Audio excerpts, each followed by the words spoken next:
Chapter 721, Ruber's Monument 2. Chapter 721, Ruber's Monument 2. Translator, Endless Fantasy Translation Editor, Endless Fantasy Translation. This Varen who stood before him gave Merlin an eerie feeling. He could also detect a trace of dangerous aura from him. "Who are you?" Varen took a step forward. His plain-looking demeanor had immediately transformed into a frightening presence, and his special force field shrouded Merlin without warning. Boom! An invisible pressure made Merlin feel like his entire body was restrained. He was unable to move forward quickly. Fortunately, Merlin had already covered himself with spells, and the wizard heart had emerged behind him at once. Merlin's expression also turned icy when Varen attacked him without any warning. Ice Seal. Merlin stretched out a finger. The surrounding area was frozen into ice, which was extending at high speed towards Varen. The frigid draft had overwhelmed the three sanctuary contenders.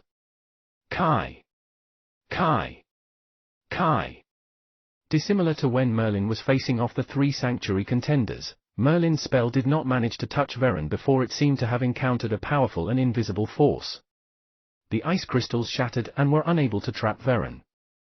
At the same time, the surrounding pressure seemed to have turned chaotic. An incredible force was trying to tear apart every layer of defensive spells Merlin had on his body. There's not just one special force field? Merlin's eyebrows rose. He did not expect Varen to be so powerful.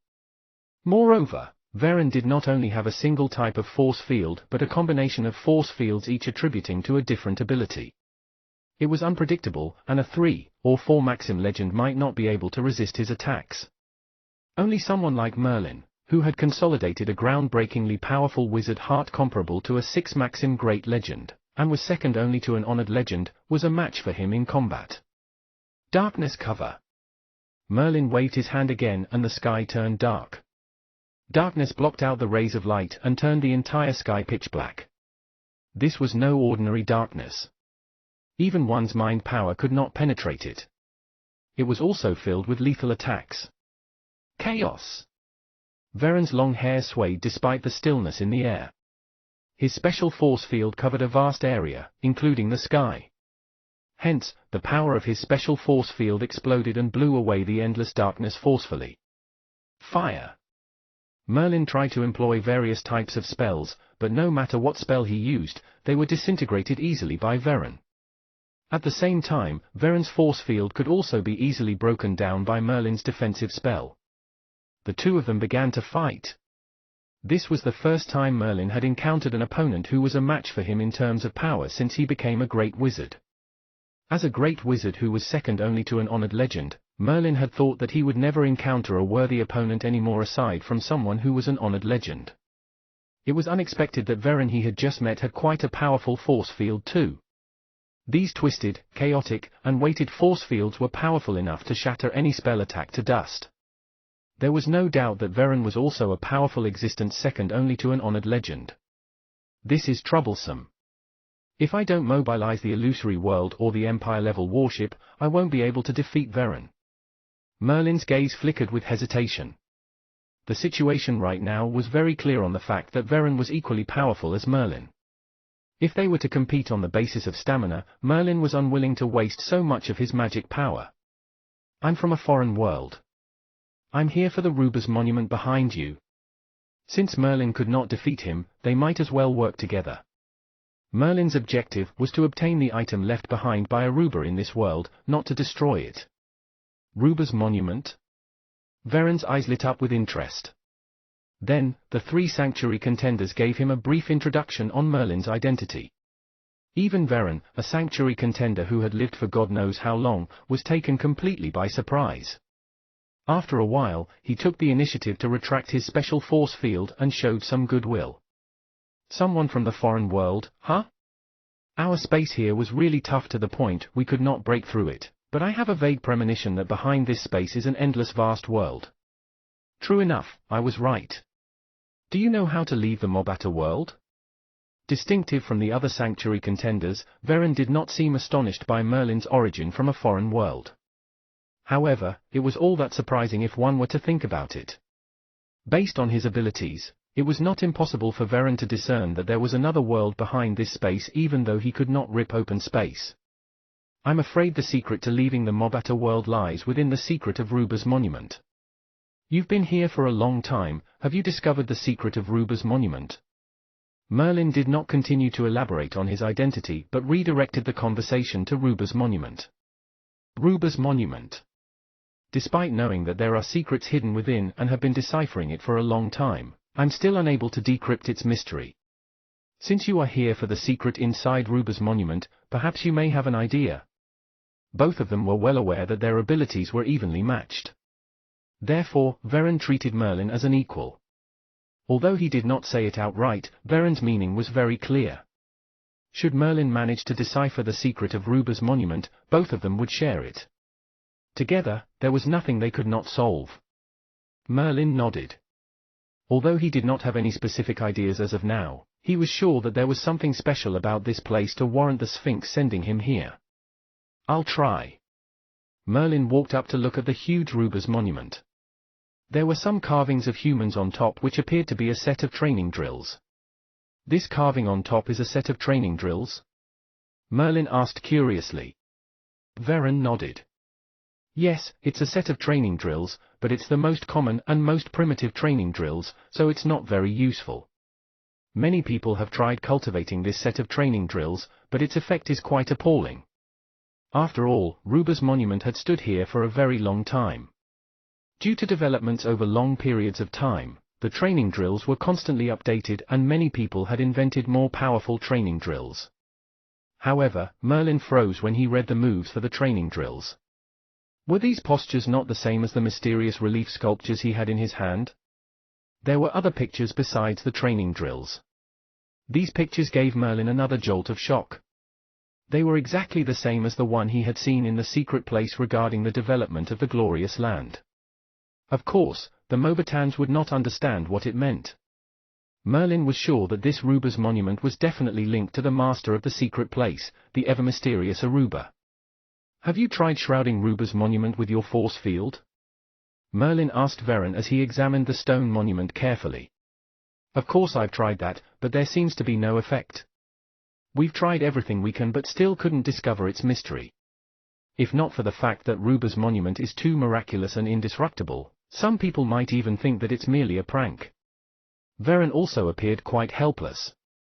Everyone knew that Ruba's monument contained secrets, but no one could decrypt it. If even your special force field is useless, then I'll try using my mind power. This is a characteristic unique to spellcasters. If it's as the Sphinx Guardian said, that Aruba had left something behind in this world, I don't believe it would be unaffected by a spellcaster's mind power. Merlin knew very well that Aruba would not leave something behind but forbid them to be taken away. It was because no spellcasters had been here before, so the prerequisite was not fulfilled. Now that he had fulfilled the prerequisite, Merlin wanted to try again. When the mind power projected by Merlin touched Ruba's monument, the white light on the stone monument changed right away. The carvings on the monument also seemed to come alive and became highly animated. It's moving, it's really moving. Does this mean that the secret of Ruba's monument will soon be revealed? Veren and the other 3 sanctuary contenders were unbelievably thrilled. There's a change. Merlin's heart was also bursting with anticipation. He had spent a lot of effort coming to the Mobata world simply to discover what this mysterious Aruba had left behind. Boom! Suddenly, Ruba's monument shook violently. A dark and unfathomable vortex appeared on top of the huge stone monument. It seemed to lead towards a mysterious place. New words were forming in the Malta language on the monument itself.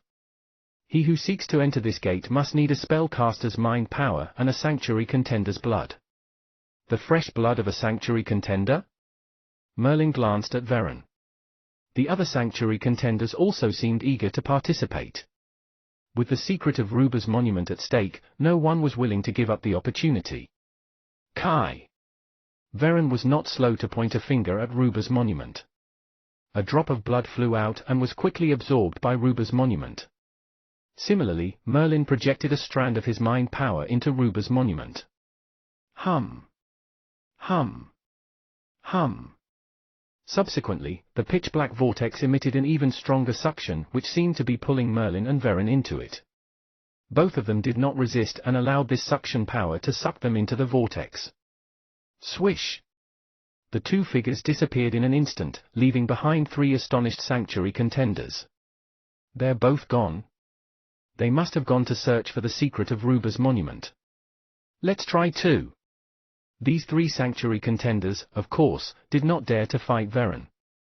Now that both Merlin and Varen had gone ahead, they also wanted to explore the secret of Ruba's monument.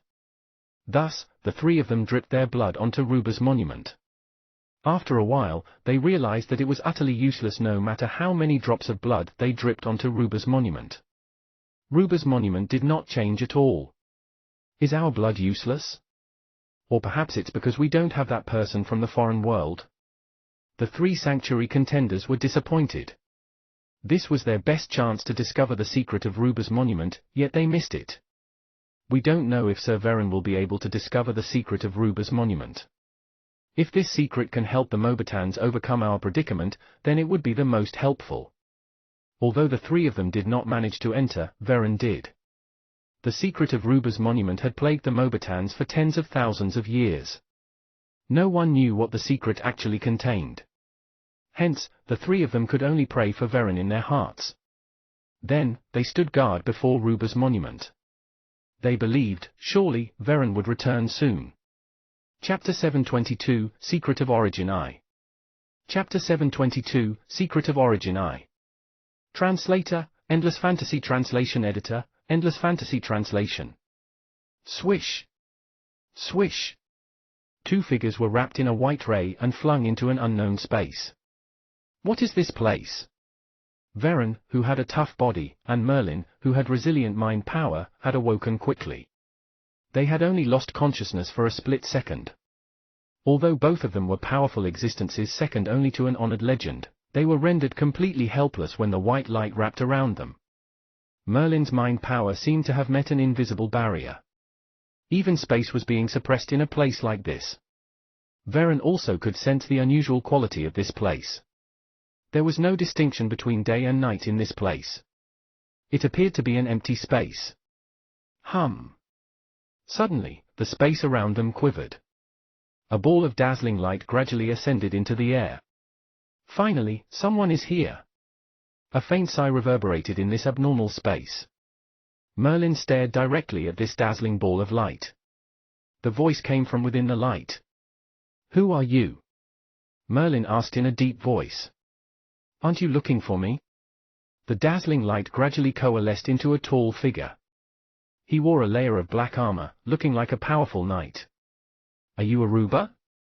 Merlin's eyes narrowed a little. Was this person Aruba, the mysterious founder of the secret place, the creator of the Mabota world, and was intricately linked to the glorious land? My real name, even I've forgotten it. But when I traverse the infinite latitude cosmos, they call me Aruba. This armored man was indeed Aruba. Merlin's breath hitched. He came to the Mabota world just so he could to search for this mysterious Aruba. Traverse the infinite latitude cosmos? What do you mean? Merlin had so many questions he wanted to ask, but he could not help but ask when he heard what Aruba has said in passing. Aruba glanced at Merlin and waved his hand.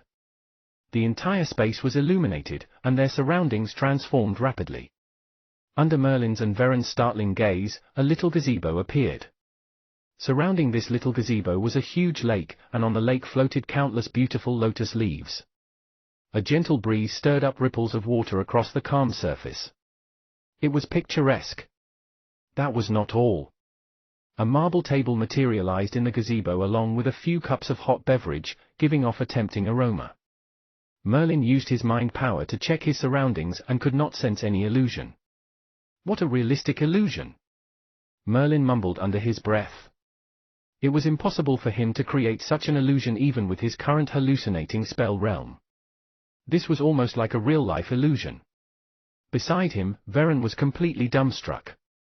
The shock that rattled through his heart rendered him stricken for a long time. Do you think this is an illusion? Aruba asked, amused. Huh? So, it's not an illusion? Merlin's heart skipped a beat.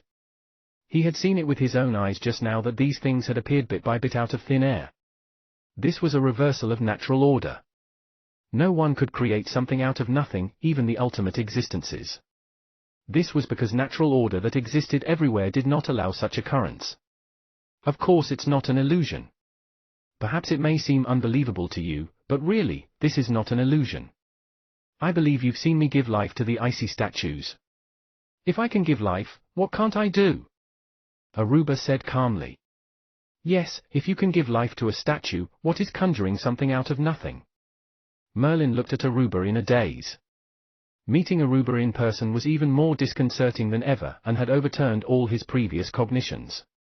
Aruba lifted the pristine white cup and took a sip. He appeared to be at ease. After a while, he spoke slowly. This was one of the amazing latitude cosmos that I've visited. This is called TN their latitude. I like this. Why don't you try it and tell me what you think about it? Merlin wrinkled his forehead. In his previous life, tea was not considered an exotic item. He knew that it was a type of beverage favored by people back in the olden days. However, it was rarely consumed now in this lifetime of his. A little bitter.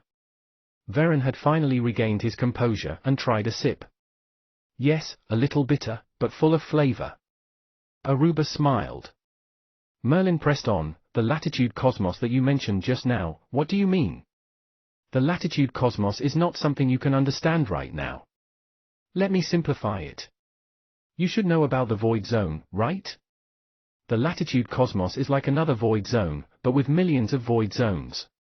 Do you understand that? Aruba's explanation was very straightforward. How could Merlin not understand? Nevertheless, it was too astounding. The entire void zone was already so incredibly vast that neither Merlin nor the three ultimate arcane wizards could discover its boundaries. According to Aruba though, there was also an amazing latitude cosmos which contained infinite vast universes that were like the void zone. Despite the clarity of Aruba's explanation, Merlin still could not wrap his head around the concept. And you can traverse the latitude cosmos? Merlin continued to ask. Of course. I've traversed countless latitude cosmos to reach the universe you call Void Zone. It's quite an interesting place. The Void Zone actually gave birth to quite a large number of ultimate existences. So I decided to loiter here for some time. According to your measurement of time, it should be around hundreds of thousands of years, Aruba said indifferently. Merlin gawked. Hundreds of thousands of years. The way Aruba said it sounded like it was inconsequential to him. The spellcaster civilization had left the glorious land and entered the void zone around 3,000 years ago. Hence, a few 100,000 years was an inconceivably long time. The stone carvings in the secret place were left behind by you? Merlin continued to pursue. Yes, I left them behind. Back then, I was fascinated by the void zone, so I went to a dimension. Unfortunately, that dimension was simply too barren. No life forms had yet to come into existence in the dimension that you now call the glorious land. Before coming to the void zone, I've traveled around several latitude cosmos and was quite tired. I had also learned a lot and had some peculiar ideas in my mind, so I wanted to try to make them come true in the glorious land. After a while, I kickstart the evolution of life in the glorious land and the normies appeared. Nonetheless, the natural order of the void zone is really weird. Apparently, wherever intelligent life appears, the gods will be born. I've studied about gods for many years. My rudimentary inference is that they are a product of the void zone's natural order. Every latitude cosmos natural order is strange and unfathomable. They're really special in their own way. It's just that, I was hoping for some change. I've lived for far too long and I'm very lonely. Throughout my endless travels, I've never met anyone who could traverse the latitude cosmos freely like me. Therefore, I started a very interesting experiment in the void zone. First of all, I used myself as a blueprint. Back then, I've overcome the natural order due to various reasons and received boundless power in return. That's why I can break away from the constraints of natural order and rise above them. I could travel to anywhere I want in the latitude cosmos. So, using myself as the blueprint, I trained the people in the glorious land to practice some training drills. These training drills were specially designed for their bodies. I hoped that with the strengthening of their physical bodies, they would be able to achieve excellence. However, it was a failure.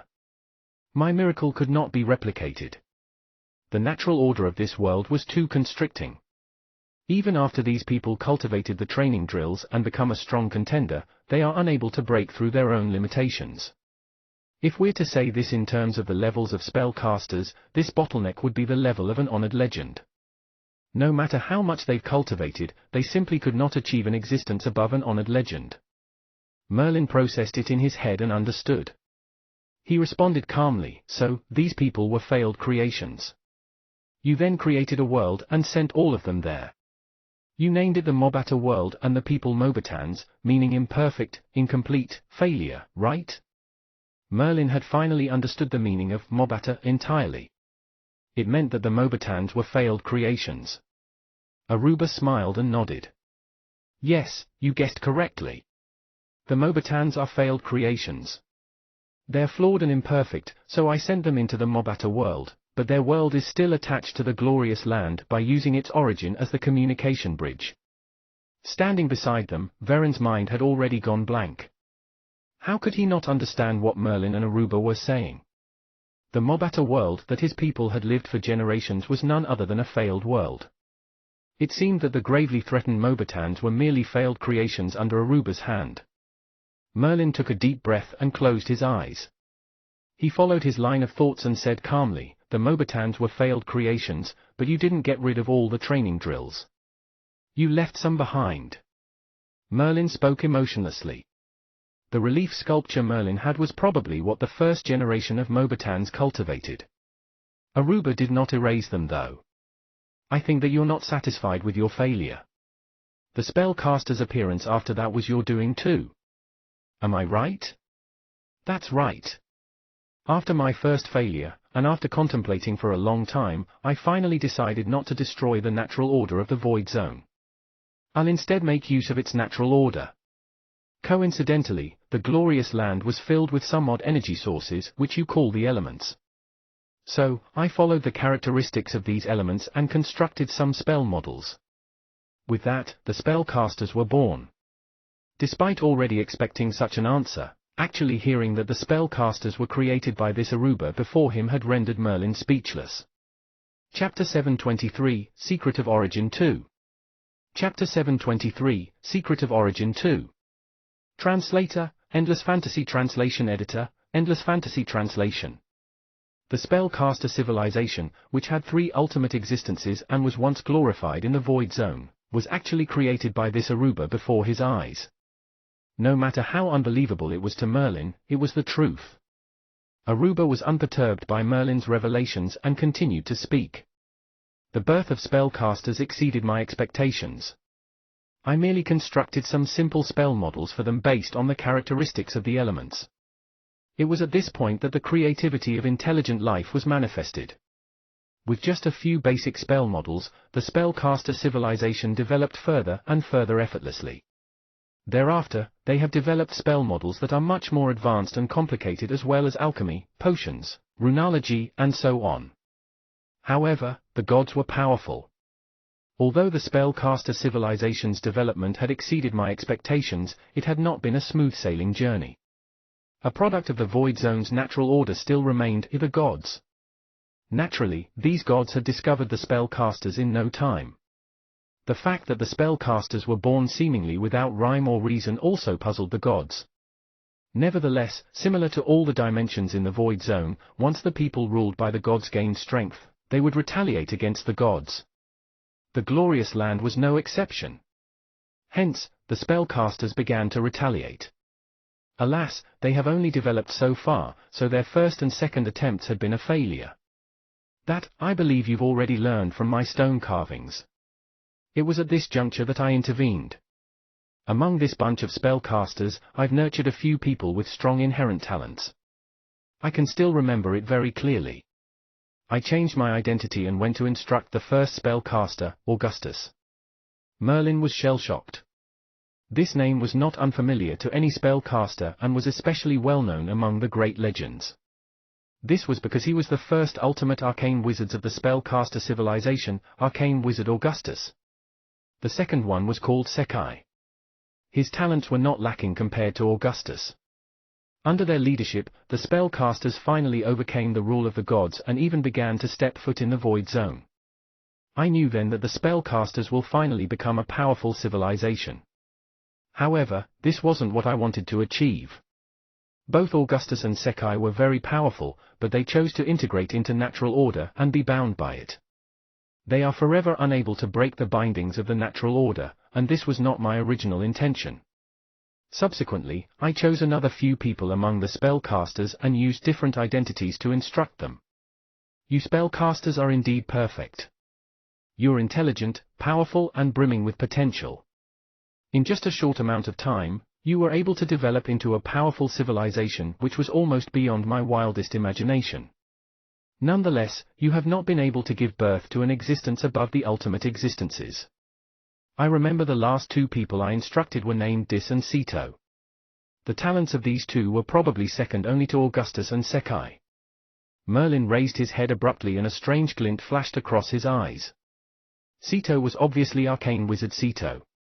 He chose to travel along the same road as Augustus and Sekai, which was to integrate into the natural order.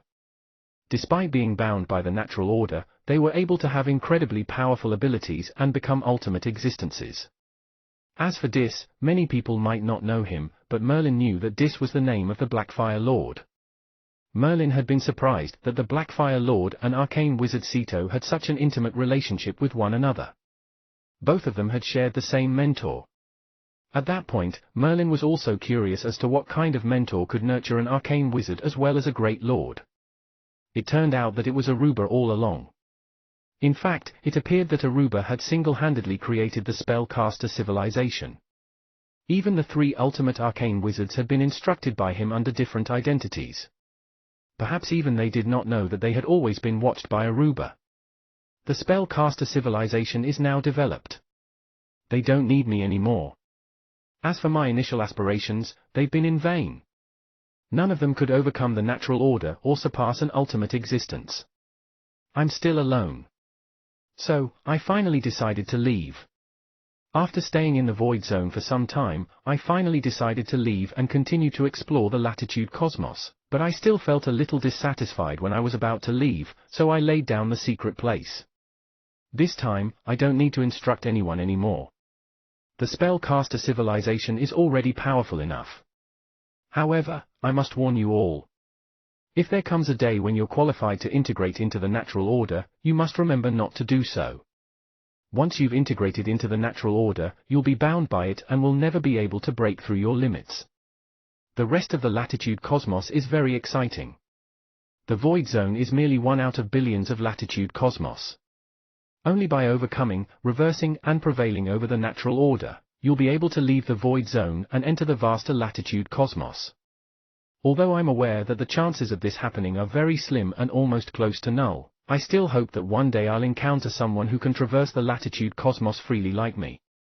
Remember, my name is Aruba, and I'm a traveler in the Latitude Cosmos.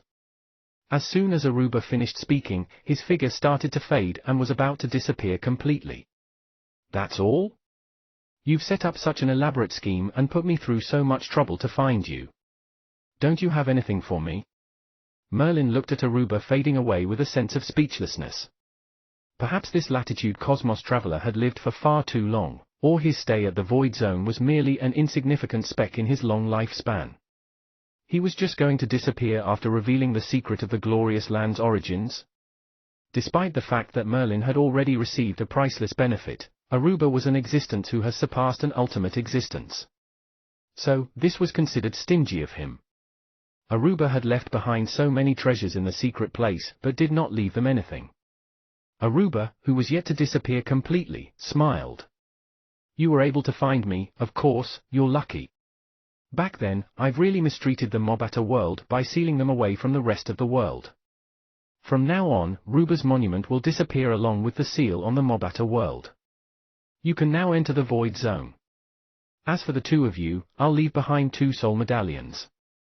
The Mobatans will only need to drip a drop of fresh blood, whereas the spellcasters only need to imprint a strand of their mind power. The soul medallion can resurrect you 3 times after you die, and you'll remain in the exact same condition before your death. These soul medallions are not easy to make. I've been spending all my free time in the past few 100,000 years making these 2 soul medallions. Ha ha, hope you'll be lucky. Aruba's figure finally disappeared, and a golden stake appeared in both Merlin's and Veron's hands. This was what Aruba had called soul medallion. Resurrection. Merlin had explored the void zone, so he naturally knew that even the god could only triumph over death under specific circumstances. Once their divinity was destroyed, the gods would die. It was the same for spellcasters as well.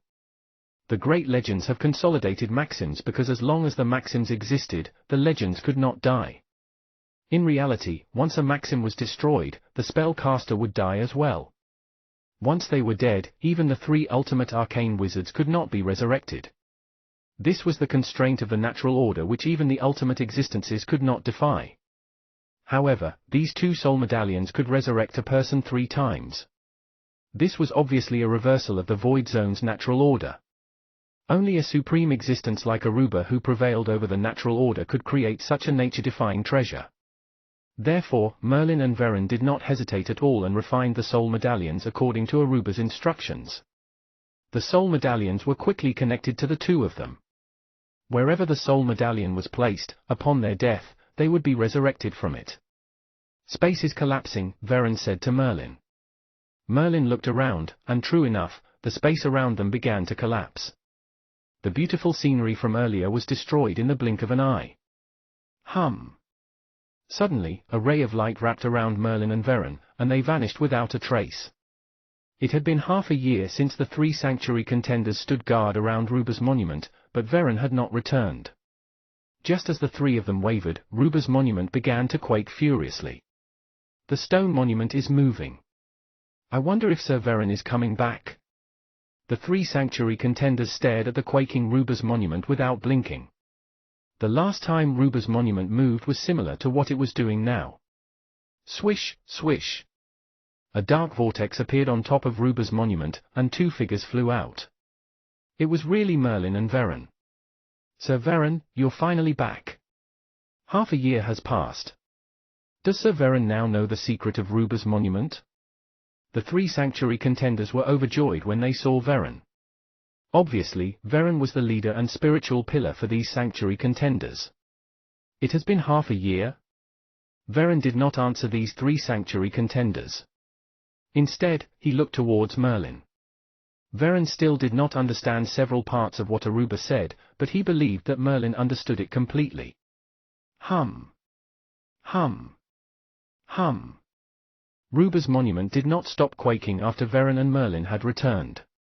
On the contrary, its quivering had gotten even stronger than before. K-A-chak.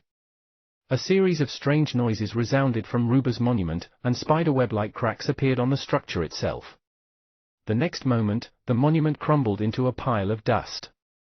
Why did Ruba's monument crumble? No power in the world was able to affect Ruba's monument. How did it crumble so suddenly? The 3 sanctuary contenders exchanged looks of bewilderment. However, Veron and Merlin looked calm. They both knew the reason. Aruba had left, so Ruba's monument naturally crumbled. Moreover, the movement had not stopped.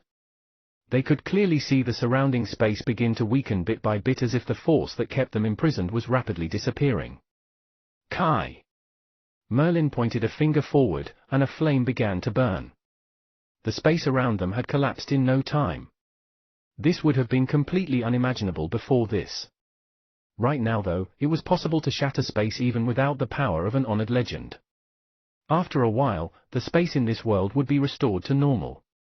Aruba's seal would also disappear. Any existence comparable to a great legend would be able to step into the void zone.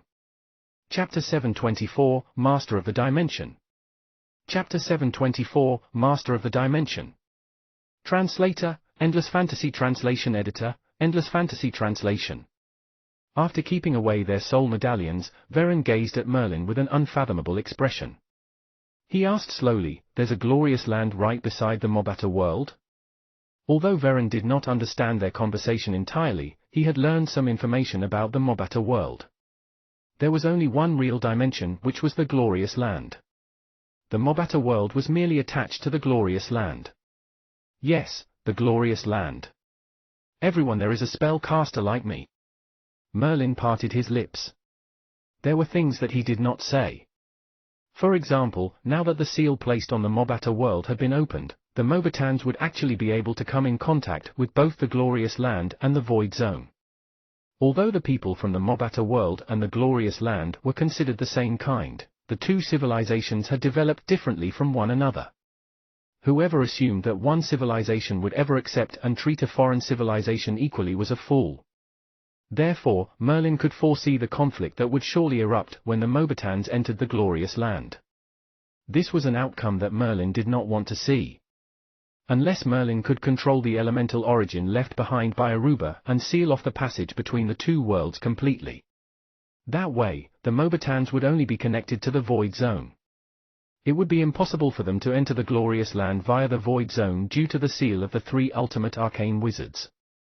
Even an ultimate existence such as the Lord God of Light would not be able to enter the glorious land, let alone the Mobata world. How big is the void zone? Varen asked out of nowhere after a while. Merlin smiled. He understood Varen's meaning, so he explained calmly, the void zone is so unimaginably vast that even the ultimate existences don't know the extent of its vastness. There are also countless other dimensions in the void zone. The spellcasters had set foot into the void zone long ago, so we owned hundreds of millions of dimensions. This is a good opportunity for the Mobata world to enter the void zone. Furthermore, you can choose to enlist yourselves under the spellcaster civilization. Enlisting under the spellcaster civilization was indeed a good way to ensure that the vulnerable Mobata world would not be threatened by the foreign tribe civilizations. However, Varen shook his head and said, the fate of the Mobatans should rest in our own hands. Aruba said that we Mobatans cannot break through our limitations, but this is merely his speculation and is not absolute. The Mobatans might have been unable to break through the bottleneck for a very long time, but I won't give up. I'll explore the void zone. I might never succeed, or perhaps I will. Perhaps, one day, a powerful civilization called the Mobata civilization will rise in the vast void zone. Varen was unwilling to depend on the spellcaster civilization. He wanted to explore the void zone instead and break through the bottleneck. Merlin knew that the chances of this happening were very slim. The Mobatans were still facing an internal crisis at the moment. Nevertheless, there was Varen whose existence was second only to an honored legend. Thus, the situation would not worsen to the point of no return. If he really managed to break through the bottleneck, then most probably the Mobatans would also become a powerful civilization. After all, the Mobatans were created with Aruba as a blueprint and had cultivated the training drills. It was a pity that they were bound by the natural order of the void zone. Merlin simply could not imagine how strong Aruba's physical body was. How could he overcome the natural order just by relying on his physical body? Perhaps even the Titan giants among the giant tribe had never conceived such a thought. Nevertheless, this encounter has strengthened Merlin's resolve. He found out that there was actually a supreme existence that had transcended the ultimate existences and could overrule the natural order. It's time to leave. Merlin pointed gently forward, and space shattered in an instant. He could also sense the aura of the elemental origin as he disappeared into the shattered space in a flash. The Mobatans, from this day onwards, would be starting a brand new life. Hum. A figure stepped out from space and into the passage of the secret place. It was none other than Merlin. He had finally returned to the glorious land. The Sphinx Guardian had noticed him too.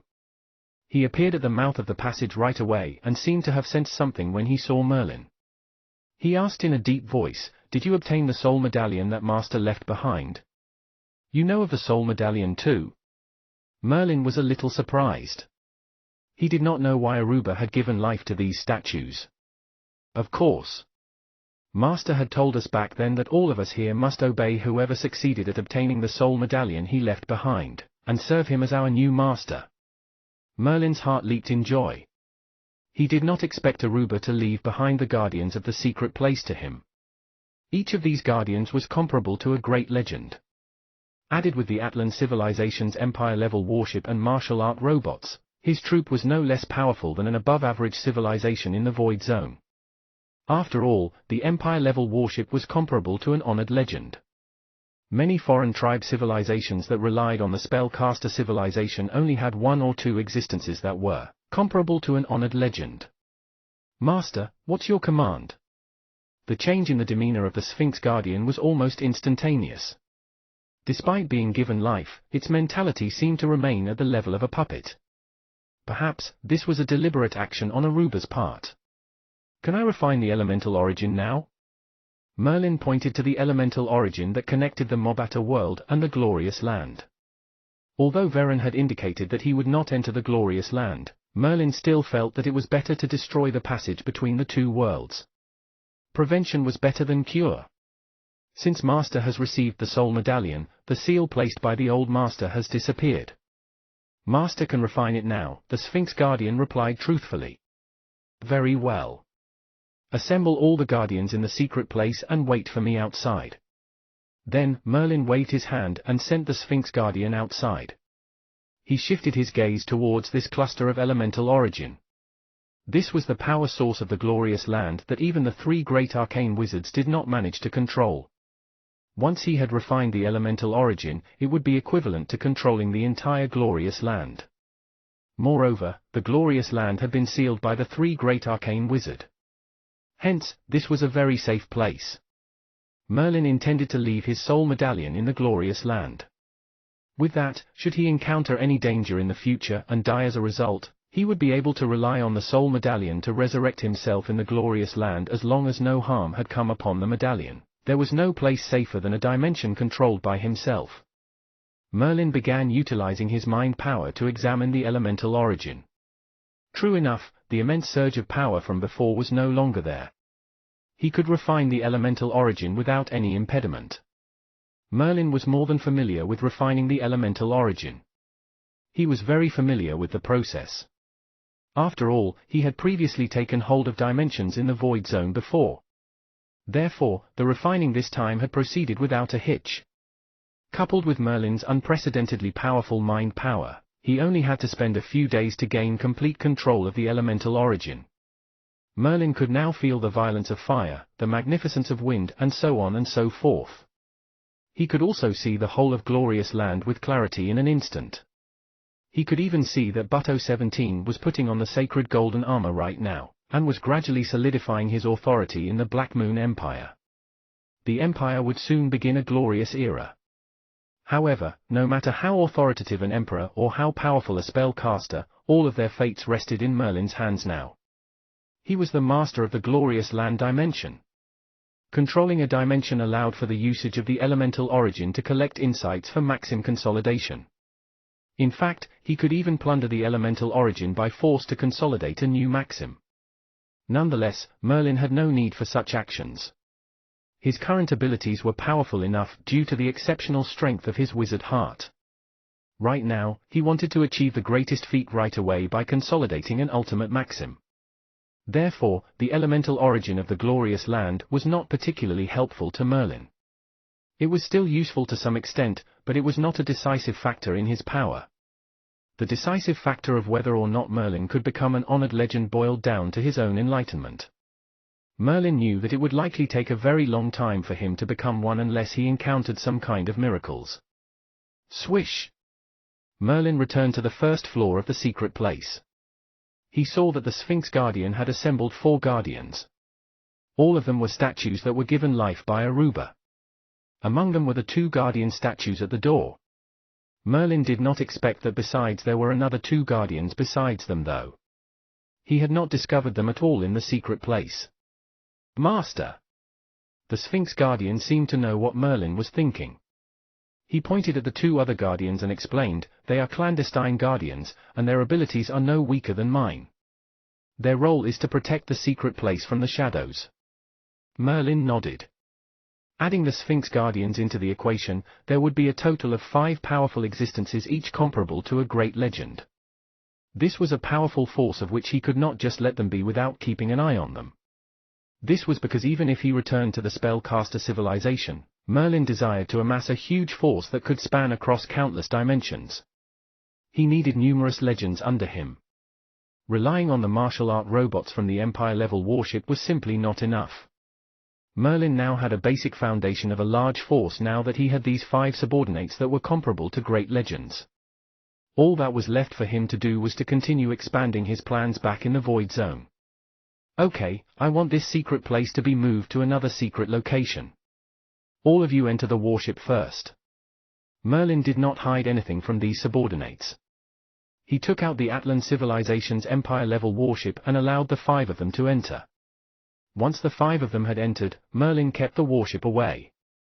This so-called secret place was actually not that secretive because the Black Moon royal family knew about it. So, if Merlin wanted to leave his soul medallion here, he could not allow anyone to know. That was why he had to move the secret place. Merlin would not have been able to accomplish such a stealthy move in the past, but after refining the elemental origin, Merlin was now basically the master of the dimension. Moving a place around silently was, of course, a piece of cake for him. Once his mind power encapsulated the entire secret place, the wizard heart behind Merlin released a powerful burst of power. Even the power of the glorious land was mobilized by Merlin in order to conceal the movement caused by shifting the secret place. Rise! Merlin roared once. The secret place was immediately moved using his magic power and floated in the air. Shift! As soon as Merlin spoke, the secret land that was floating in the air vanished without a trace. Merlin also moved a few mountains around silently so that this place seemed unchanged. It was just that if the Black Moon royal family were to send someone else here, they would not find the secret place even if they searched several hundred meters around the mountain. Boom! An inconspicuous mountain range seemed to be experiencing an earthquake as it shook violently. If someone were to look carefully, they would find that a thick fog has shrouded this place. After a few days, the thick fog dissipated and the mountain range returned to how it had been before. There seemed to be no changes. It looked as if nothing has changed, but the secret place had been buried under its ground. Merlin put the soul medallion inside the secret place. There was a thoughtful pause before he left behind the Sphinx Guardian statue to guard the place because he still felt uneasy. If someone actually stumbles across the secret place, kill them. This was the most crucial order issued by Merlin to the Sphinx, assigning him to guard the secret place forever. Although the probability of anyone discovering the secret place again was very slim, the soul medallion was simply too important to risk anything. Merlin could not afford to be careless. Once everything was settled, Merlin looked up at the sky, and a smile danced on his lips. I guess it's time to see Buto 17. Chapter 725, The Real Lord God of Light. Chapter 725, The Real Lord God of Light. Translator, Endless Fantasy Translation Editor, Endless Fantasy Translation. In the dazzling palace, Buto 17 sat up high above. At the moment, he felt as if everything was in his grasp. Ever since the Elder had brought back the sacred golden armor from the secret place, he had tried it out, allowing the great wizard elders of the royal family to attack with all their strength. With the protection of the sacred golden armor, the attacks of a great wizard were nothing. This was a treasure even more powerful than the purple gold crown back then. With it, the royal family's rule was more stabilized. In this respect, Buto 17 had even spread this news through various channels. At once, news that the royal family had obtained a treasure more powerful than the purple gold crown spread like wildfire. It also caused a trace of apprehension in spellcasters who harbored discontentment. However, Buto 17 was afraid as well. As a supreme monarch, the one he was most frightened of was still the titular First Elder of the Spellcaster Alliance, Merlin. The sacred golden armor was brought to him by Merlin. Merlin could even defeat the divine believers of the Church of Light, hence the sacred golden armor was nothing to him. Therefore, Buto XVII's sole worry was only Merlin, a worry which cast his heart in a haze. Buzz! Suddenly, in the vast, empty space of the main foyer, spatial ripples appeared. Soon, a familiar figure stepped out from the space, entering the main foyer. Buto XVII's heart leaped, but after he saw this figure, an odd look flashed across his eyes as he said softly, "Wizard Merlin, you finally returned." As Merlin looked at the somewhat startled Buto 17, he said calmly, "That's right, I'm finally back. Is your Majesty happy with the sacred golden armor?" I'm perfectly happy with it. This is even more formidable than the royal family's purple gold crown from before. Look at the spellcasters now. They no longer target the royal family. This is all thanks to you. Butto 17 was deeply satisfied with the sacred golden armor. Ever since he had received it, he had always worn it. Naturally, he could not be more familiar with the might of the sacred golden armor. What a relief that you're pleased with it. However, I've lately heard that your Majesty still have some troubles? Merlin asked with the hint of a smile. Butto XVII's expression changed as his heart sank even more. Of course, he knew what Merlin meant. By now, Butto 17 had established an enormous empire. This was the second major empire after the Malta Empire. Thus, Butto 17 was anxious about the spellcaster alliance.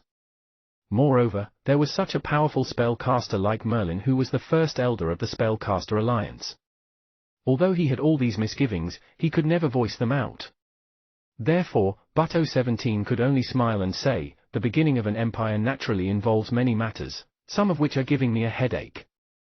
Wizard Merlin, this time you should stay in the Imperial City for a longer time, to get a proper look at the Empire's new situation. Butto 17 was confident about governing a massive empire. Back then, under his governance, the Kingdom of Black Moon had prospered day by day until they had encountered the more powerful Holy Light Empire. During this period, Butto XVII's various strategies had alleviated the panic caused by war. After the remaining forces of the Church of Light had vanished, the entire empire gradually headed toward a more favorable future. Merlin shook his head. There was no longer any need for him to stay in the glorious land, so he said directly, I'm going to leave this place. Perhaps I may never return, in which case I'll have to trouble your Majesty to look after the Wilson clan and the dark magic region. Never return? Butto 17 was flabbergasted. Back then, Merlin had appeared so suddenly, and now he was disappearing again. Perhaps he was going to retire from society completely, just like those great wizards in search of the higher possibilities of spellcasters? Nonetheless, Butto 17 swiftly recovered from his surprise. To him, this was the best news, so he immediately made a decision. He said in a low voice, Wizard Merlin, please be rest assured. The Empire will dub your father, Old Wilson, as a hereditary duke, and the cities surrounding Blackwater City shall be placed under Duke Wilson, becoming the territory of the Wilson clan.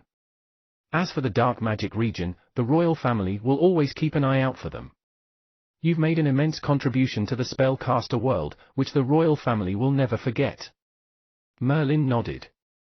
With his current prestige, no one could be a threat to the Wilson clan. In addition, after he had passed down knowledge from the Void Zone, the Wilson clan and the dark magic region would grow stronger. Merlin was no longer worried. Your Majesty, the Spellcaster Alliance will soon dissolve. It was originally founded as a temporary measure to deal with the Church of Light. Now that I'm leaving, the Spellcaster Alliance will naturally dissolve.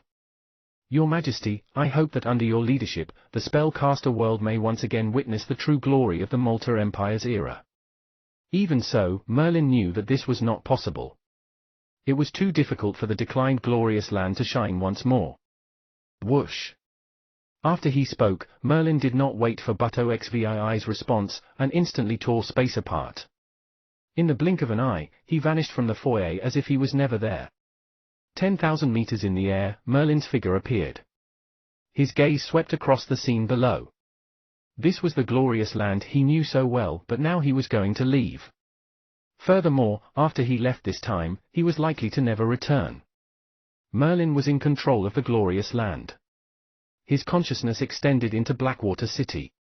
There, Wilson Castle was filled with people by now. Old Wilson had brought the members of the Wilson clan and returned to Blackwater City. Being able to return to Wilson Castle in Blackwater City in his later years, Old Wilson's final wish had been fulfilled.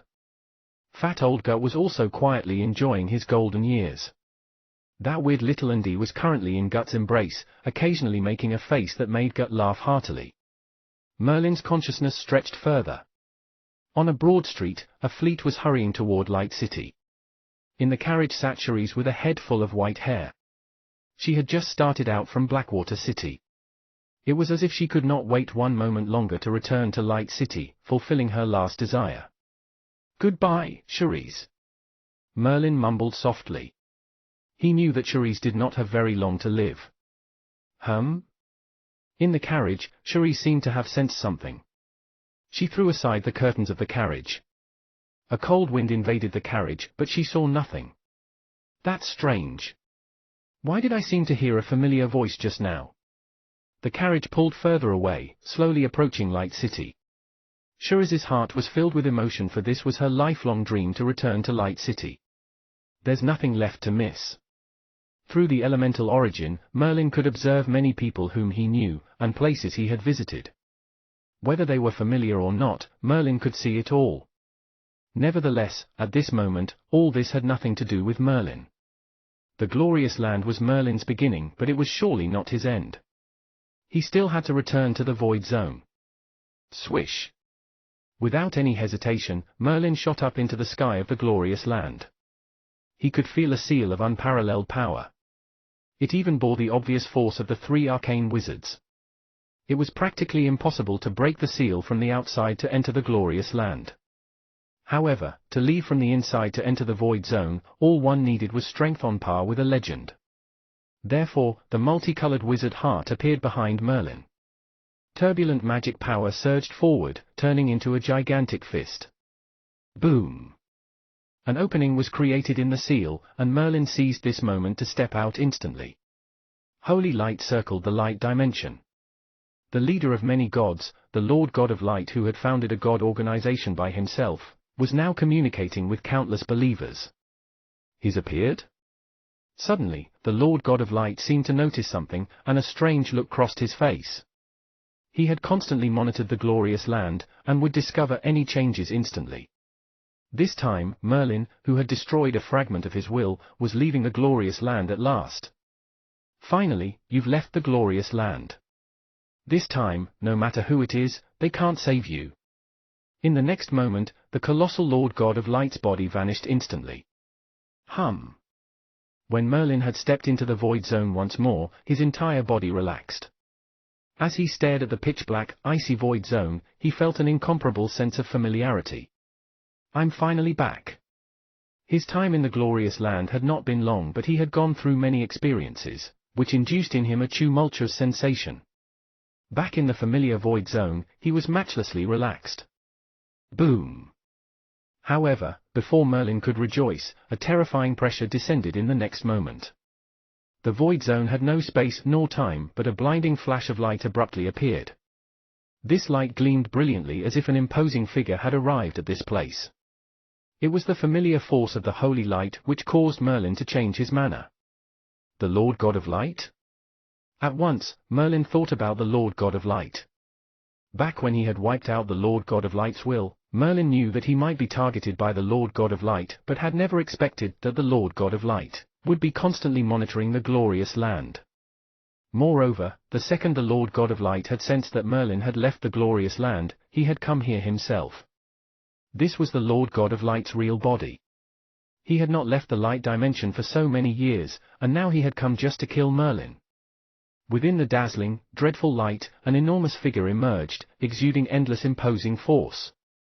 Only the ultimate existences could disregard the space and time of the Void Zone. They only needed to target a place to arrive instantly. This was mobilizing the power of the natural order. Tiny, pesky spellcaster, die.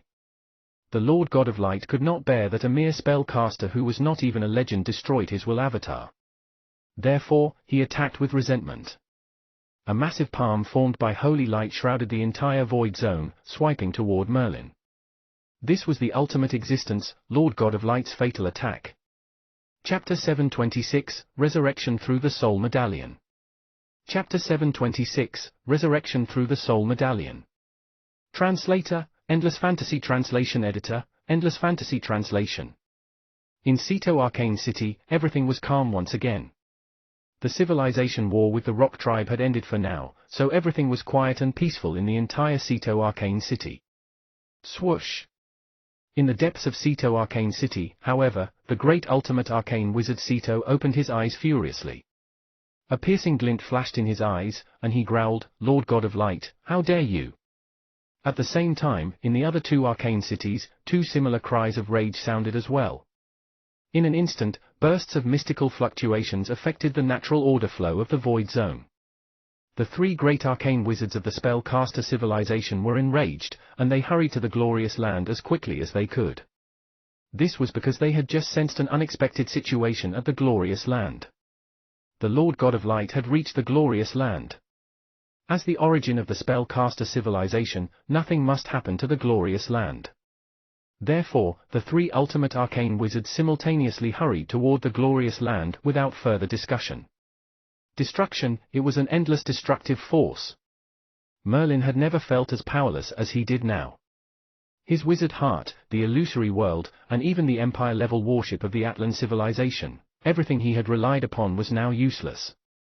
Under the Lord God of Light's attack, all of this power appeared so puny, unable to block it at all. Bang! This immense power promptly crushed Merlin to smithereens, without meeting the slightest resistance. The power of an ultimate existence was far from something Merlin could withstand. At this moment, Merlin's consciousness sank into infinite darkness. There was only darkness and more darkness. Maybe this is death. Merlin's long sigh came to an end. His body was crushed to bits, turned to ashes, and the multicolored wizard heart disappeared completely. All that was left was a few spatial rings, which remained even after such a dreadful blow. Perhaps the Lord God of Light had left them intentionally. Lord God of Light, how dare you? Suddenly, another dazzling burst of light appeared. The moment arcane wizard Sito appeared, he waved his hand. Terrifying vortexes appeared all around the void zone, aimed at the Lord God of Light from every direction. At a level like theirs, it was just a contest of pure strength from the natural order. After all, they were all ultimate existences who had merged with the natural order. Whoever could mobilize more of the natural order's power would be the stronger one. Ha ha, Sito, you're no match for me by yourself. A puny spellcaster dared to destroy my will avatar, so he must be punished. The Lord God of Light was not afraid of the arcane wizard Sito at all, so he was not troubled in the slightest and immediately turned to leave. Leaving so soon? Lord God of Light, do you really think there's no one else in our spellcaster civilization? A cold voice rang out, following which a man with clear, cold eyes appeared in a white robe. He was the one who watched over Sekai Arcane City, Arcane Wizard Sekai. Buzz! Arcane Wizard Sekai acted immediately. He had mobilized the power of the natural order without holding back. Instantly, the entire void zone seethed like a storm. Although there was no time nor space, this invisible crushing power of the natural order was majestic, boundless, and terrifying. This time, a slight change finally came over the Lord God of Light's face. He was not a match for two arcane wizards. Nonetheless, faced with their suppression through the power of the natural order, he did not resist, but instead, tried his best to return to the light dimension. Once an ultimate existence was bent on leaving, it was difficult to stop him. You can't stop me from leaving. The Lord God of Light's body was ringed with holy light. He had already activated the power of the natural order and would leave in an instant. Is that so? Lord God of Light, it's true that no one can stop you from leaving, but since you've made a rare visit to the spellcaster civilization, you should leave something behind. A serene voice sounded, and the Lord God of Light, who had been unruffled until now, finally revealed a fearful expression. Before him, a black-robed figure appeared. This figure was dressed in black, and his hair was black too. He was draped all in black, causing a tremble even in the depths of one's heart. This was the strongest contender of the spellcaster civilization, the first honored legend, the first lord, and the first arcane wizard, the noble wizard Augustus. Augustus, you came too. You, three arcane wizards, are attacking all at once. Are you trying to start a war between the spellcaster civilization and the God Alliance? Maybe the Lord God of Light was unafraid of Sito or Sekai, but if Augustus was in the mix, then things were different.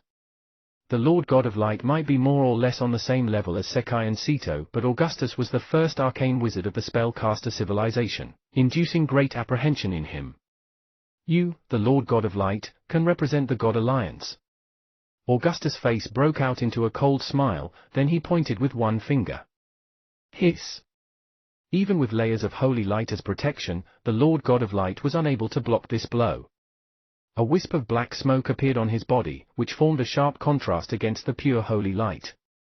This meant that the ultimate Lord God of Light was injured. Very well. Augustus, after I've recovered from this injury, I won't forget this gesture of yours.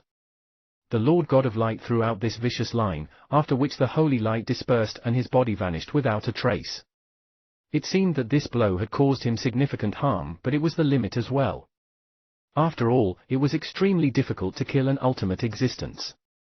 It was nearly impossible, even with the power of the spellcaster civilization's 3 great arcane wizards. As he stared at the disappearing Lord God of Light, Augustus looked toward the glorious land once more.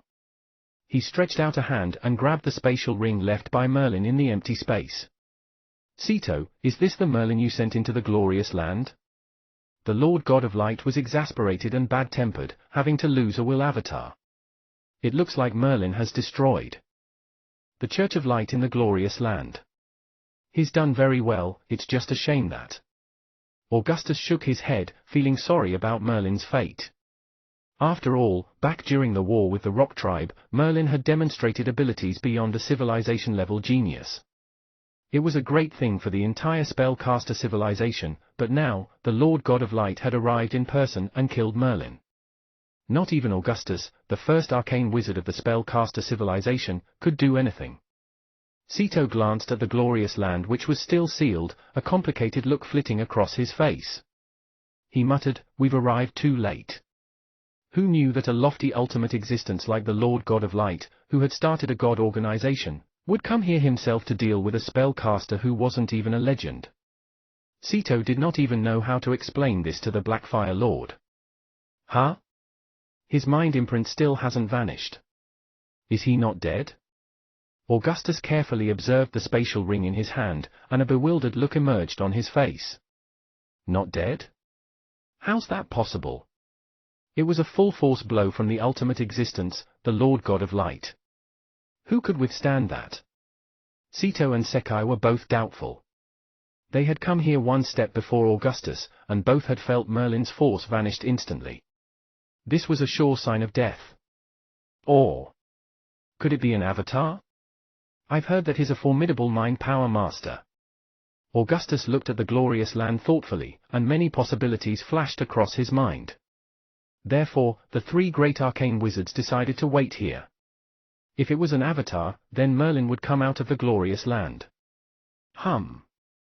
In the hidden, underground secret place, the pitch-black soul medallion suddenly erupted with dazzling light. Thereafter, this light gradually began to twist together as if an unknown power was reconstructing a body. The Sphinx Guardian who had detected the commotion hurried to this place. He had been ordered by Merlin to stay here and guard the soul medallion. Upon seeing the changes of the soul medallion, the Sphinx Guardian was slightly taken aback. Nevertheless, upon seeing the familiar figure emerging from the soul medallion, the Sphinx Guardian hurriedly asked in a deferential manner, "Master, how come you're back again?" Although it knew of the soul medallion's function, the Sphinx Guardian was still somewhat unclear about what had happened. Could there be someone in this dimension who was a threat to Merlin? Phew! Merlin appeared once more from the soul medallion. His body was completely reconstituted, exactly the same or perhaps even better than before.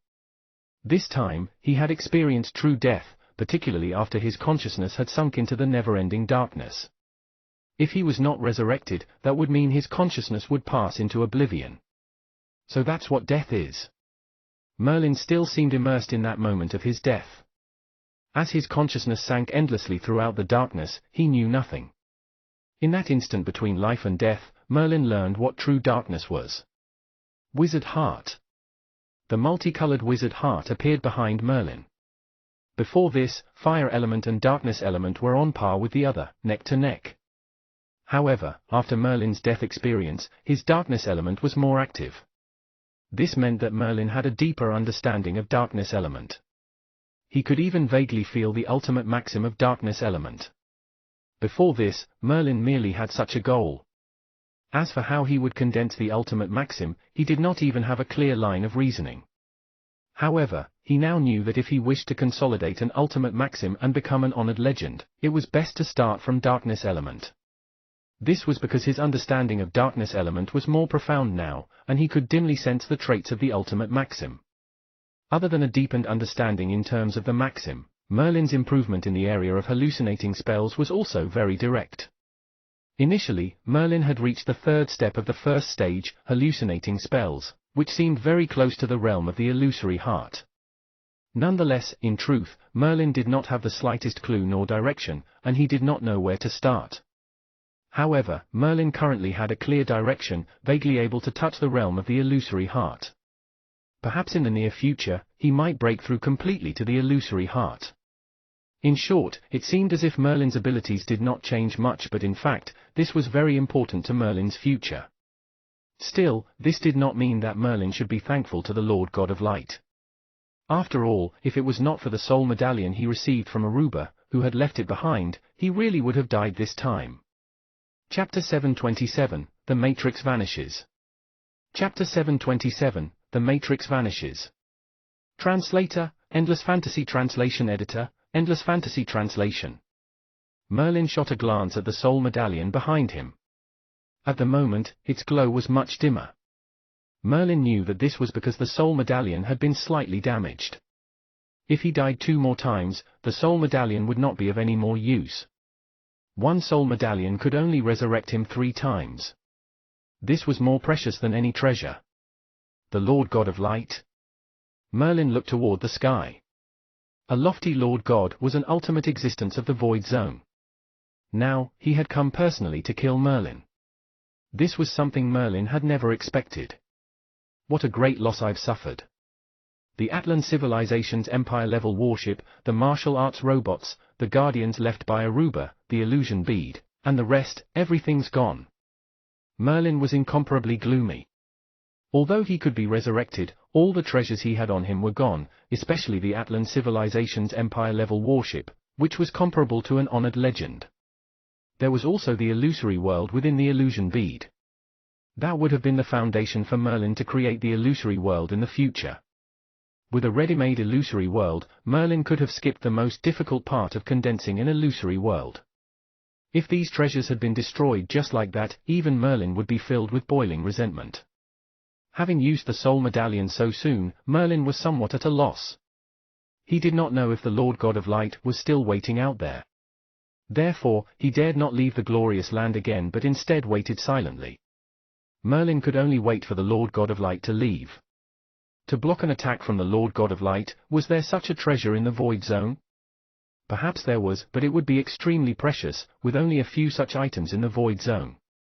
It should be known that the so-called ultimate existences of the Void Zone were not essentially different from great lords. Ultimate existences were more powerful because they had begun to make contact with the natural order, devoting their lives to merge with the natural order. Their bodies thus become a part of the Void Zone's natural order. The more powerful the natural order, the greater the power they could mobilize.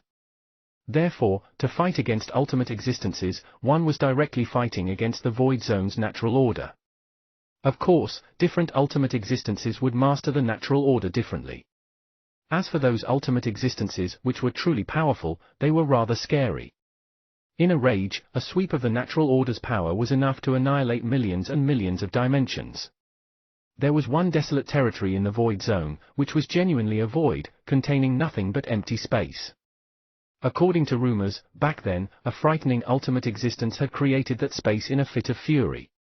There might be a treasure able to withstand the power of the natural order, even if it simply contained a bit of the natural order's power. However, Merlin had never heard of one, much less found one in the glorious land. Thus, Merlin could only wait. Time passed by bit, and soon, it had been half a month. To powerful spellcasters, half a month was nothing much, flashing by in the blink of an eye. However, within this half a month, Merlin had gradually recalled the details of the moment he was killed by the Lord God of Light. At that time, he was truly killed by the Lord God of Light, but at the last moment, he seemed to have heard a familiar voice. Arcane Wizard Ceto? Merlin carefully thought about it. That voice was similar to Arcane Wizard Ceto's. It was just that Merlin had no way to prove it. According to his deduction, since such a huge commotion had occurred at the glorious land, it was indeed likely that Arcane Wizard Ceto, as one of the 3 great arcane wizards, would appear. It's better to wait longer. Even if he had guessed rightly, Merlin was unwilling to take the risk. If he encountered the Lord God of Light again, he would have to die another time. Therefore, Merlin continued waiting for another month. It was then that a problem occurred to him. The Matrix? Merlin thought about a very serious problem. Before he died, the Matrix was fused into his body. Even after it became the intelligent core of the Empire-level warship, Merlin was still its owner. However, after he had died once, was there still the Matrix? Soon, Merlin got his answer.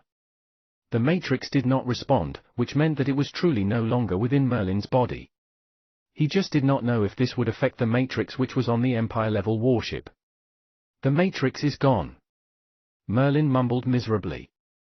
He had very special feelings toward the Matrix. It was because of the Matrix that Merlin could reach to where he was today. After Merlin gradually outgrew his use of the Matrix, he felt a hint of worry deep in his heart about the Matrix. He started to ponder why would his Matrix transform in such a manner? Why was after he became a great wizard and his mind power was even more terrifying, he was still unable to locate where exactly the Matrix was fused? Faced with an unknown power, whether a spellcaster or a normie would still be frightened and worried. Merlin was no exception. He had begun to worry if the Matrix contained secrets not known to anyone. Could that possibly be of harm to himself? This was a thought that occasionally occurred to him, but now, after he was killed by the Lord God of Light and resurrected by the Soul Medallion, he had parted from the Matrix by accident. Merlin's heart was a complex tangle of emotions, not knowing to rejoice or mourn. Phew! Merlin finally let out a long sigh, and stared at the sky, whispering, no matter what, a long time has passed. Maybe the Lord God of Light has left. I should go out and take a look. Even if there was still a certain risk, he must still go out eventually. Moreover, there was still a slight hope in Merlin's heart. Perhaps his ring was not destroyed.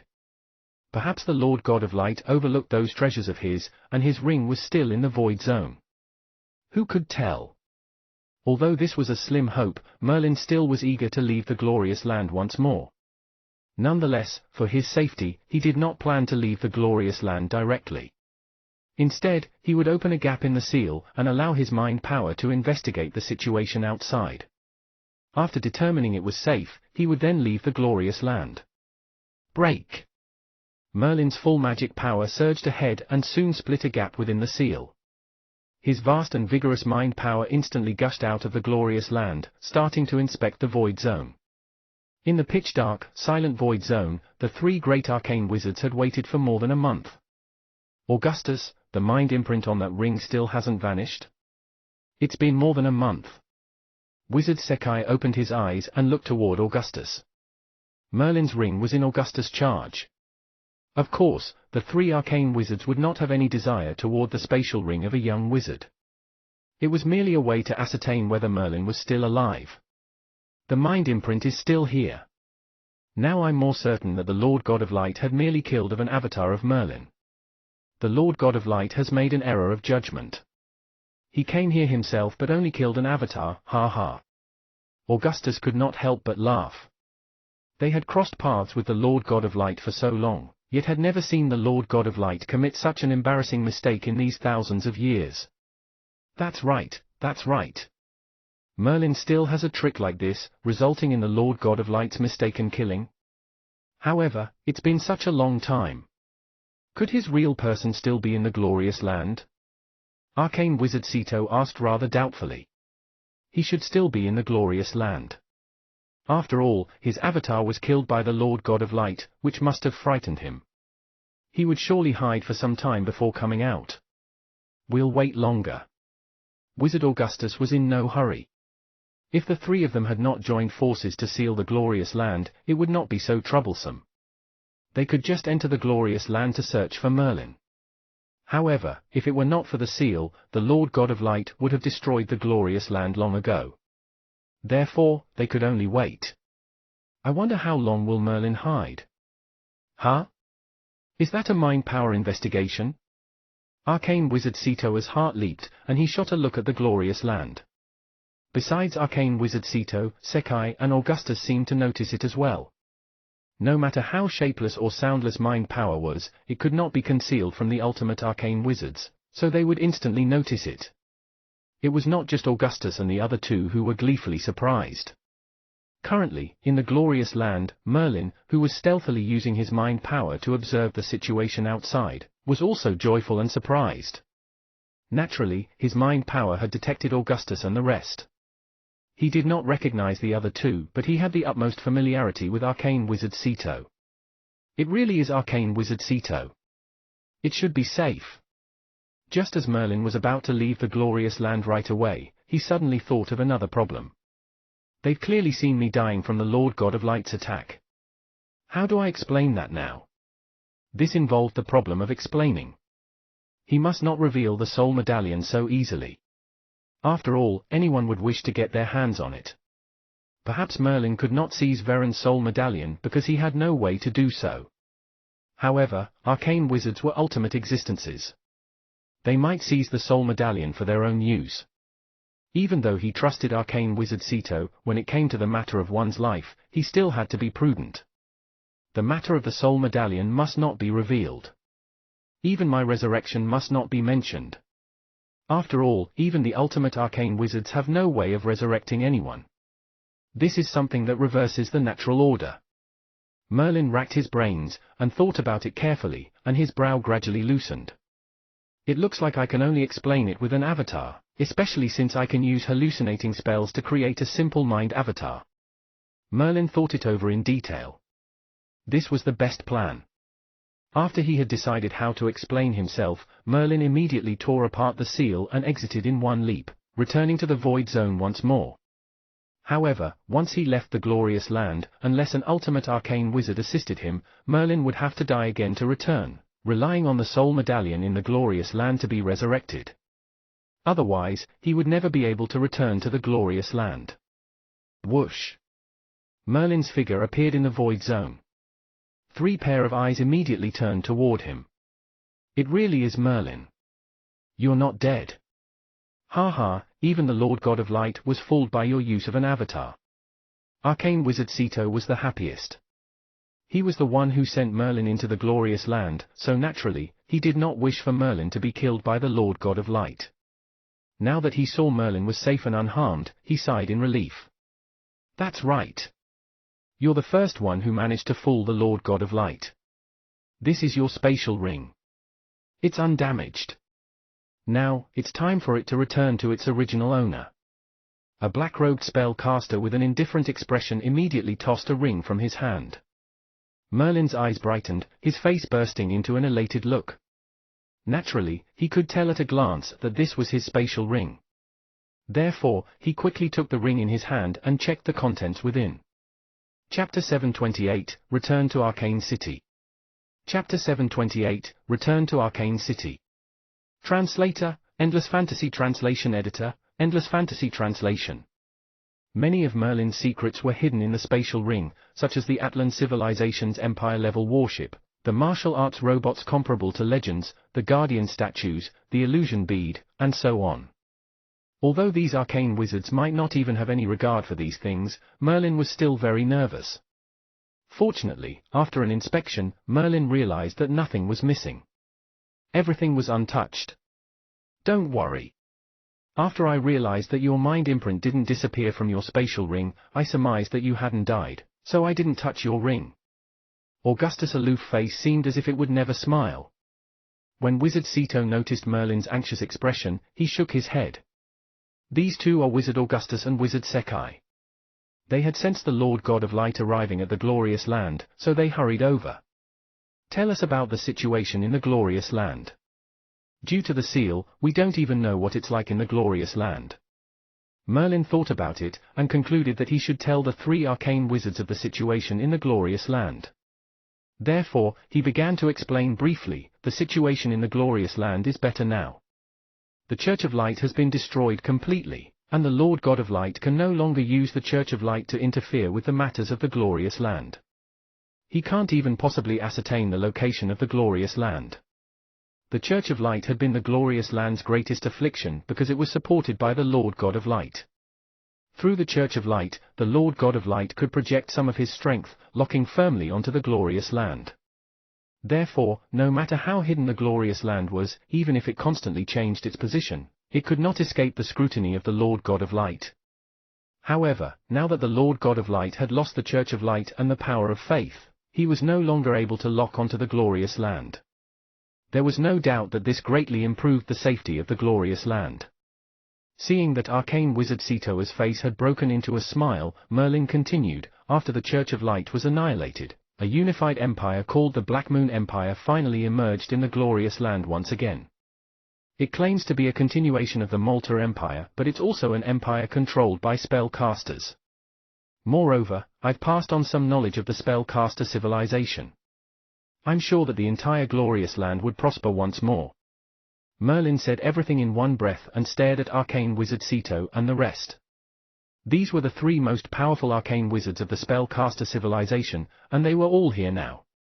Not bad. The glorious land had fallen behind, but with your actions, even if it can't recover the glory of the Malta Empire, at least it won't continue to decline. Merlin, you've done well. Arcane wizard Sito was the first to speak. The Lord God of Light will no longer have the chance to meddle with the origin of our spellcaster civilization. Arcane wizard Sekai nodded as well. It could be said that Merlin had removed a significant threat to the glorious land. For a long time, the Lord God of Light had been a great threat to the glorious land. The glorious land was the origin of the spellcaster civilization. Any civilization would protect their origin more strictly, and the spellcaster civilization was no exception. However, the Church of Light was in the glorious land. In the past, due to the war with the Atlan civilization, they did not manage to wipe out the Church of Light completely. After they sealed the glorious land, not even the three ultimate arcane wizards could enter, hence the Church of Light gradually grew and expanded.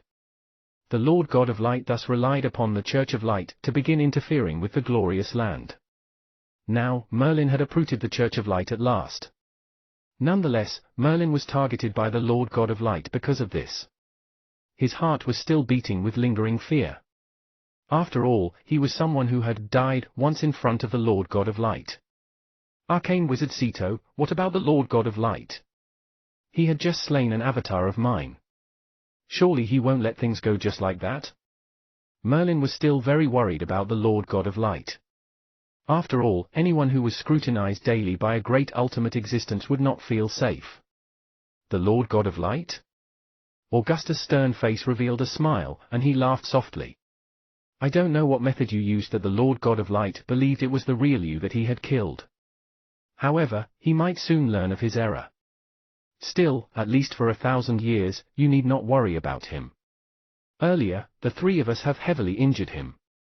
Without hibernating for 1,000 years, he can forget about recovering. Therefore, he would surely return to the light dimension to hibernate for at least 1,000 years. 1,000 years of hibernation? Merlin felt immense relief, finally able to let down his guard. 1,000 years might be nothing to an ultimate existence like the Lord God of Light. It might just be the blink of an eye. However, 1,000 years was a lengthy period for Merlin. From when he first arrived in Blackwater City, all the way to where he was now, forget about 1,000 years, it had not even been 100 years. At best, it was merely a few decades. In a few decades, he had now become an existence second only to an honored legend. Even in the spellcaster civilization, he was classified as someone freakish. With 1,000 years' time, I won't have to worry about being targeted by the Lord God of Light. Merlin eyed the three great arcane wizards. It looked like the three arcane wizards of the spellcaster civilization were truly formidable. When all three had joined forces, they could heavily injure the Lord God of Light. It was not surprising that even though the Void Zone had so many powerful civilizations, until now, none of them could really do anything to the spellcaster civilization. This was a reflection of how powerful the spellcaster civilization was. All right, the crisis of the glorious land has been resolved. From now on, other than the three of us, no one will know where the glorious land is. After Augustus spoke, his body flashed and he vanished without a trace. Augustus and Sekai left one after the other. Arcane wizard Sito glanced at Merlin and said, Merlin, take one last look at the glorious land. Perhaps you won't be able to see it anymore. Arcane wizard Sito knew about Merlin's real identity. He knew that Merlin came from the glorious land. After Merlin left this time, he would have no way of finding the glorious land without the permission of the three great arcane wizards. Therefore, this might be the last time Merlin could see the glorious land. Merlin's gaze turned toward the gigantic dimension below. The glorious land was still glistening with radiance.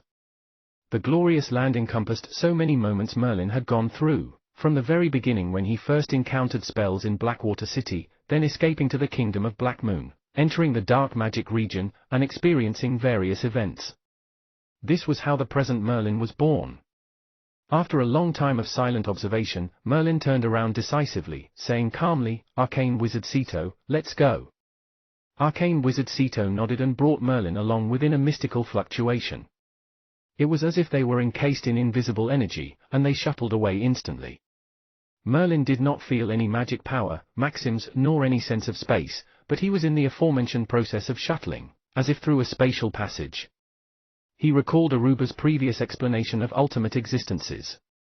All ultimate existences had merged into a part of the natural order and were able to mobilize some of its power. Although the void zone had no space, time, nor elements, it was covered in the power of the natural order. Ultimate existences were still under no restrictions in the void zone. This was the formidable power of ultimate existences. Perhaps this is the power of the natural order. Such a thought occurred to Merlin, following which he vanished without a trace along with Arcane Wizard Ceto. Merlin finally returned to Ceto Arcane City. In the present, Ceto Arcane City was very peaceful. After going through a war with the Rock Tribe, Ceto Arcane City, as the final arcane city to be established, received the acknowledgement of many spellcasters at last. Obviously, those who wanted to join Ceto Arcane City on their own had grown in number. The three great arcane cities were in silent competition. Before this, Ceto Arcane City had always been the weakest force. Nonetheless, after it faced the Rock Tribe and even won the war, Ceto Arcane City naturally was greeted with rapid expansion. Thus, the current Ceto Arcane City seemed much busier than before. Merlin made time to visit the Blackfire Lord. Back in the glorious land, Merlin had learned from Aruba that the Blackfire Lord and Arcane Wizard Ceto had both received pointers from Aruba.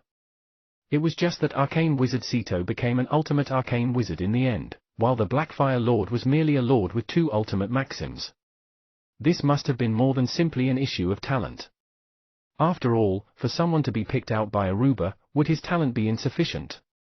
However, by now, Merlin had already somewhat figured out the reason.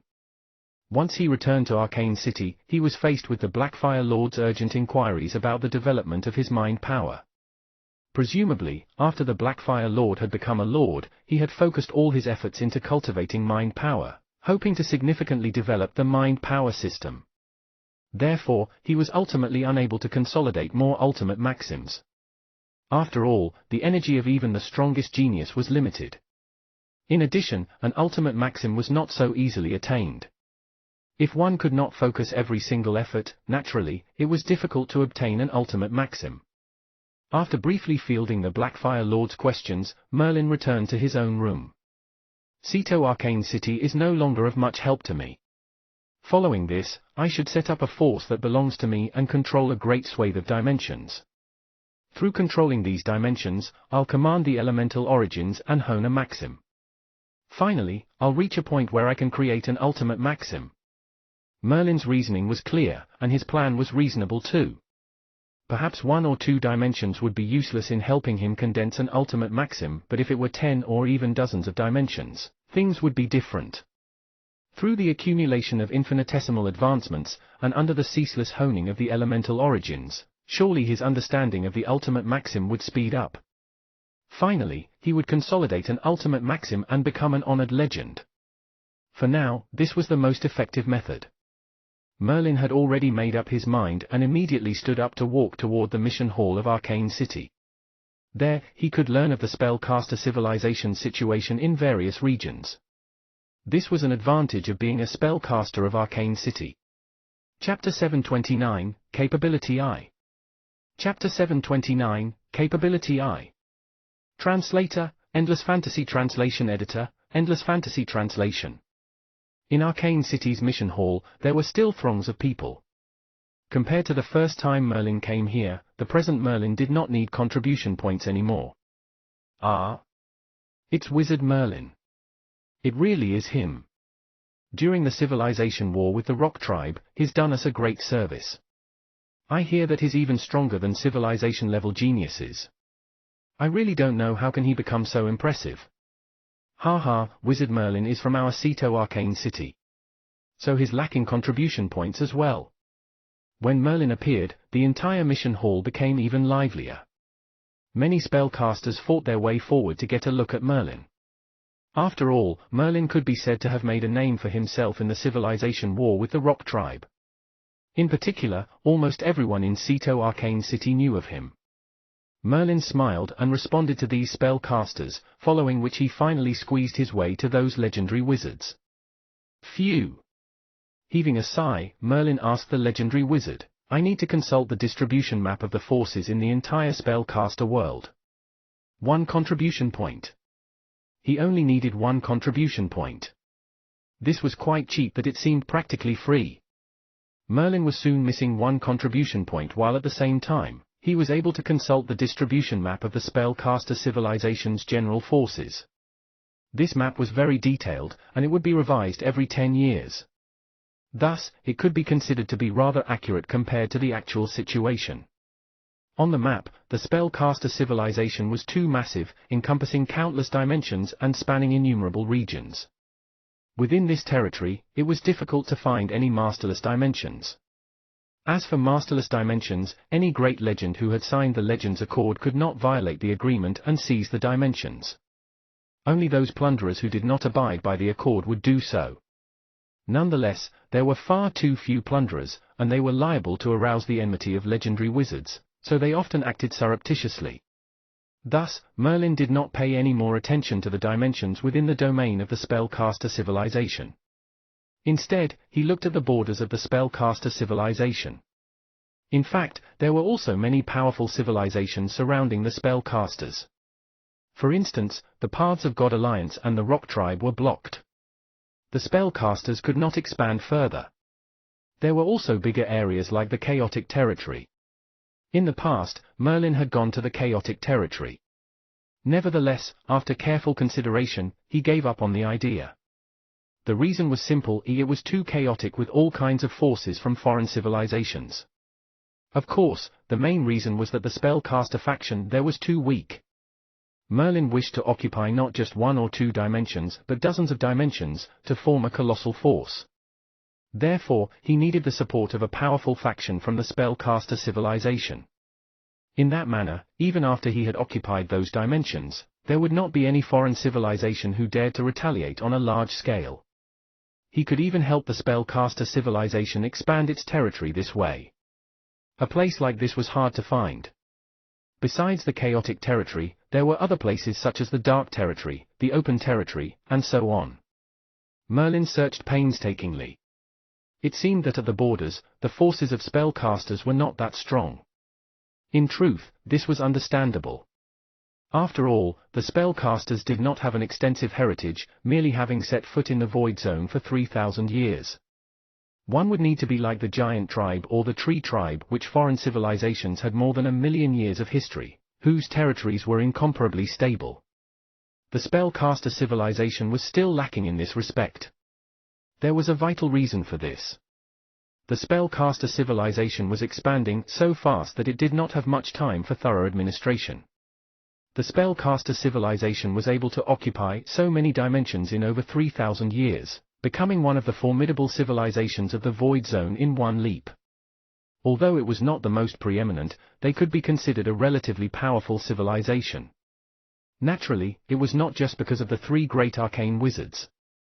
Just the 3 arcane wizards by themselves would merely be like a castle in the air, with not much practical purpose. Other than the ultimate existences that a civilization produced, the strength of a civilization was dependent on the number of spellcasters above the level of legends. This was because existences higher than a legend were the core strength of a civilization. In this sense, the spellcaster civilization clearly had an unparalleled advantage. Some spellcasters could become great legends in over 100 years. Even if they needed more time, they could become a legend in just a few centuries. This was different compared to the foreign civilizations, which needed centuries or more than 1,000 years or even millennia to become much stronger. Thus, the spellcaster civilization was able to grow so rapidly. I've decided to go to the boundless territory in the north. After looking at the map for a long time, Merlin ultimately decided on the boundless territory in the north. Although this region was in constant chaos as well, the spellcaster forces were comparatively stronger. Thus, if Merlin went to the boundless territory and forcefully seized a few dimensions, he could join this territory to the initial area of the spellcaster forces. In this way, he could better guard the dimensions he occupied. Having made up his mind, Merlin said to the legendary wizards, "Now I wish to apply for departing to the boundless territory." Ever since Merlin entered Ceto Arcane City, he had been branded by Ceto Arcane City. Although on the surface it seemed that Arcane City was not concerned about the spellcasters who had left, the branding of Arcane City was a prestige that smoothened one's passage in any area. Nonetheless, these benefits came with obligations. One of the legendary wizards said, "You're now a great wizard, and can leave Arcane City.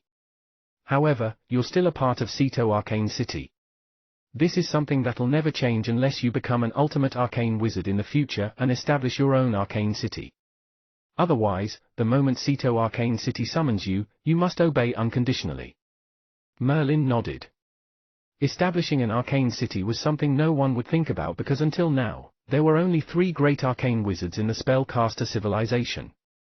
It would not be so easy to become an ultimate existence. As for Ceto Arcane City summoning him, this would only happen during a civilization war with a foreign tribe. Usually, they would not summon wizards just like that, so Merlin did not mind that so much.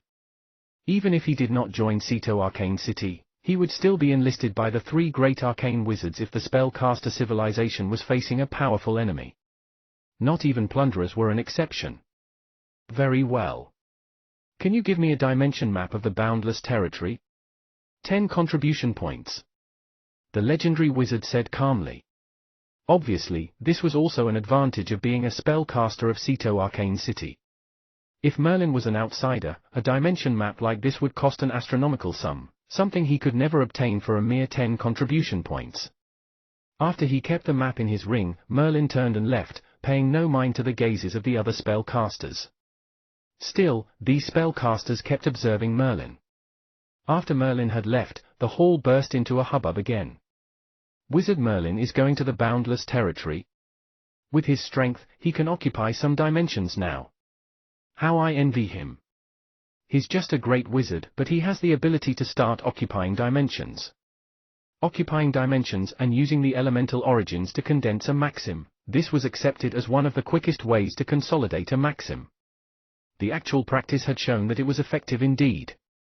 However, to be able to occupy dimensions at the level of a great wizard was something extremely rare.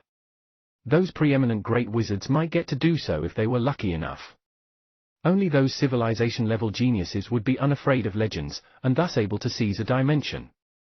Soon, Merlin returned to his room. Before he left, he had to make some plans. First, he needed to ascertain how strong he really was now. Therefore, Merlin took out the spatial ring and extended his mind power into the ring.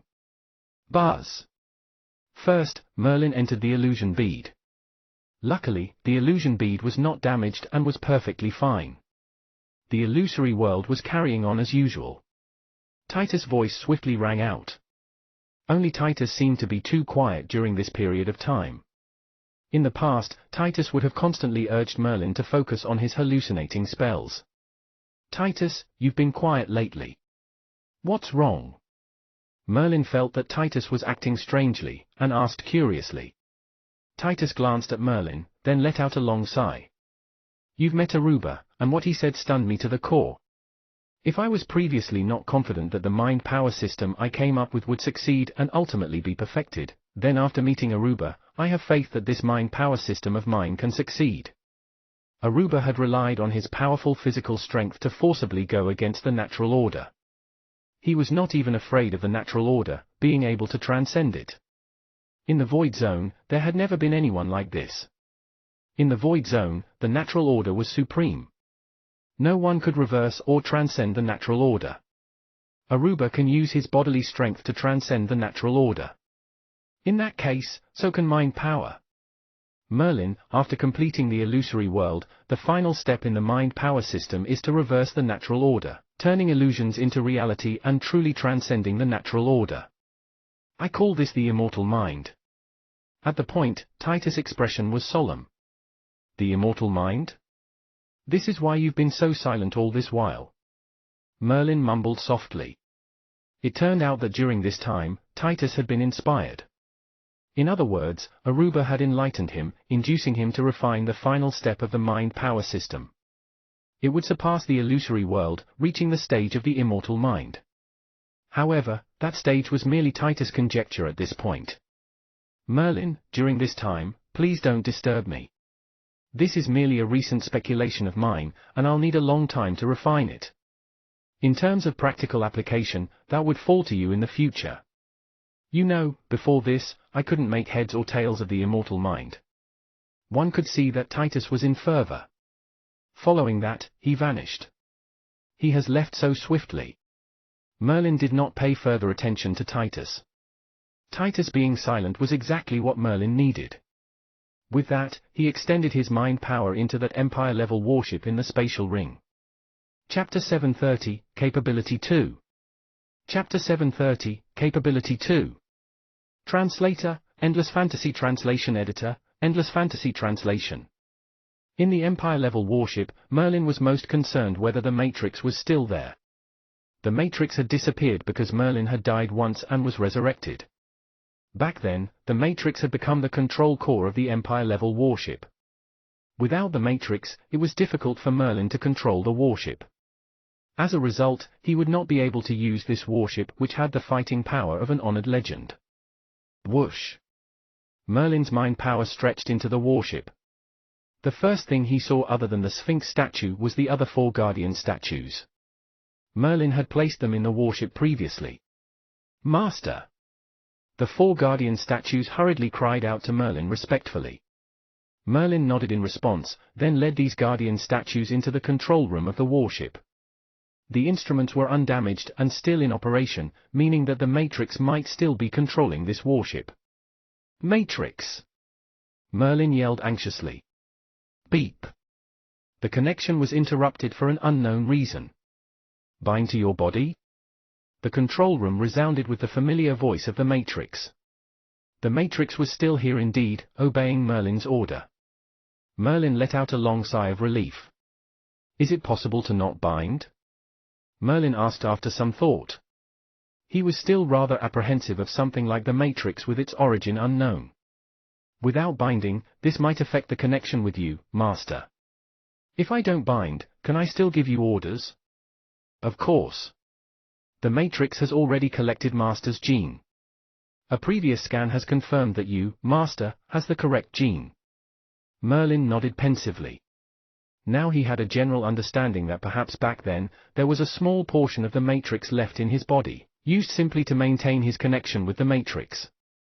The majority of the Matrix had been transferred to the Empire-level warship. Otherwise, he would have no way of controlling this massive warship. Therefore, when the Lord God of Light killed Merlin, the Matrix had escaped disaster. Even so, this state of separation was Merlin's ideal situation. He could control the Empire-level warship, and did not have to allow an unknown power like the Matrix to be bound to his body. Therefore, Merlin did not hesitate to refuse. There's no need to bind. Beep. Order received. The Matrix still had a robotic voice, sounding incomparably icy. Nonetheless, Merlin was already used to it. He thought to himself that what he needed was martial arts robots, as many as possible. With the remaining energy from the light tome, how much of the warship's power can be replenished? Merlin knew that manufacturing martial arts robots required a tremendous amount of energy, so he first checked on the warship's energy supply. The remaining energy of the light tome hasn't been broken down, and cannot be confirmed. Merlin fell into silent contemplation. He must manufacture the martial arts robots. Otherwise, with just 4 Guardian statues, how many dimensions could he occupy? Begin manufacturing martial arts robots. At the same time, break down the light tome and replenish the ship's power. Beep. Order received. Beginning the manufacturing of martial arts robots. The control room of the warship started to flash with light, and various apparatuses began to move. Merlin could only see that the energy of the warship dropped steeply from 100% to 10%. Nonetheless, soon enough, the energy bar began to rise swiftly. It must be the high-powered energy furnace that was breaking down the energy of the light tome so that it could replenish the warship. Creak! After a moment, a strange sound rang from within the warship. Following that, a special martial arts robot slowly walked out from the manufacturing room. This martial arts robot was unarmed and defenseless, but the icy sensation it exuded created a subtle sense of pressure. After some thought, Merlin sent forth one of the Guardian statues. "Give it a go." The Guardian statue immediately understood Merlin's meaning. Strength had always been the forte of these statues, similar to the Mobitans. Therefore, it immediately swung a fist at the martial arts robot. Swish! The martial arts robot sidestepped the blow with incredible speed. If Merlin was not using his mind power, he would have been unable to perceive it. Following that, the robot appeared behind the Guardian statue and brought down a fist. Bang! The Guardian statue responded quickly too, turning around to forcefully counter the martial arts robot's blow. The entire warship seemed to be shaking. Not bad, equally matched. It's on par with a great legend. Merlin nodded, satisfied with the martial arts robot's performance. As long as it could match a great legend, then it could guard a dimension by itself. Merlin glanced at the energy of the warship once more, finding that it still had 100% energy. He did not expect the light tome to have such abundant power. Continue manufacturing martial arts robots. Under Merlin's command, the warship continued to manufacture martial arts robots. The energy dropped swiftly, then rose up quickly again. At last, after manufacturing 3 martial arts robots, the warship's energy, for once, did not rise back to 100% but only 80% instead. Evidently, the energy of the light tome had been exhausted.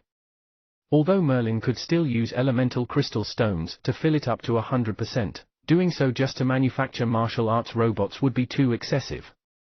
In addition, the elemental crystal stones had a greater function, and that was to ensure this Empire-level warship still had fighting power on par with an honored legend. Therefore, the energy bar must be constantly replenished to 100%.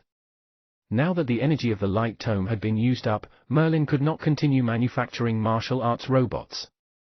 Merlin counted and found that he had manufactured 3 martial arts robots in total. In addition to the 4 Guardian statues, he had 7 beings on par with great legends. This was already a relatively formidable force. What a shame about the Tyrant Raptor.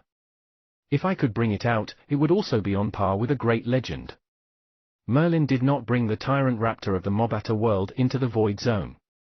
After all, the Tyrant Raptor was born in the Mobata world. If it was brought to the Glorious Land, Merlin was afraid something might change. Furthermore, Varen was unwilling to have too much contact with the Glorious Land, not even wishing to be in touch with the spellcaster civilization. Therefore, after weighing these factors, Merlin did not bring the Tyrant Raptor with him. 7 forces on par with great legends. Adding myself, will be able to control 8 dimensions. That's about it. I can leave now. Merlin carefully coordinated his capability. He would only leave when he was confident. Following the dimension map, Merlin immediately left Ceto Arcane City. In the pitch-black, silent void zone, a shiny black warship of unparalleled size was flying forward at a terrifying speed. This warship was Merlin's Empire-level warship from the Atlan civilization. Its speed was far superior to the casting tools of the spellcaster civilization. Purely in terms of equipment, there was no one among the countless foreign civilizations in the Void Zone who could compare to the Atlan civilization. Merlin was in the warship, poring over the dimension map. He had already scanned this map for the Matrix so it could maneuver the warship completely, flying to the boundless territory on autopilot. Merlin shut his eyes. Initially, he wanted to visit Titus to ask about matters regarding mind power. However, lately, Titus had been researching the mysteries of the immortal mind. Therefore, even when Merlin had entered the illusory world, Titus did not show himself. Although Merlin could force Titus to come out, it was not necessary. Since he could not develop his hallucinating spells further, he could focus on the Maxim. Of course, Merlin was merely understanding the maxim for now, not condensing it. Currently, among all of Merlin's spells, the only ones that had reached the stage of condensing a maxim were the fire-type and darkness-type spells. Out of these two, the fire-type spell had reached the stage of consolidating a maxim, but this would merely be an average maxim. Even if he had become a legend, he would be an ordinary one. As for the darkness-type spell, it was nearly at the level of attaining the ultimate maxim, but there was a gap to reach there, and Merlin did not know how long it would take to truly understand it. Looking at the endless darkness in the void zone, Merlin seemed to feel something. He allowed his consciousness to be immersed in understanding the darkness maxim, letting the warship speed along in the void zone. The void zone was vast and borderless. This time, Merlin was going to the boundless territory, which was a great distance away from Ceto Arcane City. Within the territory of the spellcaster civilization, it was still relatively safe. In particular, Merlin was aboard an Empire-level warship, which emanated a fearsome force. No one would dare to stir up trouble, thinking that it must be a casting tool of some formidable legend. However, if he had reached the boundless territory, Merlin would have to keep the warship. Not only would the warship consume a lot of energy, but more than that, it was also very likely to be recognized by someone. With Merlin's current capability and position, no one would find fault with Merlin over this warship of the Atlan civilization. Still, there would be unnecessary trouble. Endless darkness. Endless sinking. In the warship, not even Merlin had realized that his body had begun to exude some fluctuations. These fluctuations expanded swiftly and even spread outward. The endless vacuum of the void zone was filled with these strange fluctuations. Whoosh! The warship sped by a dimension at an extreme speed. Immediately, a great legend flew out from the dimension, staring bewilderedly at the shadow of the departing warship, mumbling to himself, "Which legend is that? They seem to be condensing a darkness-type ultimate maxim?" It was true. Presently, Merlin was in the process of understanding the darkness-type ultimate maxim. He was already slowly consolidating the ultimate maxim. Once he had attained complete understanding, he would be able to instantly condense the maxim with a single thought. Condensing a maxim required no luck nor elemental crystal stones. All that was needed was an understanding of the element's essence. Therefore, there was an essential disparity between legends and spellcasters below legends. Only by becoming a legendary wizard and creating a maxim could one break free of a dimension's binding. Without needing elements, one could roam the void zone as they liked, traveling past countless dimensions. Beep. You've reached the boundless territory. Please prepare yourself, Master.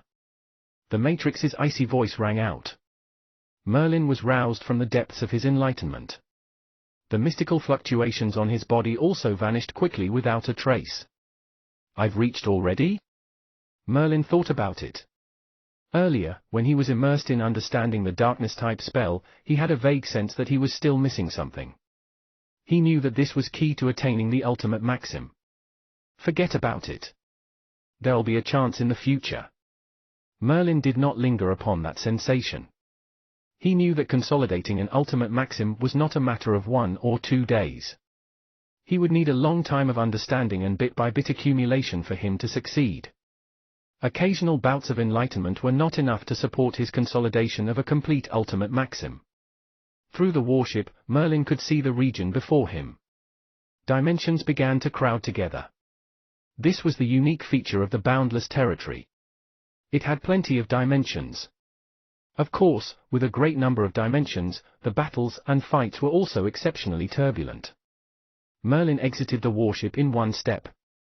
After keeping the Empire-level warship into his spatial ring, he relied on a spell to fly on his own toward the nearest dimension. Chapter 731, Employment.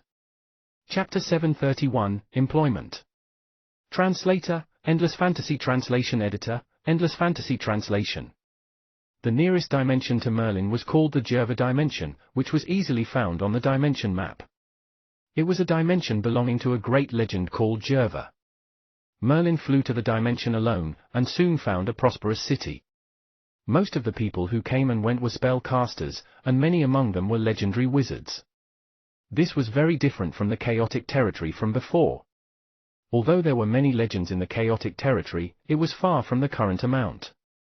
As this place was in the boundless territory, the spellcaster civilization was powerful. Once they had occupied a dimension, they were able to keep it easily. Therefore, many spellcasters came to the boundless territory one after another. Great wizards went to the chaotic territory while great legends went to the boundless territory. This was common sense to many spellcasters. Merlin arrived at the boundless territory for the first time. He did not know the situation here, and just walked along the street, witnessing the prosperity and liveliness where wonderful casting tools filled the streets. Merlin watched with great interest.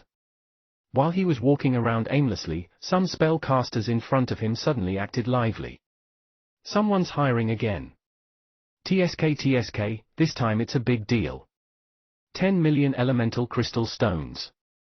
The conditions are good, but are you a legendary wizard? All others want are legendary wizards to help guard a dimension. Merlin heard some voices, and stepped forward. There was a white wall, but he could see some spellcasters' mind power fluctuations. Merlin's heart startled, and he also extended his mind power. Whoosh! Through his mind power, Merlin quickly saw the content on the white wall. It was a great legend called Franz. He seemed to be hiring some legendary wizards. Each legendary wizard would get 10 million elemental crystal stones. The purpose of employment was to guard a dimension for 3 months. Guard a dimension? Merlin was also curious. This kind of employment was new to him, so he asked other spellcasters. After inquiring, Merlin gradually found that this was indeed a common practice in the boundless territory. As the spellcaster civilization was relatively strong in the boundless territory, once a spellcaster obtained a dimension, wizards from the spellcaster civilization would not compete for it unless they wanted to become a plunderer. However, plunderers did not have a good reputation among the spellcaster civilization, and not many were willing to become plunderers. Therefore, if someone had occupied a dimension, and faced the threat of other powerful foreign civilizations, they could employ some spellcasters to help with elemental crystal stones or other conditions. This was very common in the boundless territory. This is a quicker way to understand the boundless territory. Merlin pondered, and felt that experiencing how the boundless territory competed for dimension was better than inquiring all over the place. Thus, he immediately found the address. Before that, he had to send a message. Messages were transmitted very quickly in dimensions. Then, Merlin flew toward the address.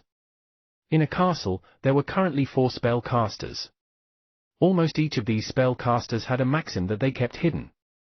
They were all great legendary wizards. There were 3 men and 1 woman.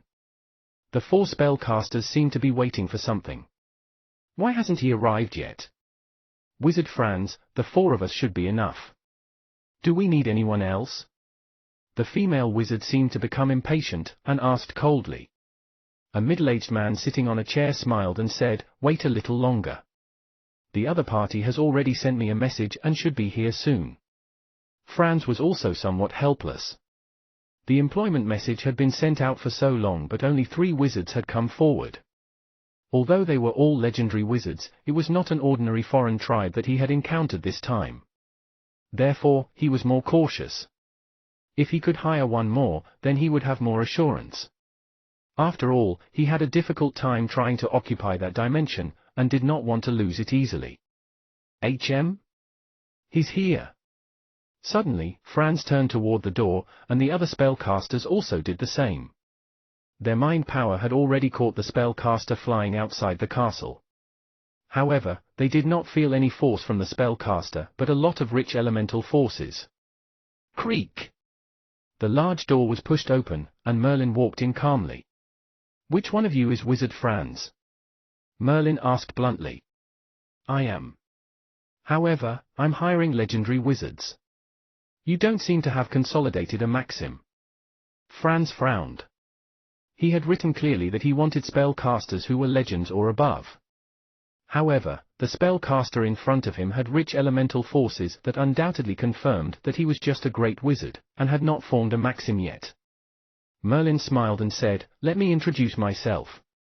My name is Merlin. I'm from Ceto Arcane City." Merlin? Wait, that name sounds very familiar. The female wizard who was impatient seemed to have heard of the name before and thought hard. Ha ha, you can stop racking your head for now. I'm from Ceto Arcane City as well. Wizard Merlin has rendered great services during the civilization war with the Rock Tribe. He's much stronger than regular civilization level prodigies. Franz was uncertain at first, but he was completely sure now, and laughed heartily. He was also from Ceto Arcane City, and had experienced the civilization war with the Rock Tribe. Therefore, he naturally had a deep impression on Merlin, a spellcaster who was in the limelight during the civilization war. Wizard Franz is also from Ceto Arcane City? I didn't notice. Merlin looked at Franz oddly. He did not notice Franz during the battle back then. However, Franz was very happy. Although Merlin was not a legendary wizard, his strength was extraordinary. Only those who took part in the civilization war with the Rock Tribe would know Merlin's power. Therefore, Franz said hastily, Wizard Merlin, help me guard a dimension for 3 months, for 10 million elemental crystal stones. How does that sound? Merlin looked at Merlin carefully before he realized that this was not Franz's real body. It was just a Maxim avatar. As if aware of Merlin's doubts, Wizard Franz continued, this is my apparition. My real body is at the dimension. How would I dare to simply leave? All right, 10 million elemental crystal stones. I'll sign the contract first. Merlin nodded and agreed to Franz's condition. He had originally come to understand the boundless territory. It was naturally a good idea to have these 10 million elemental crystal stones as well. It could increase the energy of the warship by 10%. However, a contract had to be signed. That was the most basic condition. Ha ha, certainly. Franz smiled and took out a contract, and signed it with Merlin. Wizard Merlin, come. Let me introduce you. This is Wizard Dukas, Wizard Ford, and Wizard Ansia. Franz introduced Merlin to the other 3 legendary wizards. Merlin greeted them with a smile. However, the 3 legendary wizards felt somewhat incredulous that Merlin was a civilization-level prodigy. It was not that they did not believe it. In fact, they trusted Franz very much. After all, they did not just start working with each other recently. Many people knew him for hiring to defend dimensions. However, civilization-level prodigies were truly too rare. There were only a few of them in the entire spellcaster civilization. Well, we'll leave now. What do you all think? Franz seemed to be in a hurry. His dimension might be attacked by foreign tribes at any moment. Therefore, he did not want to delay even for a second. Yes, Franz, we're ready. The others nodded. They flew out of the Jerva dimension one after another, and headed for the real boundless territory. Along the way, Wizard Ansia and the others seemed to be very curious about Merlin, and deliberately sped up. However, with the strength of Merlin's multicolored wizard heart, he easily caught up with them by consuming a little magic power. Merlin did not mind either. After all, civilization-level geniuses were too rare. Many people would be skeptical if a great wizard wanted to rival a great legend. Flying to the real boundless territory, Merlin realized that in the originally empty territory, the dimensions started to become dense. Some dimensions even exuded a frightening life force. It was the life force of foreign tribe contenders. All right, we're here. Franz stopped, and Merlin looked behind. The last spellcaster civilization dimension was very far away. Almost all dimensions here belonged to foreign tribes. This was the true boundless territory. It almost made Merlin think that he was back at the chaotic territory. However, this boundless territory was also a place where countless foreign tribes competed. Look, everyone! The dimension I occupied is right there. It's surrounded by dimensions of foreign tribes. Franz pointed to a huge dimension in the distance emitting some of Franz's life force, and showing everyone that it was already Franz's dimension. Almost everyone would do that in the boundless territory. Without any obvious life force, it would be considered a masterless dimension, which would cause a lot of trouble. Franz, with your strength, it shouldn't be so difficult to occupy a dimension. Why do you have to employ so many wizards? Wizard Ansia asked doubtfully. After all, 40 million elemental crystal stones were not a small amount. Franz must have been very determined to part with that amount. Ha ha, if it were other foreign tribes, it'd be fine, but the tribe competing with me for this dimension is the golden-winged insect tribe. You should know how troublesome those insect tribes are, right?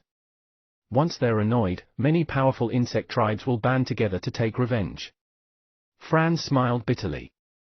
You actually provoked an insect tribe? It's not surprising that you're so nervous. These insect tribes are quite troublesome, and they are great in number. However, this is the boundless territory where our spellcasters are the most powerful. No matter how many insect tribes there are, we can defend the dimension. Wizard Ansia seemed to have absolute confidence. By the way, Wizard Merlin, these insect tribes are very troublesome, and great in number. Ordinary spells are useless against them, especially powerful insect tribes. They can only be killed using maxims. Wizard Ansia warned carefully. After all, the civilization-level prodigy before him was only a great wizard. I'll watch out. Merlin smiled, and nodded. He naturally accepted the other party's goodwill. However, he was also very curious about the insect tribe. Merlin had never encountered an insect tribe before. Soon, the line of 5 wizards led by Franz entered the dimension he had occupied. Chapter 732, The Might of a Hallucinating Spell. Chapter 732, The Might of a Hallucinating Spell. Translator, Endless Fantasy Translation Editor, Endless Fantasy Translation. The dimension was quiet. Its original name was unimportant now that it was occupied by Franz. Therefore, this dimension was called the Franz dimension. Franz had built a huge castle in the dimension. When Merlin and the others approached the castle, Franz's real body came outside to greet them. Welcome, everyone. Franz said with a gentle smile. Then, he invited Merlin and the others into the castle. Their mind power was investigating this new dimension. There was already life in this dimension, but it was low intelligence life. As long as it was firmly controlled, and in the future could attract spellcasters and ordinary people, then the dimension could become a spellcaster dimension. Merlin also noticed that although the location of this dimension was some distance away from the nearest spellcaster civilization, the distance was not too huge. If a few dimensions of some foreign tribes between them could be occupied as well, then these dimensions could be connected in a series, and the power of the spellcaster civilization would be strengthened. Perhaps that's how the spellcaster civilization slowly occupied hundreds of millions of dimensions. Ideas flashed one after another in Merlin's mind. Everyone, the golden-winged insect tribe hasn't arrived yet, but I'll explain to you first what caused everything. It's better to make some preparations. The battle for this dimension did not seem to be that simple, so Merlin listened carefully. Franz continued. I believe everyone knows that I'm close to forming a second fire-type maxim. Therefore, I came all the way from Ceto Arcane City and stayed here for several decades before the civilization war with the Rock Tribe began. It's been nearly 100 years since, and I've finally found a masterless dimension. However, it's not accurate to say that it's masterless. Its original master was the insect mother of an insect tribe. This insect mother died while competing for another dimension. Due to some workings of fate, I took the lead and refined the elemental origin of this dimension, thus controlling this dimension. However, I didn't expect trouble to come so soon. The insect mother left a message telling other insect tribe comrades the exact coordinates of this dimension. Therefore, when some insect tribes came and found that it was occupied by me, I believe you can guess what happened next. After a fierce battle, I drove them away, but the insect tribe won't let it go. They'll gather some insect mothers to fight again. I don't have the confidence to defend this dimension alone, so I could only invite all of you to help me protect it. Franz told the entire story of this dimension in detail. It was not special for something like this to happen in the boundless territory, as it was common. Occupying a dimension, then greedily wanting to occupy more dimensions may end up in you being killed by other foreign tribes. Then, the dimension left behind would become masterless again. Therefore, the trouble caused was not small. Haha, those insect tribes have always been an eyesore. So, what if we rob them? Wizard Franz, will help you defend this dimension. Let's see how many insect mothers those insect tribes can bring. The one who spoke was Wizard Duca. He was the stronger one among them, and he was a legend who had already consolidated 2 maxims. Of course, his relationship with Wizard Franz was also the closest, so he would naturally come to help. Merlin nodded with a thoughtful look. An insect mother was an insect that had reached a certain level of strength comparable to a great legend among spellcasters. However, these insect mothers had a very powerful ability, which was reproduction. An insect mother could reproduce an entire subspecies in a short amount of time. If they had occupied a dimension, they would soon be able to populate the entire dimension with their kind. Therefore, there was no doubt the tribe with the most quantity was the insect tribe. However, insect tribes also had a fatal characteristic: once the insect mother died, the countless other insect tribes bred by the insect mother would also die instantly. Unless the insect tribes could become a new insect mother, then it would not be affected by other insect mothers. Therefore, the insect mother was the strongest in an insect tribe. As long as the insect mother was killed, the other insect tribes would be of no threat. The insect mother also relied on the development of insect tribe species to enhance its strength. The more dimensions it occupied, the more insects could be bred, and the stronger they would be. When will these golden-winged insects arrive? After a long time, Merlin asked. Franz hesitated for a moment before saying, I'm not sure about that either, but many days have passed. According to how the golden-winged insect tribes style, it'll be very soon. Merlin glanced around. There was a total of 5 spellcasters above legend, including himself. No matter how strong the insect tribe was, they should be able to hold on. Although many intense battles were happening in the boundless territory, there was no need to fight so fiercely for an ordinary dimension. Therefore, the insect tribe could only send 3 to 4 insect mothers. Like Merlin and the others had guessed, the golden-winged insect mother finally arrived. Buzz buzz buzz. A golden cloud seemed to appear outside the Franz dimension. However, there were no clouds in the boundless territory. It was all caused by the golden-winged insect tribe. It was the first time Merlin saw the golden-winged insect tribe. He had seen the tree tribe, the rock tribe, the giant tribe, and so on, but he had never seen an insect tribe. Now that he had finally seen it, it was shocking. Outside the dimension were golden-winged insects densely packed into golden clouds. There was a countless number of them. Among the golden-winged insect tribe army, 4 enormous insects could be seen at a glance. They seemed to be of the same size as the tyrant raptor from before. These 4 insect mothers were the key, and the densely packed insects were just cannon fodder that the insect mother had bred. Merlin finally realized what quantity was, and why the insect tribes were so annoying. With such a terrifying reproductive ability, if they were not restrained after occupying a dimension, that dimension would be hollowed out by the sheer number of insects. It was not surprising that the insect tribes were developing everywhere in the void zone. They did not care if their forces would be connected. As long as they could occupy a dimension, they would begin to multiply. They're here. Be careful, everyone. Don't underestimate those cannon fodder. Franz warned that the insect mother liked to use numbers to her advantage and make countless insects attack at the same time. These insects looked insignificant but were terrifying. If one got too close, then it would even tear Maxims apart bit by bit. The insect mother would only act as a final resort. They could continuously reproduce these cannon fodder insects. I hate fighting these insect mothers. They are so troublesome. Wizard Ansia also felt helpless.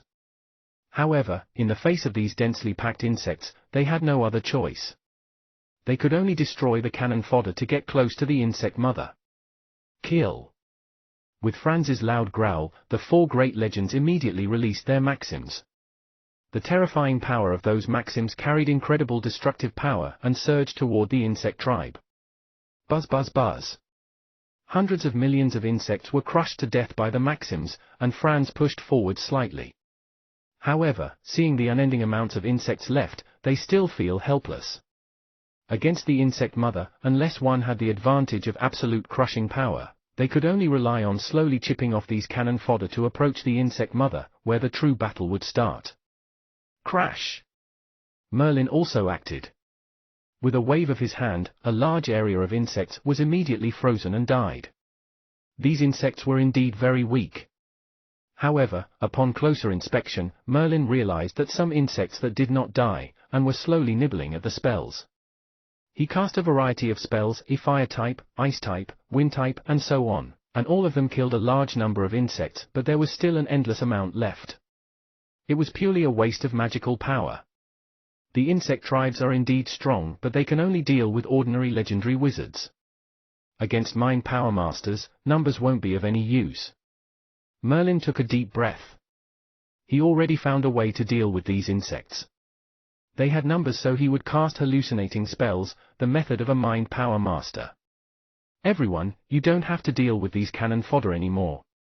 Let me handle them. Merlin suddenly said. You'll handle it. Ansia and the other legendary wizards frowned, wondering what trick Merlin had up his sleeve. Merlin did not mind and smiled.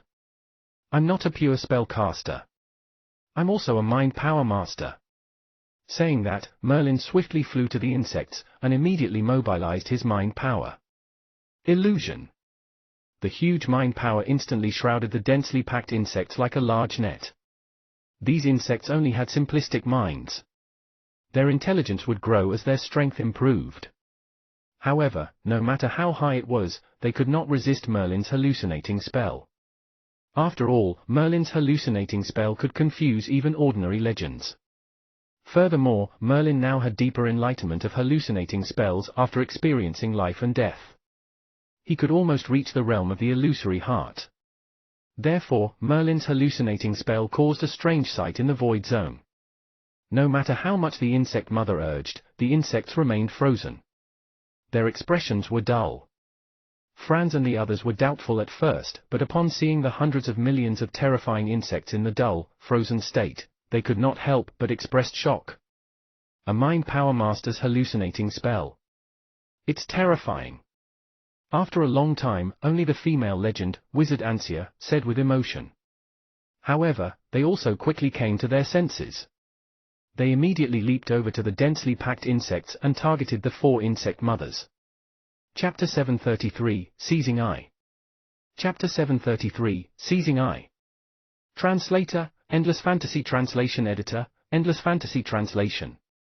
The 4 insect mothers also seemed to be aware of the crisis, and their huge bodies began to give off waves of distorted light. Even maxims could be broken down by this light. Be careful, this is the insect mother's shockwave. It's extremely bizarre and can rival a maxim formed by a great legend. Wizard Franz warned. It was not his first time dealing with these insects, so he was very familiar with the methods insect mothers used. Buzz! The insect mother's shockwave collided with the maxims of the 4 legendary wizards, and both sides were almost equally matched. The insect mother let out a shrill sound to wake up the insect army. However, those insects were all trapped by Merlin's hallucinating spell and could not wake up at all. Without the insect army, the insect mother lost a large portion of its forces, and became agitated. However, Franz and the 4 other legendary wizards seized the opportunity well and immediately gained the upper hand. Looking at the battlefield situation, he found that things were in their favor, and that he no longer had to act. The 4 legendary wizards were enough to suppress and deal with the 4 insect mothers. Ha ha, die. The strongest of them, Wizard Dukas, possessed 2 maxims, hence his speed was also the quickest. The 2 maxims searched over and viciously hit an insect mother. Immediately, the insect mother was covered in a spider web with cracks spreading across it. Even the insect mother revealed disgusting green blood. Bang! Finally, Dukas used his 2 maxims again and continued to attack, finally killing 1 insect mother. This insect mothers did not have immortal characteristics like gods and legendary wizards, nor did they have divinity or maxims. The most important thing to them was their bodies. Once their bodies were destroyed, it represented their complete death. Then, Merlin saw a shocking scene. As soon as 1 insect mother died, a large amount of the insects he trapped suddenly let out anguished wails, and died one after another. They were completely uninjured, but they no longer had any life force. They all died. Wizard Duka's voice sounded again, and Merlin raised his head to see that the remaining 3 insect mothers had already fled. When one of the insect mothers died, they finally realized that they could not defeat Franz and the others, and chose to leave voluntarily. What about all these insects left? Merlin frowned. The insect mothers had left, but these insects were still here and trapped within his hallucinating spell. Ha, the golden-winged insect tribe bodies are strong. They're considered good. They can be refined into some important materials for potions and casting tools. How about this? I'll buy all these insects here for 20 million elemental crystal stones. How does that sound? Merlin was slightly surprised. However, upon further consideration, these were the famous golden-winged insects, which were usually very difficult to capture. With the insect mother present, these insects were fearless of death. It was impossible to capture them. The rarer something was, the greater its value. Such a large amount of insects would certainly fetch a good price, not just 20 million elemental crystal stones. However, Merlin could not be bothered. Including the reward from before, a total of 30 million elemental crystal stones was still very good. All right, I'll leave them to Wizard Franz. Merlin nodded and agreed. Franz smiled, and with a wave of his hand, the numerous insects were all kept into his spatial ring. Returning to the Franz dimension, Franz handed the elemental crystal stones he had prepared to Wizard Dukas and the others. Merlin received a total of 30 elemental crystal stones for the golden-winged insect tribe from before. After receiving the elemental crystal stones, the contract was automatically released. Franz smiled and said, "Wizard Merlin, you've just arrived at the boundless territory. What are your plans for today?" Not only Franz but the others also looked at Merlin. They had originally looked down upon mind power masters. However, Merlin's hallucinating spell earlier was just too shocking. Great legends like them had already lived for hundreds of thousands of years, so they naturally knew what it meant. If several wizards worked together and assisted Merlin's hallucinating spell, its strength would be increased several times. Therefore, they had already discussed with each other and were ready to join forces. Does Wizard Franz have any thoughts? Merlin did not give a direct answer and instead looked at Franz curiously. The other party seemed to have some ideas. Well, we've just discussed with Wizard Dukas and the others, and felt that if we all work together to combine with Wizard Merlin's hallucinating spell, its power would increase several times in an instant. Naturally, we'll be able to occupy more dimensions and form a powerful force. What are your thoughts about this? Work together? Merlin was slightly stunned. He had not considered this possibility. However, the strength of these wizards was still weak. The strongest among them, Dukas, only had 2 maxims. If Dukas and the others knew what Merlin was currently thinking, they would feel depressed. Great legendary wizards like themselves were rejected by Merlin, a great wizard, for being too weak. Wizard Merlin, you'll have the priority for the first dimension we occupy. How does that sound? Franz hurriedly added as if feeling that the conditions were not good enough. Merlin glanced at Franz. If these wizards were stronger and were all spellcasters with 3 to 4 maxims, then teaming up would be quite terrifying. Merlin would not hesitate to team with these wizards. However, Merlin's strength now was second only to that of honored legends. Teaming up with these wizards would be a burden and was not beneficial to him at all. Whether it was the spellcaster civilization or the Void Zone, this was still the real world. Therefore, Merlin resolutely refused. Wizard Franz, I'm afraid I can't agree to that. I'll be wandering alone. It's very dangerous to wander alone. Would you like to reconsider? There was some disappointment on Franz's face. No, I've thought it over. However, I have something to ask of Wizard Franz. In the boundless territory, which areas have more masterless dimensions? Masterless dimensions? Although Franz was disappointed, he quickly adjusted his mood. After thinking carefully, he shook his head helplessly. There are indeed many dimensions in the boundless territory. However, you need to go very deep. Those places aren't like here, where the spellcaster civilization is nearby. Spellcasters don't have it good there. Others may not have understood Franz's words, but Merlin, who had already experienced the chaotic territory, was perfectly clear. Dimensions in the chaotic territory were like that. Even great legends had to be constantly on guard against other contenders coming to seize their dimensions. Therefore, they would not dare to leave their dimensions even for a moment. However, in the boundless territory, as long as they were near the spellcaster civilization, they could still employ great legends to defend together. Furthermore, if they could get closer to the spellcaster civilization and join forces, then foreign civilizations would have to think twice. Therefore, the bonus territory was very advantageous to spellcasters.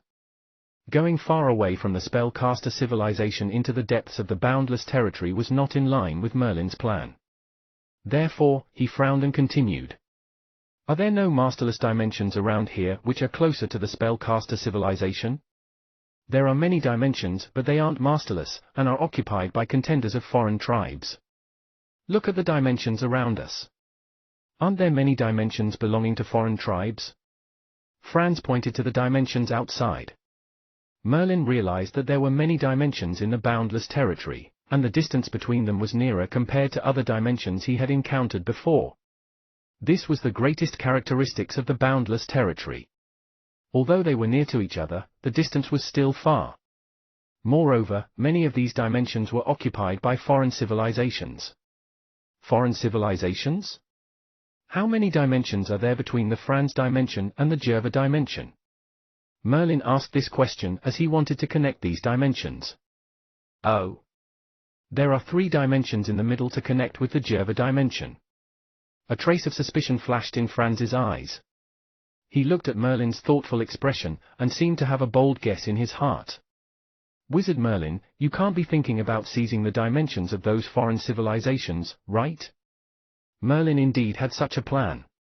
He nodded and said, at present, it seems that seizing is the only way to connect with the Jerva dimension. Ha ha, seizing dimensions? We admire Wizard Merlin's ambition. However, I'm afraid Wizard Merlin doesn't understand the boundless territory. It's more difficult to seize a dimension than to defend it. Furthermore, there are many foreign tribes. Spellcaster dimensions could employ help, but other spellcasters could as well. Moreover, once you've seized a dimension, you'll become a plunderer, and might end up getting killed. That'll be very troublesome. Franz cautioned and told Merlin that dimensions could not be easily seized. Otherwise, several of them had already worked together to seize the dimensions closest to the Jerva dimension. Everyone knew that Jerva dimension was safer, but who had taken action? I have to give it a try. How could I give up before that? Merlin did not explain in detail. He possessed power comparable to great legends and was second only to honored legends. He also had an empire-level warship comparable to an honored legend. Adding all of these together, it would be questionable if he could not seize a dimension instead. However, Merlin did not need to tell others about these secret trump cards. They should not be revealed easily until the critical moment. Franz, which is the nearest foreign tribe dimension? Merlin's bright eyes were fixed on Franz. He already generally knew about the situation in the boundless territory. Therefore, he made up his mind to start work as soon as possible. He was not fighting for masterless dimensions, but directly seizing them instead. Chapter 734, Seizing 2.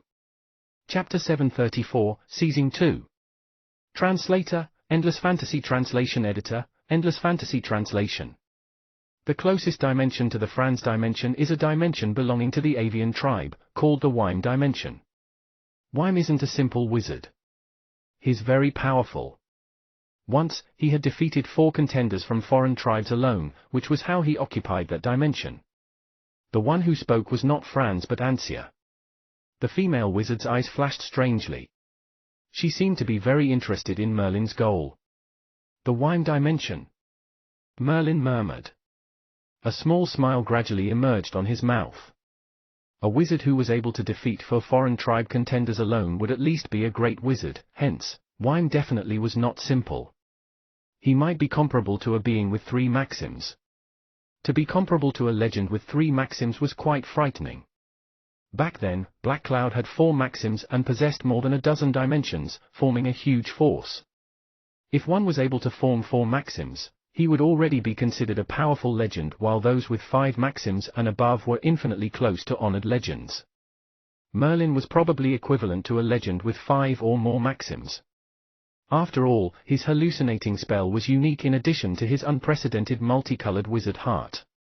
Merlin had not encountered a legend with 5 maxims before, so it was difficult for him to know if he really would be stronger than one. However, it was enough to deal with Wime. All right, the Wime dimension it is. If Franz doesn't mind, could you give me a dimension map of this territory? Merlin smiled and asked Franz. The dimension map he had obtained from Ceto Arcane City was only until the Jerva dimension. After all, only the Jerva dimension was under the spellcaster civilization's sphere of influence. All the others were more chaotic.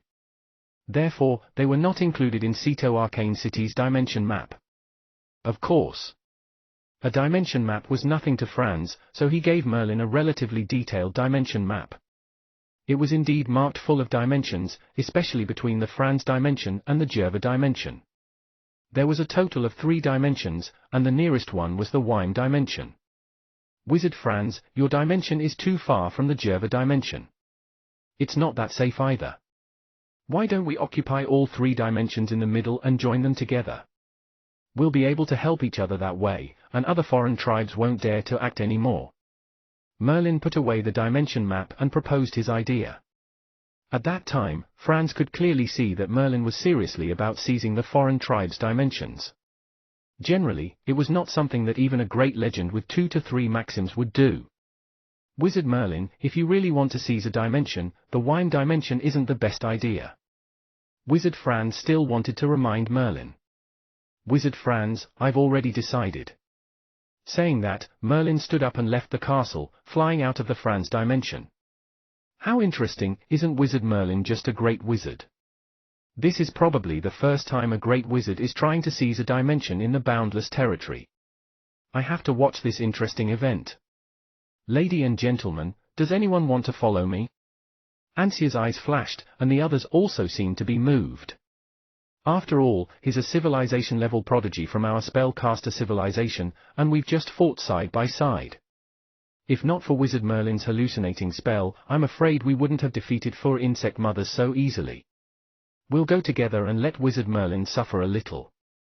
Then, he'll naturally learn that the boundless territory isn't that simple. Franz's words made the other legendary wizards nod. Thus, the 4 great legends also swiftly rose, and caught up with Merlin. It was not the first time Merlin saw the boundless and empty void zone. In the vast void zone, Merlin's mind power could only cover a small portion of it. At best, it could cover a dimension. One dimension was just a grain of sand in the desert like the void zone, and it was unremarkable. Even ultimate existence did not know how vast the void zone was. The void zone is enormous. There are countless secrets hidden here. So many geniuses and contenders have shined brightly in this void zone.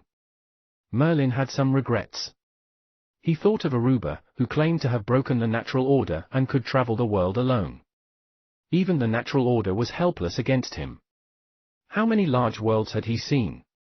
Shaking his head lightly, Merlin tossed all irrelevant thoughts out of his mind. He was a mere great wizard, not even a legend. He still had a long way before he could reverse the natural order. His current target now was the Wime dimension. Whoosh! Soon, Merlin saw the Wime dimension gradually coming into the distance. He seemed to feel a distinct life force from it. It was the avian Wime's life force.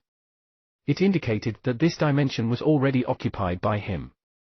Stop, spellcaster! Just as Merlin was approaching the Wime dimension, a huge bird appeared from inside the dimension.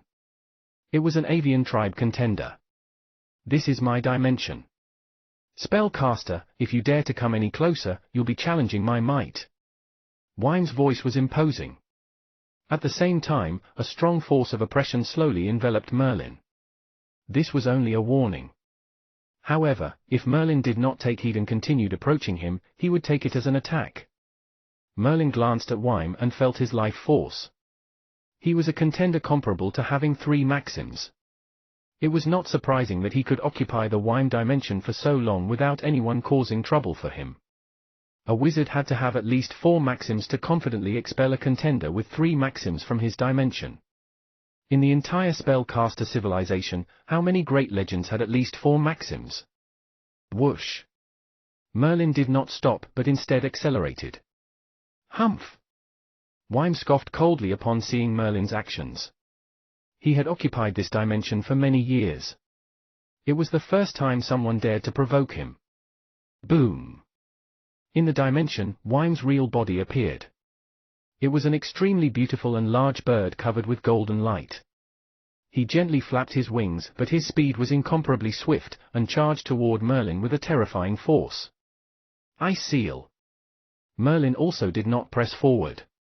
The other party left the dimension because he did not want to destroy it due to the battle. Thus, he also stopped. Behind him, his huge multicolored wizard heart appeared. Crack crack. The chill was biting. Merlin's spell was incredibly powerful under the support of his multicolored wizard heart. Once it broke out, a terrifying cold squall blew in the void zone. Almost all the places the cold wind blew past were frozen with a thick layer of ice crystals.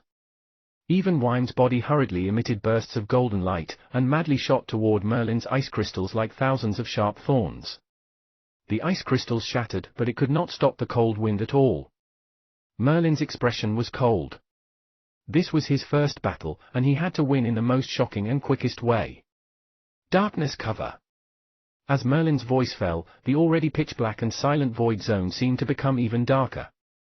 It could be scouted with mind power before, but now, it was like an invisible dark cage, trapping Wyme within. Swooze swooze swooze. Golden light shone brightly. Wyme also seemed to feel the danger in the darkness. The golden light on his body was like the sun, and was just about to pierce Merlin's darkness cover when endless flames suddenly appeared, turning Wyme's surroundings into an inferno of flames and darkness. It can't be. Impossible. Wyme shouted, doing everything he could but to no avail. The flames burned him, and even the golden light protecting his body seemed to be easily burned to ash. With the darkness elements, one would not even be able to distinguish north from south. The speed the avian tribe was so proud of was completely useless before Merlin. Without the opportunity to play out his advantage, Wyme gradually despaired. All this was seen by Dukas, Franz, and the other legendary wizards. Their mouths were agape, and they stared at the huge darkness and terrifying inferno. Particularly, they stared at the multicolored wizard heart behind Merlin, which was casting a faint pressure on them despite aiming at Wyme. It could even emit a slight force that oppressed them. He's too powerful. How is he just a great wizard? He clearly has power comparable to great legends with 5 maxims. Franz exclaimed with horror. Back then, Merlin did not have such terrifying power during the civilization war with the Rock Tribe civilization. A great wizard who has power comparable to someone with 5 maxims. This is already beyond a civilization-level prodigy. Duka's eyes flashed with a strange light. In the vast void zone, civilization-level prodigies were exceedingly rare. They could be called the greatest prodigies in a civilization. However, prodigies who surpassed civilization level existed, but they were simply too rare. Perhaps one would only be seen once every million years. The spellcaster civilization had never seen a prodigy like that before. They were only occasionally heard of when fighting against some foreign tribes, and many did not believe they existed. However, now, Merlin had easily trapped Wyme. This was far beyond the strength of a civilization-level prodigy, but Merlin truly was just a great wizard. Just by relying on his wizard heart, he could suppress a being who was comparable to having 3 maxims. Even civilization-level prodigies could not do that under any circumstances. It's over. Merlin's wizard heart fiercely shook, and the flames seemed to intensify. Wyme's true body, a huge golden bird, was drowned in a sea of flames. Chapter 735, Terror. Chapter 735, Terror. Translator, Endless Fantasy Translation Editor, Endless Fantasy Translation. Dead? Franz felt Wyme's life force in the dimension gradually dissipating before finally disappearing completely. Even the life force above the dimension disappeared. This meant that Wyme was dead. Right now, this dimension had become a masterless dimension. Although it was a masterless dimension, neither Franz nor the other legendary wizards carried any thoughts at all. Anyone who had seen how easily Merlin killed Wyme would never have any ideas about this dimension again. Merlin's terror was by no means inferior to a great legend with 5 maxims. Phew! Merlin also breathed a sigh of relief. At first, he was worried that the avian tribe had some desperate measures that could explode in a powerful force. However, it seemed now that he was overly concerned. There was no such method. With Merlin's strength, he could suppress anyone who was not an honored legend. Except them, everyone else could be crushed directly, and would be no match for him. Therefore, he also easily seized this dimension. Even the avian tribe, who prided themselves on their speed, could not escape and was killed by him. This had saved him some trouble. After all, if they escaped, they might gather some stronger contenders, and Merlin would have to spend more energy to deal with them. The Wime dimension had become a masterless dimension. Merlin directly flew into the Wime dimension, and immediately began to control its elemental origin. Merlin was very familiar with controlling an elemental origin. He was not fighting for a dimension, but he had killed Wime instead, resulting in a masterless dimension. That was why Merlin could easily control the Wime dimension. The origin of this dimension is very strong. It's not surprising that Wime wanted to occupy this dimension. When Merlin took control of the dimension's origin, he felt the power of the elemental origin. There was a wind origin, flame origin, ice origin, and so on. Of course, the most important ones for Merlin were the darkness origin and flame origin. These two origins were the most promising elements for Merlin to form an ultimate matrix. Wizard Franz, I've taken control of the dimension origin. If you'd like, please come in and have a look. Merlin's mind power saw that Franz, Dukas, and the other legendary wizards were still outside. Thus, he shouted loudly. Ha ha, all right. We're just about to enter. Franz did not stand on ceremony, and swiftly flew into the dimension with Dukas and the other legendary wizards. They could feel that the dimension origin had indeed been controlled by Merlin and glanced at each other. Their faces revealed traces of shock. I didn't expect Wizard Merlin to be so powerful. I'm afraid he's only second to honored legends. Dukas said with emotion. They have not had the chance to occupy a dimension for very long since their arrival at the boundless territory. Dukas had occupied one dimension once, but he was expelled by a foreign tribe contender. This time, Franz, with the help of the others, had finally occupied a dimension. However, it was not stable. The Franz dimension would only become more stable when Merlin had occupied other dimensions, and connected them with the Jerva dimension. Wizard Merlin, defending a dimension isn't easy. We've discussed a little earlier and are willing to help you temporarily to defend this dimension. Seizing the two other dimensions wouldn't go as smoothly, but we're willing to help you.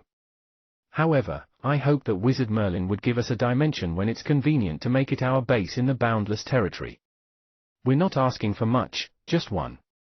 What do you think? The one who spoke was Dukas.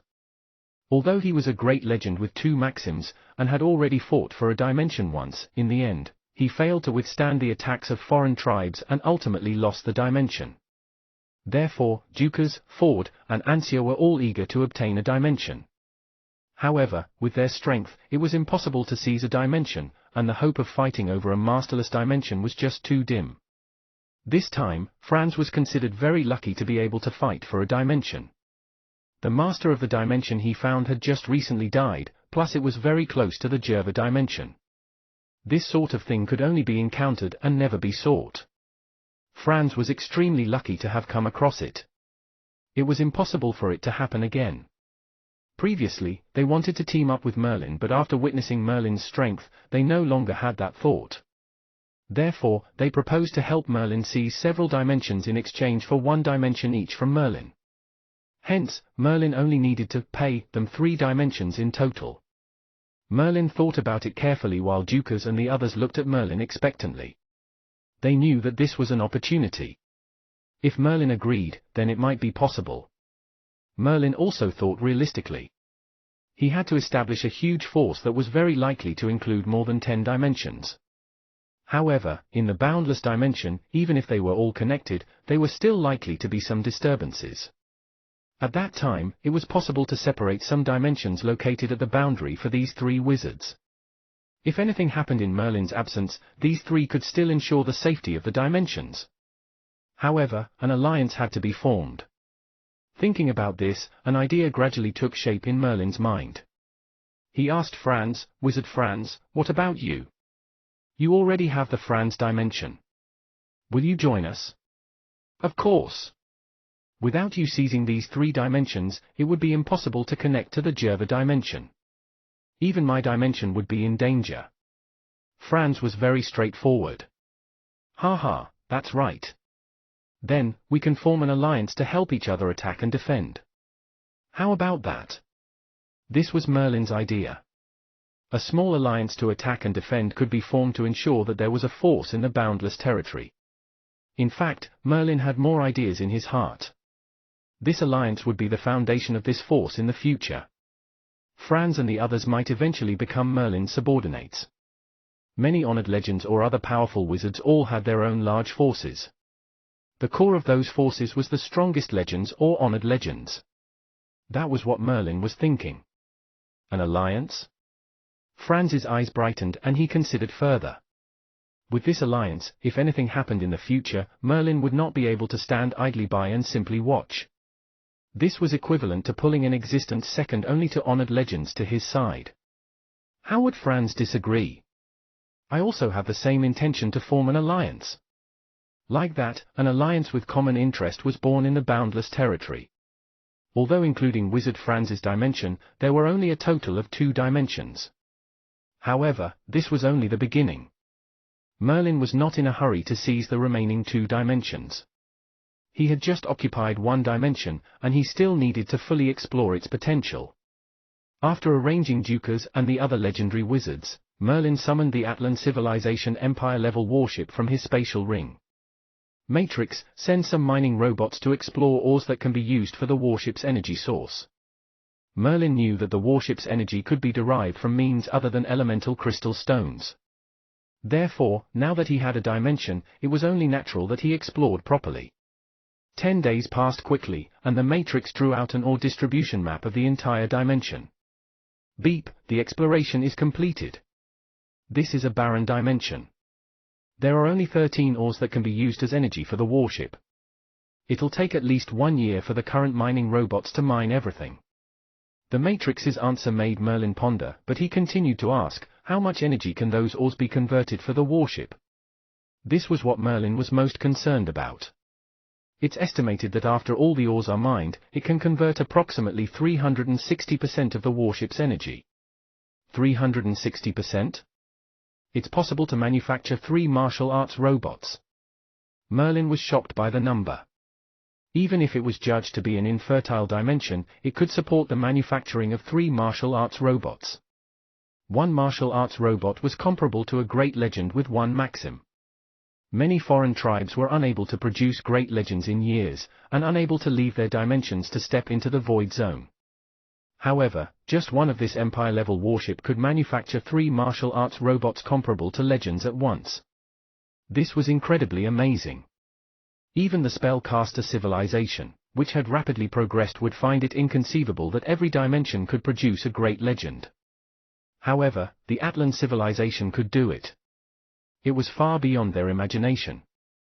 Merlin's gaze was somewhat complicated as he looked at the Empire-level warship. Besides the spellcaster civilization, very few foreign civilizations knew about the special Atlan civilization. This civilization's dimension barrier was broken by the 3 ultimate arcane wizards, but it was like releasing a demon. The Atlan civilization was so powerful that for the first time, the spellcaster civilization had suffered a heavy blow. Finally, the Atlan civilization was suppressed by the 3 great arcane wizards. Rumor had it that the Atlan civilization did not produce any ultimate existences. Otherwise, Merlin would have found it even more unbelievable. Under the leadership of ultimate existences, how terrifying would the Atlan civilization be? This was just an Empire-level warship. There were still Dimension-level warships and even the rumored Void-level warships. What terrifying robots could those warships manufacture? If there was an Empire-level warship full of Atlans, then they only needed 1 dimension for the power of the Atlan civilization to soar. 1 warship could carry the knowledge of Atlans. Occupying a dimension would allow their strength to skyrocket. If the Atlan civilization developed without being restrained, they would become a dimension more frightening than the insect tribes. Merlin now understood the terror of the Atlan civilization. Chapter 736, Force I. Chapter 736, Force I. Translator, Endless Fantasy Translation Editor, Endless Fantasy Translation. Merlin stayed in the first dimension that he had obtained in the boundless territory for 3 months. In these 3 months, strange robots appeared throughout the dimension. They were mining robots, exploiting all types of special minerals including some elemental crystal stones. The continuous loot is then accumulated in the Empire-level warship, where Merlin instructed the Matrix to produce martial art robots at full steam. This was because the martial art robots were the foundation for him to control the dimensions. After uninterrupted manufacturing, 3 martial art robots had been produced. Currently, Merlin had 6 martial art robots in addition to 4 statue guardians. In total, he had 10 subordinates who were comparable to great legends. However, bad news ensued. The core materials used to produce martial art robots are almost exhausted. We're longer able to support the production of a complete martial arts robot. Master, please find more core materials for the martial arts robots. The Matrix transmitted this bad news to Merlin. Indeed, the Atlan civilization warship was extremely fearsome. It was able to produce martial art robots that were comparable to great legends ceaselessly. Nonetheless, the materials needed to manufacture such powerful martial arts robots were extraordinary. Besides a huge amount of energy, Merlin also needed to prepare sufficient materials. Unfortunately, the dimension occupied by Merlin did not have the core materials needed to manufacture martial arts robots. However, this was not completely unforeseen. How could it be easy to obtain a material that was comparable to a great legend? Nevertheless, there was a silver lining. The warship could still produce mining robots, which could help search for the materials necessary to manufacture martial arts robots. Besides this bit of unexpected news, Merlin spent his remaining time making use of the dimension origin to deepen his understanding of fire elements and darkness elements. His understanding was getting more profound. He could almost touch the essence of an ultimate maxim. However, he still could not break through this paper-thin barrier. Merlin knew that it was because his accumulation was still far from enough. After all, he was only a great wizard. Of course, it would not be easy to accomplish such a massive leap to consolidate an ultimate maxim. Wizard Merlin, can we conquer the second dimension now? Wizard Franz, Dukas, and the others had been asking a few times but were rejected by Merlin each time. Just the second dimension? That's not enough. If we're going to attack, we might as well join all the dimensions together. So, we must also conquer the third dimension. Do you know the specifics of these 2 dimensions? Merlin finally decided to attack. As long as they managed to join the dimensions into one, then the situation would be stabilized temporarily. Moreover, if Merlin had occupied 3 dimensions and gained further understanding from their elemental origins, he might be able to consolidate an ultimate maxim and become an honored legend. Wizard Merlin, you want to conquer both dimensions at the same time? Nevertheless, we've collected information about these 2 dimensions over the past few days. Wizard Franz was well prepared, so a smile appeared on his lips. The second dimension is occupied by a powerful existence from the Unicorn tribe. The Unicorn tribe is unique, and is attached to a powerful civilization. The strongest contenders in their tribe are only comparable to the honored legends, and there are only 3 of them in total. Therefore, the Unicorn tribe lives a very low-key existence. After occupying the dimension, almost all traces of them had disappeared. They seldom appear in other places. According to our inquiries, their abilities should be around a 2 or 3 maxim legend. Merlin nodded. He had never heard about the Unicorn tribe. There were too many foreign tribes in this vast void zone, hence, it would be impossible for him to know all of them. What about the third dimension? Judging from your looks, it seems a little troublesome? Merlin gazed at Franz and the others. He could feel that upon mentioning the third dimension, all of them seemed reluctant to speak up. Allow me to elucidate about the third dimension. The wizard who spoke was Dukas.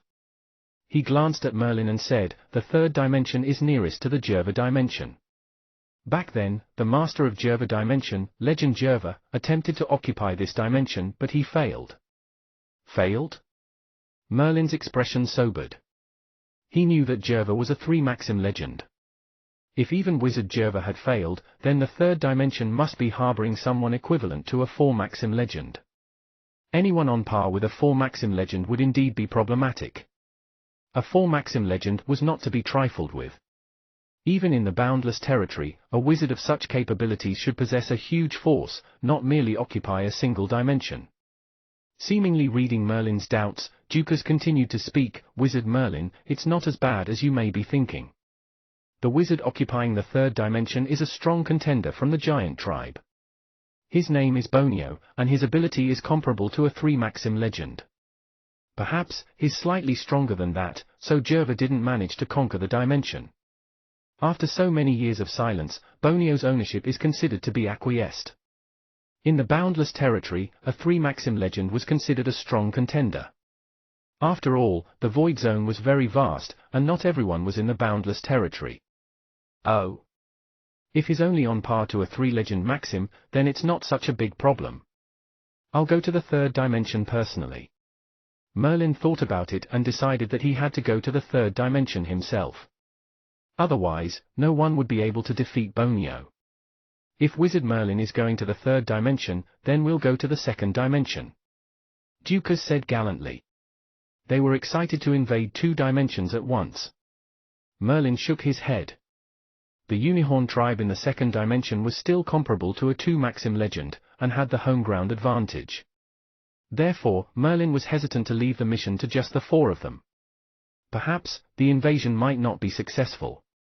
After some consideration, Merlin summoned the 6 martial arts robots and 4 statue guardians from his spatial ring. 10 formidable auras were unleashed in an instant. Each of them was comparable to a great legend. Wizard Merlin, what is this? Franz and the others were extremely surprised as they witnessed the massive burst of aura. These were 10 existences that were comparable to a great legend. Considering the boundless territory, this was a relatively big force. These are my minion puppets, each possessing the ability of a great legend. They'll temporarily take orders from Wizard Dukas. You can bring them with you to the second dimension. Added with their numbers, you'll have a total of 14 great legends. It should be enough to conquer the second dimension. Merlin declared with confidence. After all, this was the base where he would build his huge force in the boundless territory. Ha ha, with these 10 existences comparable to great legends, I promise we'll bring back the second dimension. Dukas replied with equal confidence. There were a total of 14 great legends, and he was a 2-maxim great legend.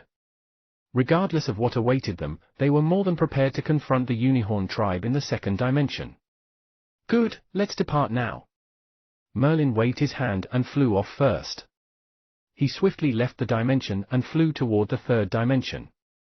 Meanwhile, Dukas and the others flew toward the second dimension. Swish! Merlin flew to the third dimension. Seeing the size of this dimension, he understood why Bonio, despite being a giant comparable to a 3-maxim legend, was dead set on guarding this dimension. There were countless dimensions in the void zone. Naturally, their sizes differed greatly as well as their characteristics. Every dimension contained distinctive features. Other than the glorious land and the origin dimension of other civilizations, there were also some special dimensions. However, it required an additional stroke of luck to occupy a dimension with special features. Special dimensions were very rare. The most commonly seen feature was bigger dimensions. Naturally, the bigger dimensions were stronger than the smaller dimensions.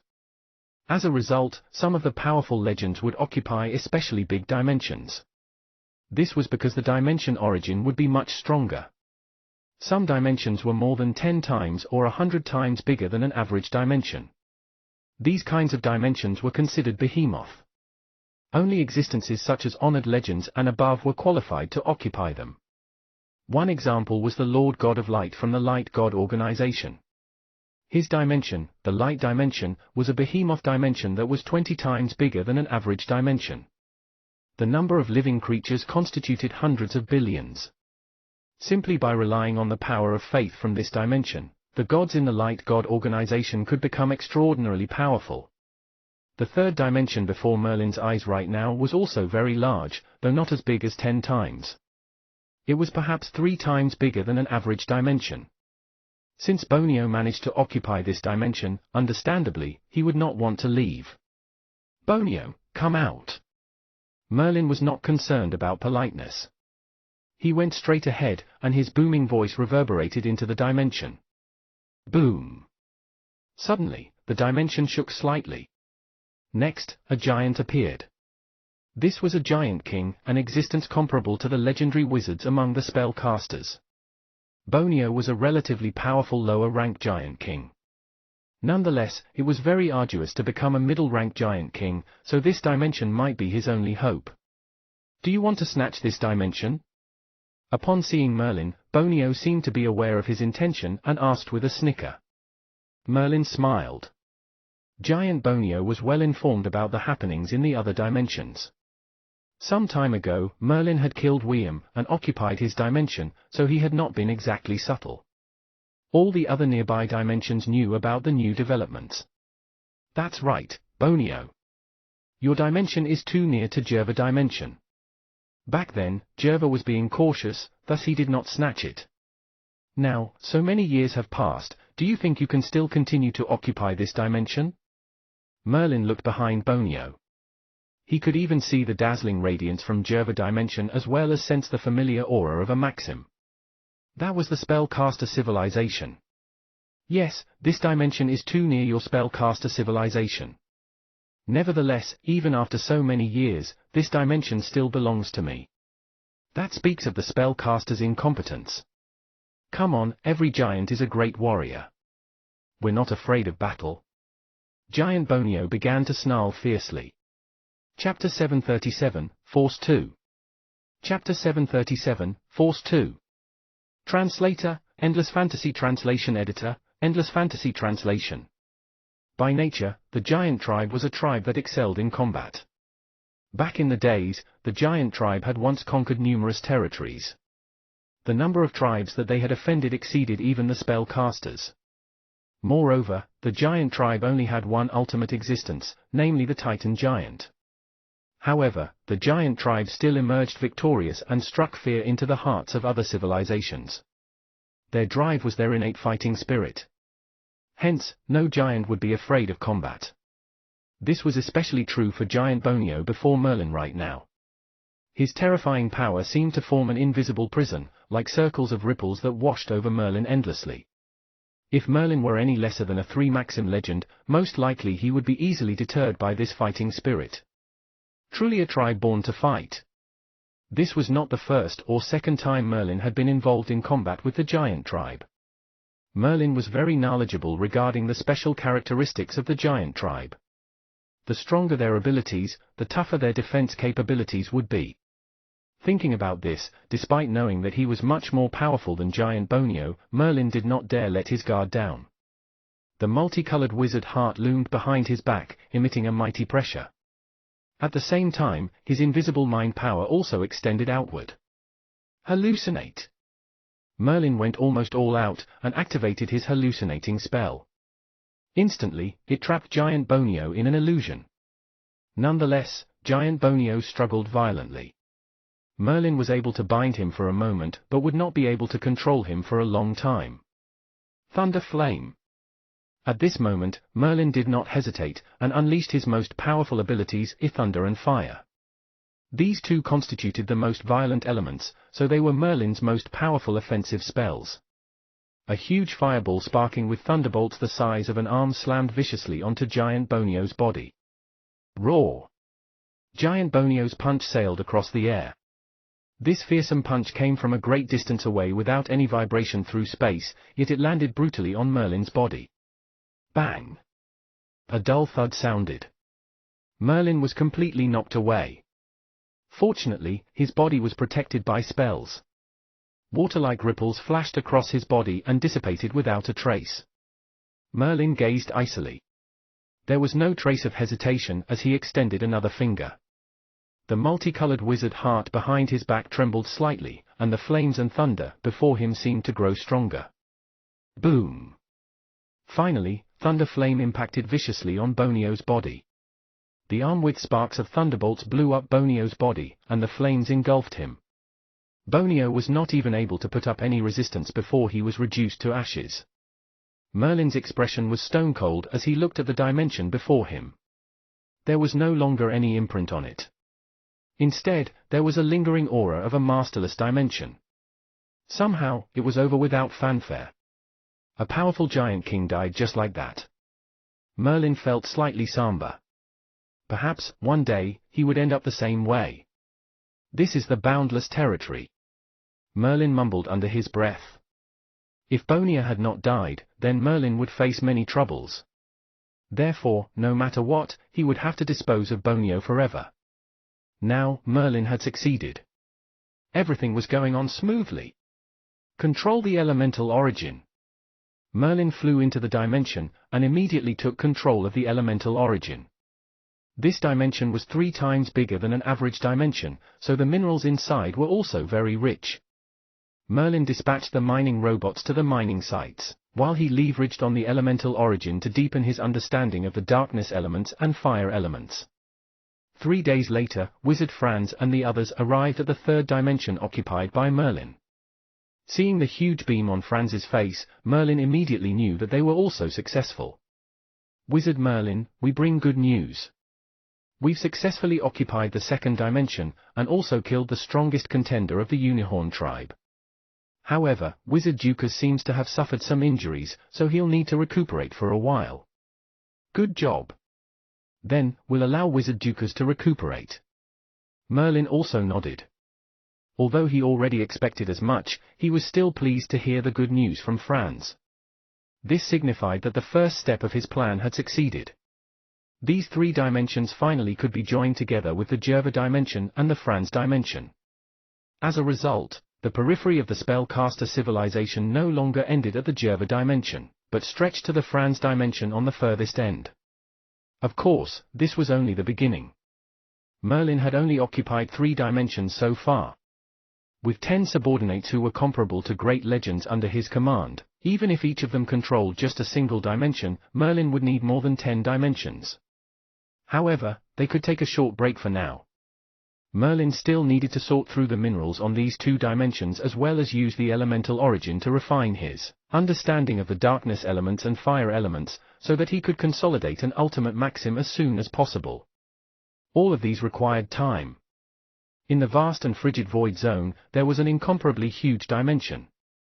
Its size was approximately 10 times larger than an average dimension, and it was shrouded in a layer of purple light. This layer of purple light, based on faint wisps of aura, was enough to strike fear in anyone's heart. On the other hand, the mighty existences were able to sense the antiquity and primitiveness contained in this aura. Above all, there was a sense of vexation that was exceptionally vicious. Despite the interminable years that had passed, this sense of vexation refused to subside. This purple dimension floated quietly in the void zone. No one knew where it came from as it simply floated around slowly. Then, gradually, it drifted into chaotic territory. That was the boundless territory. Look, what's that?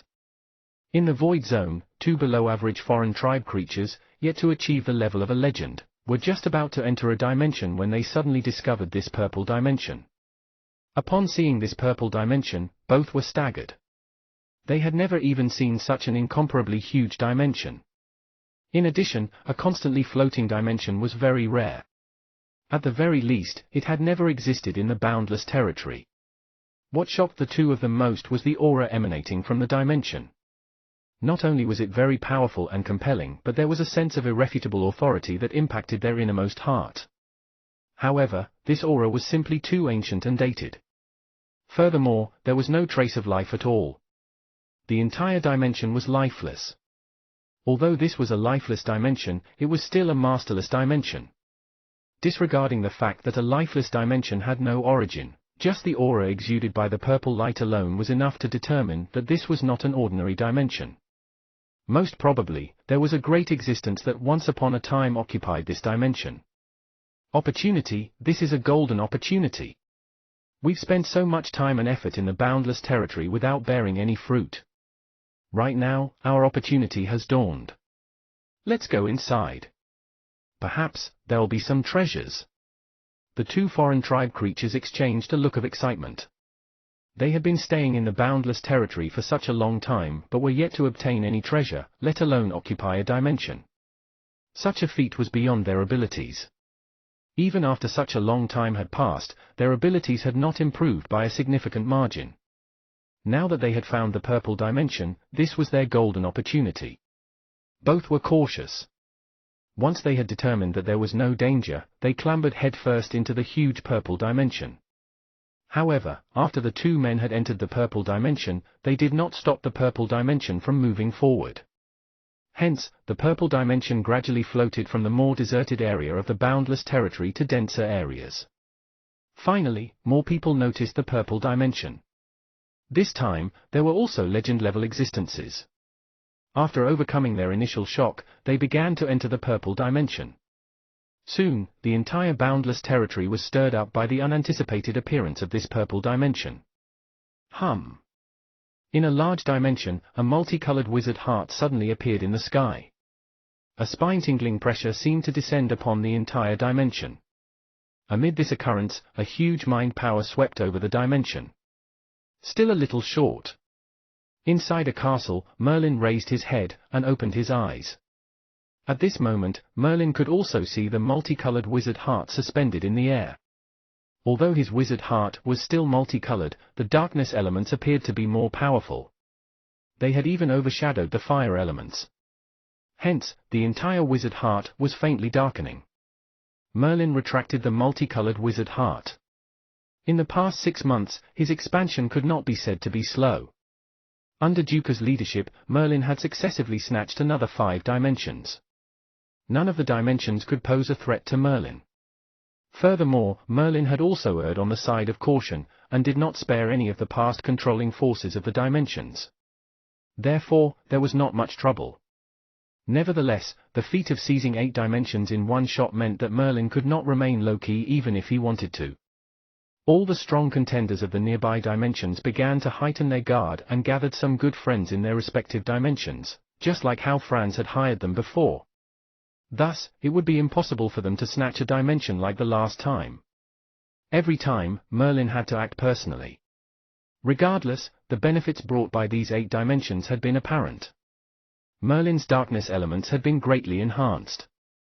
Just the tiniest boost would be enough to help him consolidate an ultimate maxim and become an honored legend.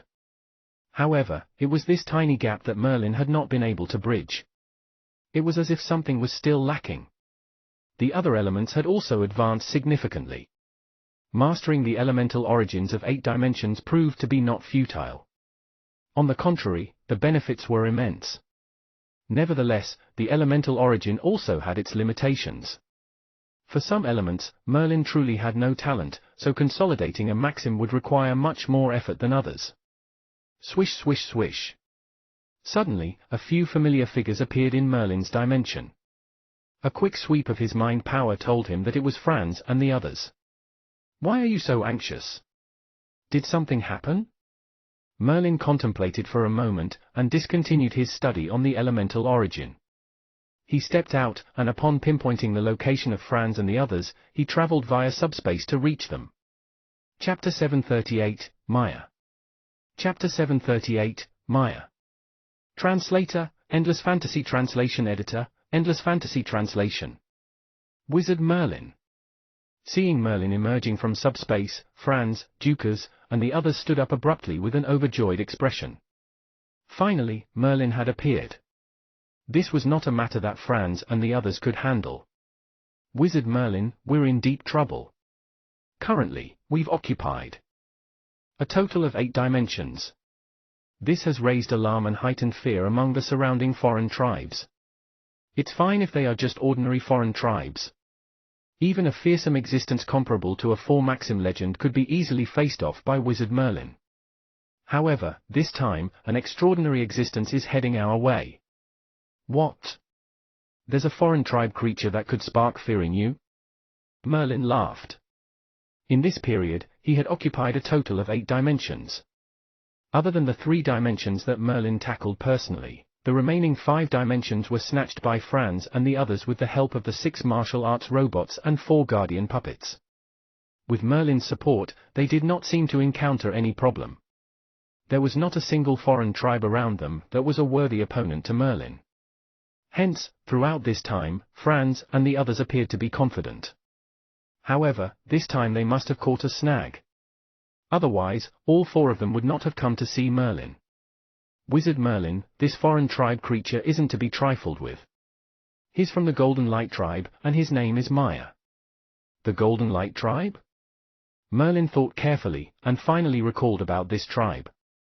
The Golden Light tribe was merely a relatively weak civilization. Of course, compared to civilizations which were yet to step out of their dimensions, they were considered much more powerful. Furthermore, the strongest contender of the Golden Light tribe was only an honored legend. Why would Franz and the others be so fearful of such a weak civilization? The Golden Light tribe is just a weak civilization. What are you afraid of? Franz revealed a bitter smile. Wizard Merlin, the Golden Light tribe is indeed a weak civilization, but their one and only honored legend existence is heading toward us. That's Maya. Merlin's face paled slightly. An existence comparable to an honored legend was rarely seen in the boundless territory. After all, any honored legend existence would be able to occupy a large force wherever they were. Thus, the ordinary honored legends would not care to venture into the boundless territory. What's up with Maya? Why is he coming here? Merlin asked for details. If Maya was heading here, then the matter must not be simple. Wizard Merlin, as you know, the Golden Light tribe is a weak civilization. One of the dimensions that we've seized previously belonged to the Golden Light tribe. That Golden Light contender managed to escape using his innate ability, which is commonly seen in the boundless territory, so we didn't put much importance to it. Nevertheless, we didn't imagine that the contender from the Golden Light tribe had managed to persuade Maya. As a result, we received this piece of information and came to discuss with Wizard Merlin. Maya. Merlin also found the situation to be tricky. After all, his opponent was an honored legend. Even though Merlin was considered a strong contender just below an honored legend, he still had not become an honored legend. Back then, the Will avatar of the Lord God of Light was not considered an honored legend either. It was only because of the formidable might of his will that it was almost comparable to an honored legend. Compared to a real honored legend, there was still a substantial gap. Nevertheless, Merlin was not afraid. There was no fear in him, but instead, a faint thrill. It has been such a long time. I should find someone more powerful to spar with.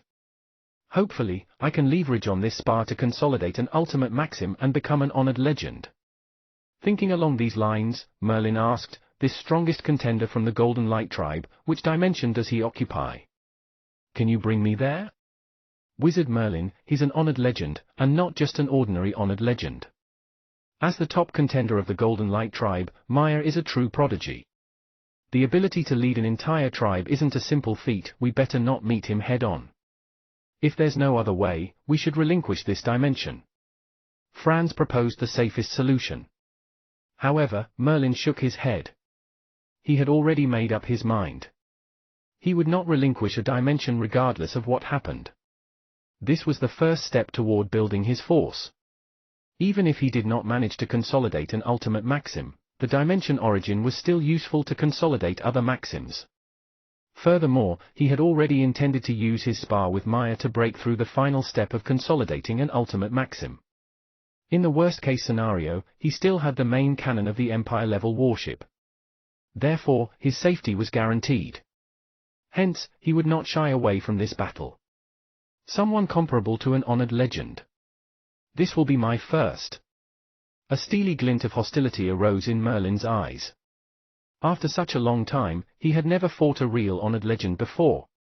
Maya would be the first. In the vast void zone, a few figures were flying speedily. Although the distance between the dimensions was relatively near, even a great legend would have to fly for a long time. These few figures were amazingly fast. They had transformed into a golden ray of light and shot straight ahead.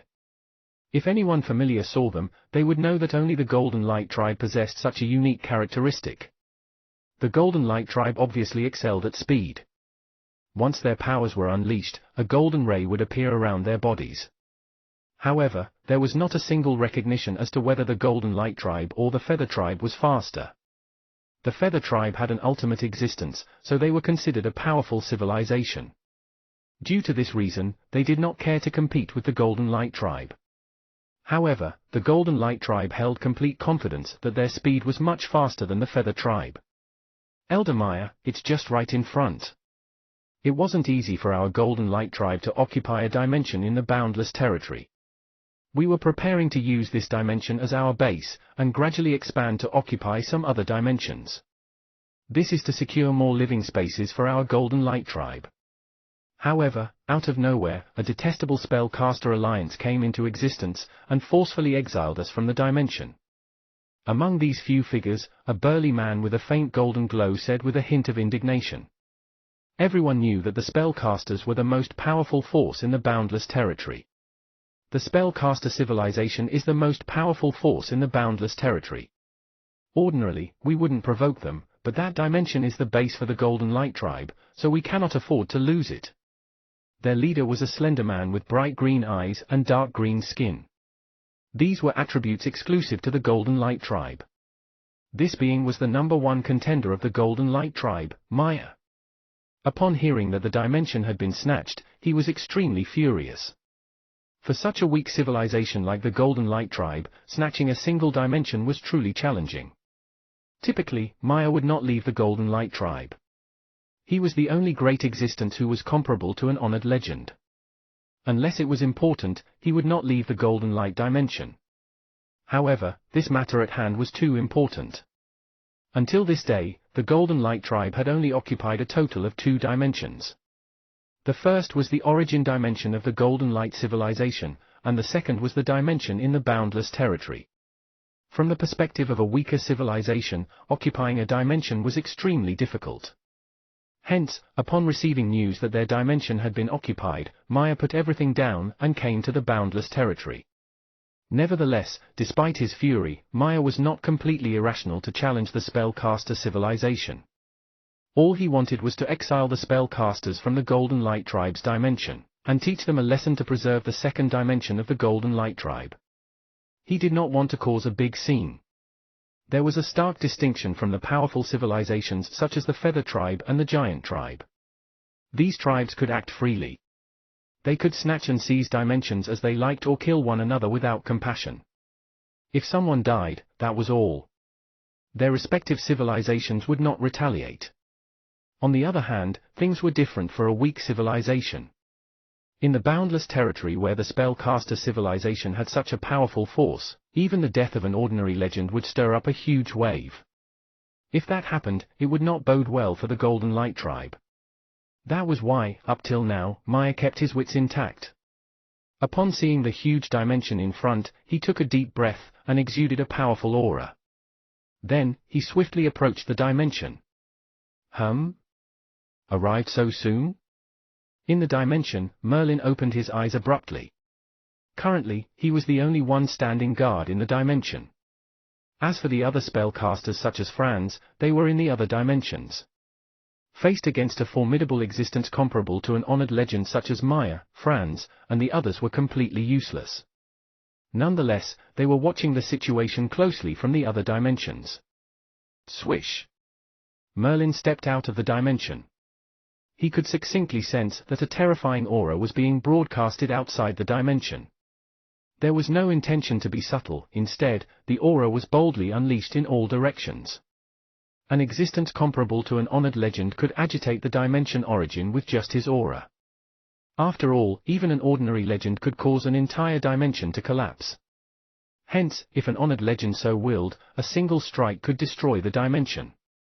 Merlin left the dimension and came to the void zone. Spotting a figure amid a golden ray, he immediately knew that Maya from the Golden Light tribe had arrived. Since the other being did not enter the dimension, his intention was clear. Maya did not want to destroy the dimension. An honored legend. Merlin stared hotly at Maya. Both sides did not speak, appearing to engage in an invisible aura battle. Maya is the #1 contender of the Golden Light tribe, and is comparable to an honored legend. How long could Wizard Merlin hold on? I'm sure Maya wouldn't dare to act rashly.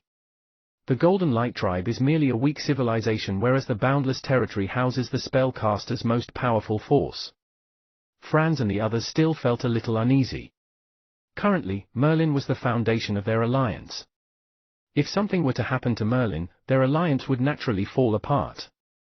Should that happen, then the 8 dimensions that they were occupying might be forcibly snatched by the contenders of other foreign tribes. This was an outcome that Franz and the others were unwilling to see. Chapter 739, Ultimate Maximi. Chapter 739, Ultimate Maximi. Translator, Endless Fantasy Translation Editor, Endless Fantasy Translation. Maya. Merlin shouted on the top of his lungs. No one else would happen to be here at this moment besides Maya from the Golden Light Tribe. Merlin. Maya's voice showed a trace of disdain. Although he was cautious of the spellcaster force, it was the entire spellcaster civilization that he was cautious about and not Merlin alone. Moreover, as the strongest contender of his tribe, Maya had led the Golden Light Tribe through trials and tribulations in the Void Zone. If not for Maya, perhaps the Golden Light Tribe would have been wiped out a long time ago. Therefore, the purpose of Maya coming here was to exert pressure with his authority on Merlin so that he would relinquish this dimension. Everything would have been solved after that. However, he knew that the matter would not be solved easily after he had seen Merlin. This was because Maya could detect the intense fighting spirit rolling off Merlin. Very well, I haven't fought in a long time as well. Maya actually chuckled when he sensed the fighting spirit from Merlin. He had not fought anyone ever since he became the one and only Golden Light level existence among the Golden Light Tribe. Golden Light level was the most powerful existence among the Golden Light Tribe. Of course, it was founded by Maya. In other words, whatever achievement Maya could unlock, that achievement would then become the legacy of the Golden Light Tribe. Maya was the founder of the Golden Light Tribe. Oblivion. Merlin extended a finger and the multicolored wizard heart gave a tiny shudder.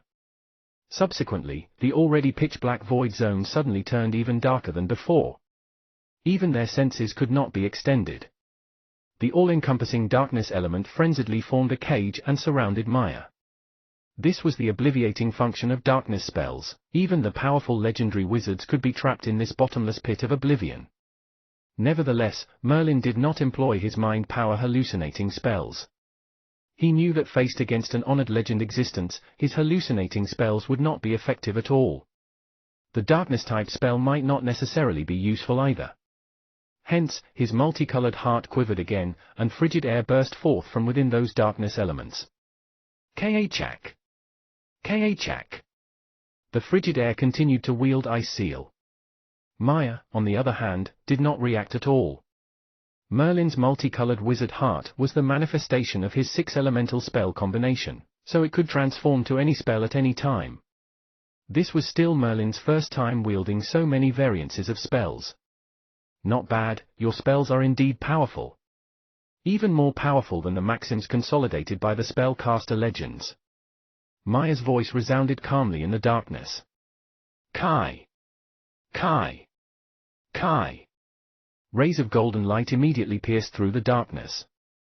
Merlin felt an intense vibration in his wizard heart. His previously unstoppable spells were all torn apart. Boom! The darkness dissipated. Maya stood unharmed in the middle of the void zone. Rays of oppressing golden light shone through his body. Since they were named the Golden Light Tribe, then these golden rays were naturally incredible and were the foundation of the Golden Light Tribe. Many foreign tribe civilizations possessed some natural talents. The same went for the Golden Light Tribe. The reason they were called the Golden Light Tribe, a ball of golden light inside exist in their bodies the moment they were born. After that, this ball of golden light would also swell in size as they grew stronger. Finally, it could be used to kill an enemy. For example, Maya's body right now was radiating golden light from head to toe, attesting to the extent of his might. Moreover, this golden light had many uses. It could increase speed to inconceivable levels. It could go even faster than the Feather Tribe. It could also be used for an offensive attack. The power of the golden light was relatively formidable. Just now, Merlin's Ice-type spell and Darkness-type spell were both dispelled by Maya's golden light. At this moment, Merlin knew that Maya was indeed comparable to an honored legend, and was not just an average honored legend. Nevertheless, Merlin was unafraid. The fighting spirit in his body condensed further. At the same time, the multicolored wizard heart behind him began to solidify subtly. Streams of elements began to accumulate around Merlin. Suppress! Nevertheless, Maya remained unruffled. Since his powers were stronger than Merlin, he utilized the easiest method, suppression. Boom! A golden river appeared in the void zone. Merlin immediately sensed an unparalleled and brutal force being pressed against him. He raised his head to look at the golden river above his head. This sizable golden river was the origin of Maya's power. Unless Merlin could tear this river apart, he would never be a worthy contender to Maya and would not be able to escape Maya's suppression. The multicolored wizard heart behind Merlin was starting to dim. In fact, it was being further suppressed by Maya and seemed like it would collapse at any given moment now. Maya's staggering display of strength allowed Merlin to come to the realization that although he was very close to the level of an honored legend, he was still not an honored legend yet. He was still not powerful enough. Wizard Merlin, you're not my opponent. This dimension was originally occupied by the Golden Light tribe. Maya's voice resounded in Merlin's ear, and the pressure gradually eased. Although Merlin was almost out of breath, the pressure did not continue to suffocate him. Otherwise, Merlin's wizard heart might be crushed. Merlin was slightly surprised. He was ready to dispatch the Empire-level warship because Maya's ability was too powerful for him to withstand. Nonetheless, he realized that Maya did not ramp up his power but instead simply maintained the immense pressure. It could be said to be unthinkable. Wait a minute, so Maya doesn't want me to die? Perhaps, he's afraid that if I die, the Golden Light tribe might not be able to withstand the pressure from the spellcaster civilization? Countless thoughts flashed past Merlin's mind. He had nothing to fear from Merlin with his abilities. They could escape easily even if he killed Merlin. In addition, many people were killed daily in boundless territory. The loss of a great legend was considered common. The spellcaster civilization would not be bothered to retaliate. Nonetheless, Maya was not just thinking about himself, but the entire Golden Light tribe behind him. Maya might not be afraid of Merlin, but he was afraid of the oppression the spellcaster civilization might pose on the Golden Light tribe. If Maya killed Merlin right now and provoked the spellcaster civilization, he would still be able to escape unscathed. However, the rest of the Golden Light tribe would not be able to follow suit. This was the miserable reality for a weak civilization like theirs. Therefore, Maya did not dare to kill Merlin despite being so much more powerful than him. Once Merlin had guessed Maya's thoughts, a smile gradually appeared on the corners of his lips. Merlin would not miss this opportunity since he no longer had to worry about his survival. This was an opponent equivalent to an honored legend who had come specifically to spar with Merlin. Such an opportunity was not easy to come by. Hence, Merlin gave up the idea of using the Empire-level wizard heart. Instead, he activated the multicolored wizard heart once again, even at the risk of collapsing, to withstand the pressure from Maya. Furthermore, Merlin also mobilized energy from the dimensions. Boom! All around Merlin, he could feel the energy coming from all the 8 dimensions he had under his control. At this moment, Merlin decided to unleash his maximum abilities to compete against Maya. He intended to break through the bottleneck that was holding him back. Only by exhausting all his energy and being under the pressure of life and death would he be able to overcome the limitations and achieve enlightenment. Suddenly, each of the dimensions began to quake. Flares of energy from the elemental origins were being wildly absorbed by Merlin's multicolored wizard heart. It almost seemed like the multicolored wizard heart would surpass its limit and gain a mightier power. Endless darkness, endless oblivion. Darkness, isolation, solitude. Merlin mobilized the elemental origins of the 8 dimensions, especially the darkness elemental origin. At this moment, Merlin's wizard heart had turned almost completely black. Maya scoffed in derision when he saw Merlin's rebound. The golden river above Merlin's head shone down a golden light and enveloped Merlin. The pressure grew stronger right away. The pressure is still insufficient for me to gain enlightenment. Merlin glanced at the golden river above his head. It seemed terribly challenging for him to crush it. It was simply impossible with his abilities. A trace of coldness could be seen from Maya's gaze when he saw that Merlin's will to fight was getting stronger and stronger. Although he did not wish to kill Merlin just so he could prevent the destruction of the Golden Light tribe, it did not mean that he was unaffected by Merlin's attacks. He could not kill Merlin, but he could teach him a lesson. Arriving at this thought, he reached out a hand and the water in the river above Merlin's head began to surge and roar in its wake. An unparalleled pressure descended out of nowhere. Merlin's wizard heart was facing the pressure from the Golden River directly. Maya was going to crush Merlin's wizard heart. A wizard heart was a spellcaster's roots. Should one's wizard heart be destroyed, he would not die, but there would be devastating consequences.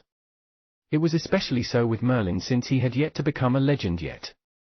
Condensing a wizard heart again was most likely out of the question. Khak. Finally, a fissure appeared on Merlin's wizard heart. His entire being became suppressed by tremendous pressure, and the multicolored wizard heart began to collapse. Merlin already closed his eyes at this point. He had already had them closed from the moment the fissures appeared on the multicolored wizard heart. The potential gap between life and death was stretched to its limit. Darkness, oblivion, and death. Merlin's mind recalled the moment he was killed by the Lord God of Light. The feeling of endless darkness and oblivion seemed to gain clarity during this critical moment and lingered in his mind. Merlin was able to feel the various changes that transpired when he was about to die at that time, only at the verge of life and death. It was these changes that triggered the transformation in Merlin's wizard heart. Boom! A vortex appeared out of the blue on top of the multicolored wizard heart. Endless darkness transformed into a vortex, and a spine-tingling aura seemed to emanate from inside the pitch-black vortex. Chapter 740, Ultimate Maxim 2. Chapter 740, Ultimate Maxim 2. Translator, Endless Fantasy Translation Editor, Endless Fantasy Translation. Transform. Consolidate. Ultimate Maxim. Resounding shouts emerged from Merlin's mouth. The vortex atop the wizard heart grew bigger and stirred up a massive hurricane in an instant. It almost seemed as though the entire wizard heart would be swept away. Hum. The spine-tingling aura was still permeating all around the area. It was dark, lonely, and devastating. It was as if this was the most indigenous and most essential aura between heaven and earth. Spellcasters, upon enlightenment of the essence of elements, could consolidate maxims. Merlin was consolidating a maxim right now. Nevertheless, the maxim he was consolidating was an ultimate maxim. Strands of black mist gradually coalesced into ropes of black chains suspended in the void zone. They wrapped around the Golden River above his head in the blink of an eye. Black chains had constricted the Golden River. Gold and black intermingled and battled one another. Ultimate Maxim. He actually became an honored legend. Maya witnessed Merlin's transformation with his own eyes. He clearly saw Merlin's wizard heart underwent relentless transformations until it formed threads of an ultimate maxim. Finally, with darkness-type spells as his foundation, Merlin became an honored legend. I finally transformed. Merlin shut his eyes gently. Behind him, thick ropes of black chains appeared. These were all part of the ultimate maxim he had consolidated, and Merlin looked like he was the embodiment of darkness right then. Everyone felt like they were shrouded in darkness in his presence. Swish! Merlin took a step forward. The black chains began to dance in a frenzy and had almost trapped the entire Golden River. This was the foundation of Maya's power, and it was currently battling against Merlin's ultimate maxim. Both opponents were now honored legends. Therefore, the outcome was no longer clear-cut. Merlin was no longer afraid of Maya upon becoming an honored legend. After all, his black chains were not any inferior to Maya's Golden River. Boom! Finally, these two forces collided violently. All the surrounding dimensions in the void zone quivered. The aftershock nearly destroyed those dimensions. Both of them took a few steps back.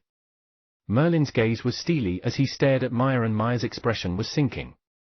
That head-on collision just now between him and Merlin had been equally matched. There was no longer a wizard heart behind Merlin. Instead, there was an incomparably huge black vortex that seemed like it could engulf everything in its path. There was complete darkness anywhere near the darkness vortex. No one could discern what laid inside. This was one of the unique characteristics of the darkness maxim after he had consolidated the ultimate maxim, engulfing. Anything the darkness maxim touched would be engulfed entirely and shrouded within the darkness. This was the formidableness of an ultimate maxim. Even the other maxims would be dispersed under the influence of the darkness maxim. Maya looked at Merlin with a complicated expression. For a brief moment, even his Golden River seemed to have been engulfed. If he was shrouded by the ultimate darkness maxim, Maya was not confident that he could escape. It was also Maya's first time encountering an honored legend from the spellcaster civilization. An honored legend born in the direst circumstances. No wonder the spellcaster civilization could become a powerful civilization in such a short time. Regardless, I still won't allow you to occupy the Golden Light Tribe's dimension. Maya was ironically inspired when he saw Merlin become an honored legend before his eyes. What dangers did he not come across back in the days when he was exploring alone? He was not afraid of anything or anyone at that time. No power or person could make him cower in fear. Perhaps, it was this kind of attitude, matched with his natural talent, that allowed him to become the strongest contender of the Golden Light Tribe. In the end, he led the Golden Light Tribe to achieve a brand new height. It was him who helped the Golden Light Tribe grow more powerful. However, leading a civilization eventually affected him. From then onwards, Maya lost his fearless attitude and impulsiveness. All he had left was cautiousness. Seeing Merlin's breakthrough in the direst circumstances reminded Maya of his old self. When danger was imminent back then, miracles would often occur to him too. That was the real Maya. Maya, now this is a fair battle. Merlin narrowed his eyes. Then, his figure flashed and disappeared into the shadows. He was rushing straight at Maya in the blink of an eye. Splash! The dazzling golden light that surrounded Maya burst open in every direction. Additionally, a golden river flowed beside him, larger and more terrifying than before. Merlin's figure appeared amidst the golden river in an instant. However, the darkness maxim remained beside him and continued to battle with the golden light. Black and gold intertwined together. The contrasting radiance was actually quite beautiful. Soon, these two honored legends stirred up a frightful storm in the void zone. Darkness engulf! Merlin roared loudly. The newly consolidated darkness maxim transformed into chains and coalesced into a huge vortex in the sky. Boom! The darkness vortex was activated. All the nearby dimensions could see the huge black vortex inside the void zone. The spellcasters were very vigilant.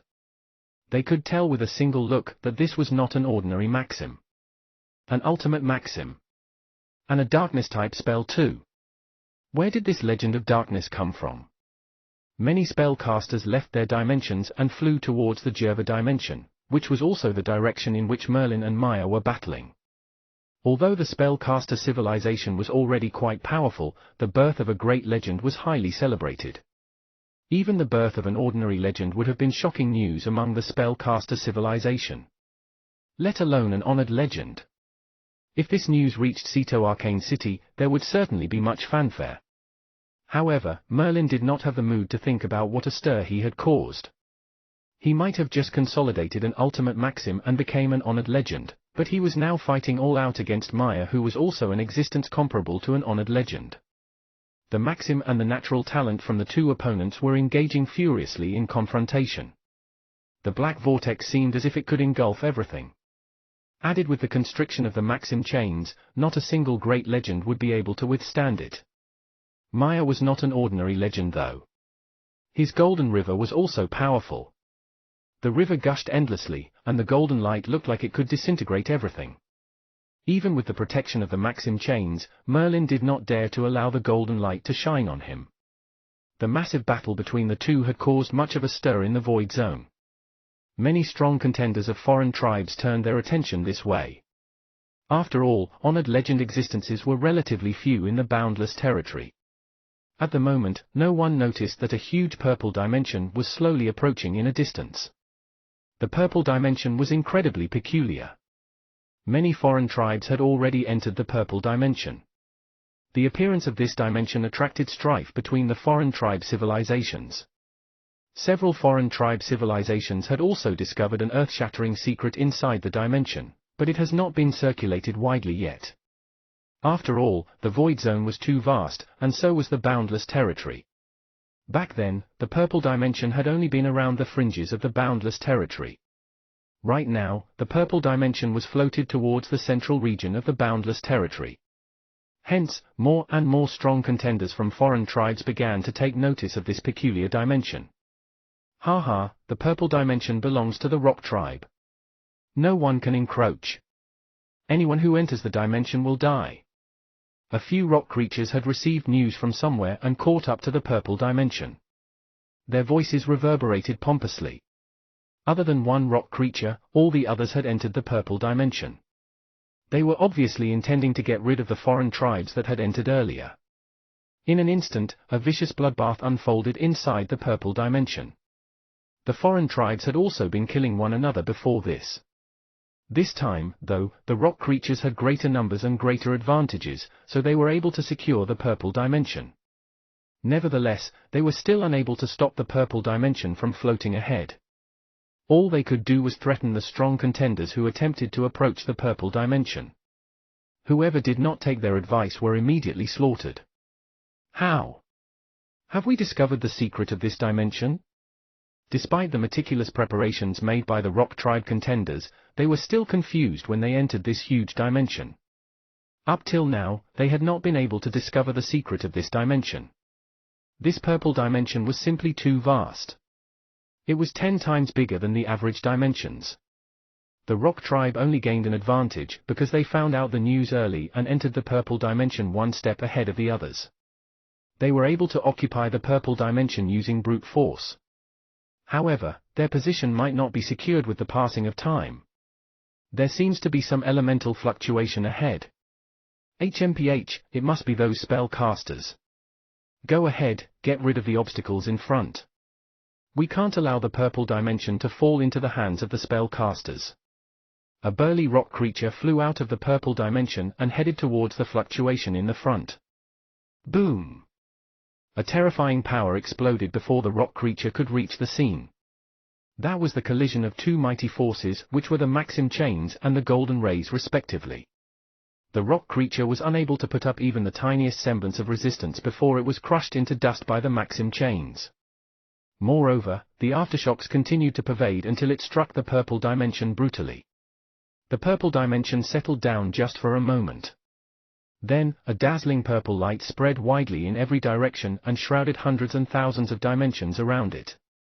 At this precise moment, an implausibly ancient aura appeared amid everyone's senses, woven with a faint trace of inexplicable sorrow. What dimension is this? Merlin and Maya both stopped in their tracks and gazed in disbelief at the purple dimension in the distance. The ancient aura, coupled with the sorrowful sensation, could not be resisted by them. Both of them were plunged into an inexplicable sorrow. Chapter 741, The Purple Dimension. Chapter 741, The Purple Dimension. Translator, Endless Fantasy Translation Editor, Endless Fantasy Translation. When did this dimension appear? Merlin and Maya exchanged a look. They had been engrossed in their battle just now, so they did not notice that a floating dimension had appeared. Most dimensions were stationary inside the void zone unless a strong contender employed some special tactics to move a dimension. Alternatively, the dimension could be made to float around like the glorious land, which was sealed by the 3 great arcane wizards and was always on the move. However, in order to make a dimension float around aimlessly, the minimum power level required was of an honored legend. In fact, it would be taxing even for an honored legend. Moreover, Merlin and Maya sensed an extraordinary aura emanating from the purple dimension. It had also plunged them into inexplicable sorrow. Rock tribe?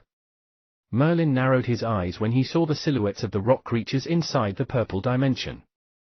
The current relations between the rock tribe and the spellcaster civilization were frosty at best. After all, the civilization war had just ended. This dimension is peculiar.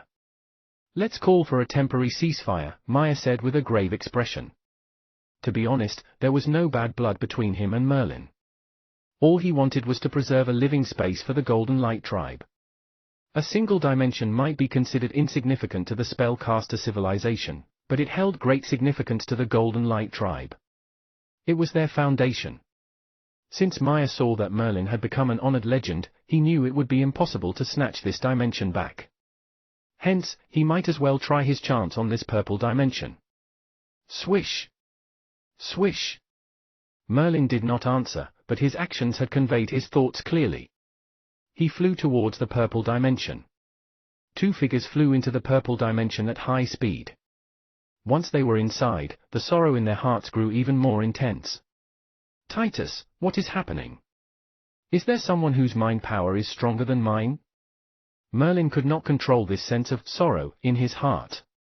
This belonged within the ambit of mind power, so Merlin wanted to question Titus, who was hiding inside the illusion bead. Titus still did not answer, and Merlin did not continue to call upon him. Merlin and Maya were still a bit wary of one another. Nevertheless, the first thing they spotted when they were inside the dimension was the Rock Tribe and the contenders from other foreign tribes. Rock Tribe. Merlin's expression turned icy. He had no good things to say about the Rock Tribe. These few rock creatures appeared quite extraordinary, and they were comparable to a 3 or 4 Maxim legend. There was still a considerable gap between them and Merlin. Confine. Merlin stretched out a finger, and his ultimate Maxim transformed into Maxim chains and confined these Rock Tribe contenders securely. No matter how much they struggled, it was futile. Tell us, how did this dimension appear? Merlin asked icily. The rock creatures exchanged helpless looks with one another. Whether it was Merlin or Maya, both their auras were blood-curdling. The rock creatures knew that they were not their worthy opponents.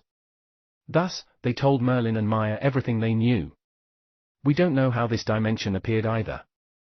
But we received news that a purple dimension had appeared in the boundless territory a few months ago and that it was very mysterious, and might contain some secrets. So, a few of us joined forces and came to occupy this dimension by force. But now, we ran into you. The faces of these rock creatures were filled with bitterness. They were already so close to success. If the purple dimension had not headed in this direction and bumped into Merlin and Maya, they might have even succeeded. What did you find? Merlin continued to interrogate. We just entered this dimension. The first thing we did was to get rid of the foreign tribe contenders who had entered this dimension earlier. Hence, we haven't discovered that much. However, there is a very conspicuous tower that definitely looks quite important. Tower? Merlin looked up and saw a soaring tower in the distance. It was also purple in color. These rock creatures were indeed quite unlucky. At first, they thought that they would be able to dominate this peculiar purple dimension for themselves, so they exiled the foreign tribe contenders in order to explore the secrets of this dimension. They did not expect to run into encountered Merlin and Maya, these two honored legends. There were plenty of legends inside the boundless territory, but honored legends were relatively rare. They actually encountered 2 honored legends in one go but did not get anything in return. Merlin and Maya immediately drove the rock creatures out of the dimension and began to fly towards the tower. Soon, both of them came before the tower. There were some tracks left behind by the foreign tribe contenders, but some of them had been turned into dead bodies. There's danger here. Merlin glanced at the dead bodies on the ground. It was evident that they had just died not too long ago. These foreign tribe remains were actually at the level of ordinary legends, but all of them had been unwittingly killed. It showed how dangerous this place was. In addition, the danger was unknown. Maya, let's swear on the ultimate order. We can't attack each other before we leave this dimension. We should join forces to investigate this dimension. What do you think? Merlin glanced at Maya. Actually, Merlin had not lowered his guard since they entered this dimension and was observing Maya's every move. Surely, the same was true for Maya. Both of them were wary of each other. Such attitudes were potentially hazardous when faced with a peculiar dimension filled with danger. Therefore, Maya agreed readily when Merlin made the suggestion to swear an oath. After they had both sworn an oath on the ultimate order, they cast their gazes back to the tower. They were only at the outermost part of the tower right now. The multiple rings of purple light were especially rich. The dead bodies on the ground were also being bathed in the purple light. Thus, Merlin and Maya were very careful not to step inside the rich purple light. The moment Merlin and Maya stepped inside, the purple light flashed quickly and formed a prison cage, entrapping Merlin and Maya. We can't leave? Merlin wielded his Maxim chains and struck the purple light forcefully to no avail. The purple light could not be removed no matter how he attacked with its ultimate Maxim. At the same time, Maya was faced with a similar situation. No matter how hard he tried to attack the purple light with his golden river, and despite his overwhelming suppression powers, the purple light simply grew even richer than before. It was impossible to destroy. I guess we can only move forward. This place is indeed bizarre. Merlin and Maya exchanged a look. The two of them were still wary of one another before because they did not know of the danger of this place. They could sense the danger now. They were unable to break open the purple light even with their current abilities. Hence, they decided to set aside their previous grudges. It would not mean anything if they were to join forces now. Careful, I can sense danger nearby. Merlin's senses were remarkably acute, especially the discernment of his mind power. He could sense that danger was looming ahead. Whoosh!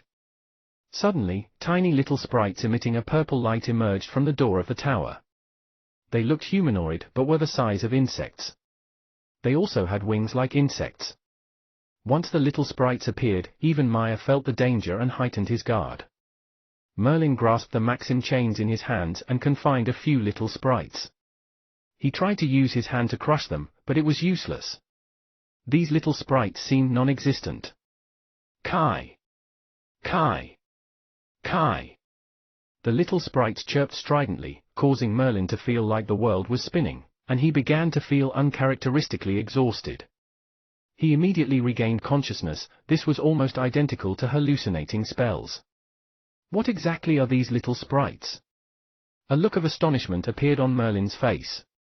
He realized that Maya was already slightly drowsy.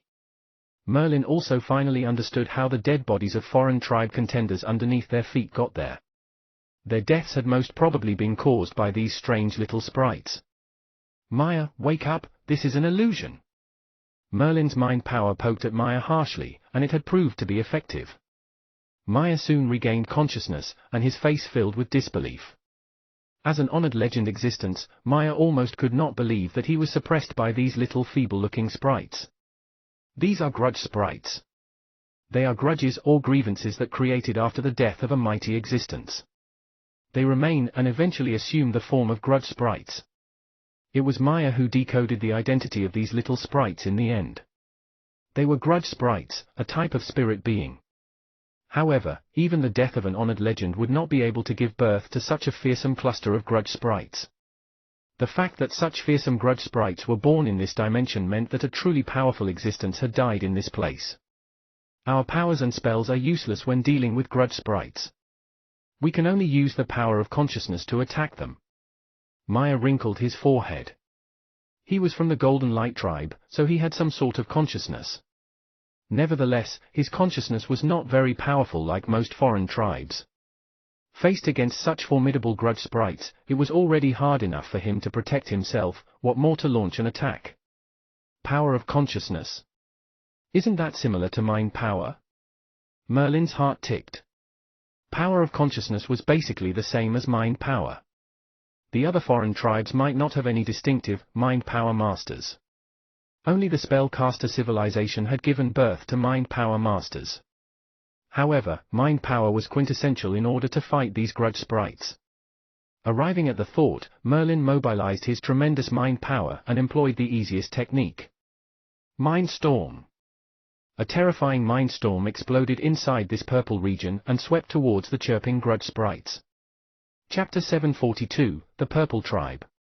Chapter 742, The Purple Tribe. Translator, Endless Fantasy Translation Editor, Endless Fantasy Translation. Merlin's mind storm was merely the crudest usage of mind power but appeared to have an unprecedented effect on these grudge sprites.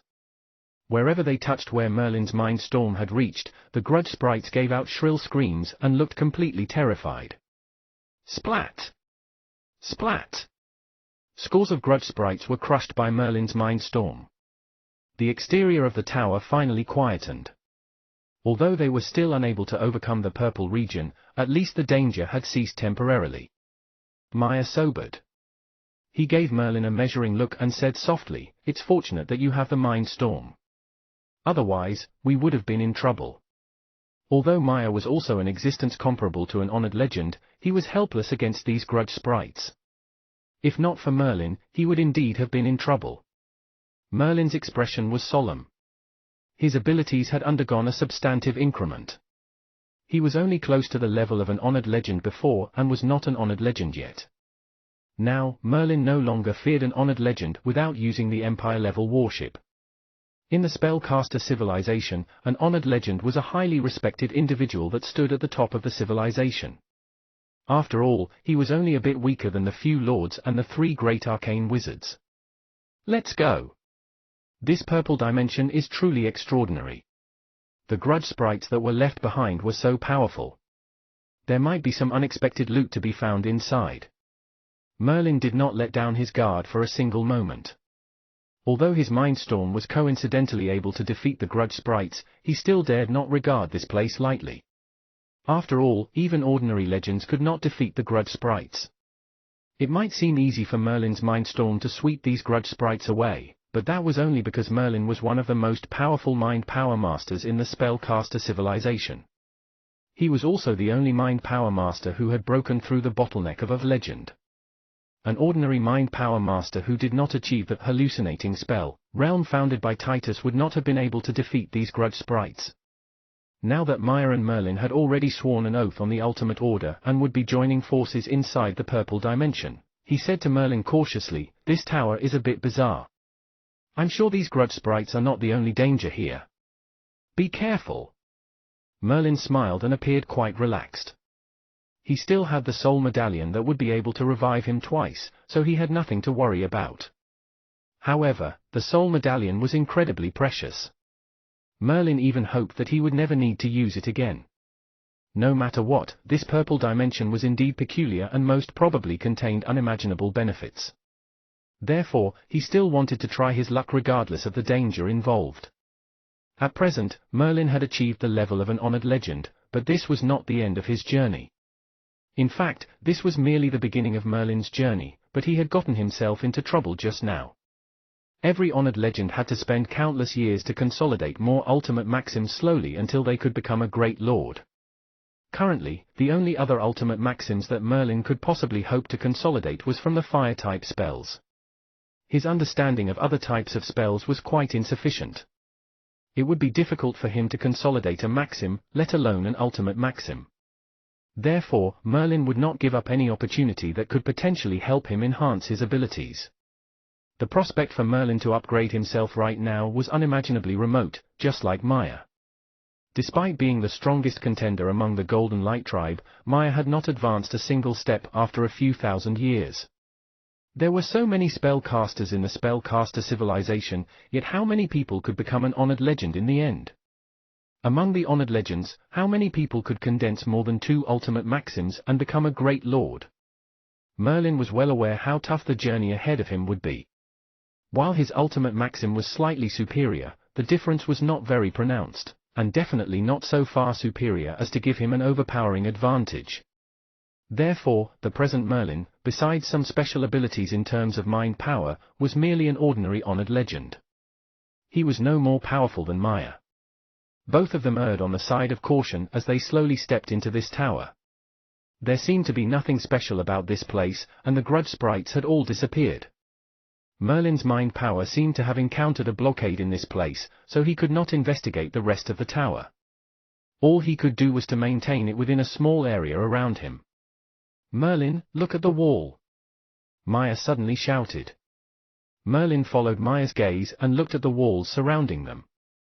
On the pristine white walls were several murals, just like the religious murals he saw back in the church in Blackwater City. However, the murals here appeared to be slightly odd. There was a huge purple monster that seemed to be fighting a mightier existence. All the surrounding walls contained the same odd murals. The style of these murals did not belong to the spellcaster civilization or any mural drawings that Merlin knew of. "Maya, do you recognize the style of these murals? Which foreign tribe is it similar to?" Merlin had only been in the spellcaster civilization for a short time, but Maya had existed for a long time. He had been leading the Golden Light tribe for time immaterial, so he must have seen many foreign tribe civilizations. Nevertheless, Maya also shook his head. "I've never seen the style of these murals before. Surely it belongs to some of the very ancient foreign tribe civilizations?" Maya also did not know. After all, the Void Zone was simply too vast. Even the ultimate existences dared not claim that they could travel to the ends of the Void Zone, let alone Maya. Moreover, the Void Zone had a very long history. Countless powerful civilizations had risen and fell for various reasons, and some of them were slowly disappearing. The more ancient tribes like the Tree Tribe and the Giant Tribe had come into existence only a few trillion years ago. Nonetheless, a few trillion years meant nothing in the Void Zone. Its history spanned over a gazillion years. No one knew how many powerful civilizations had come into being since then. Perhaps, the God Alliance would know something. The most ancient civilization in the Void Zone now was, of course, the God Alliance.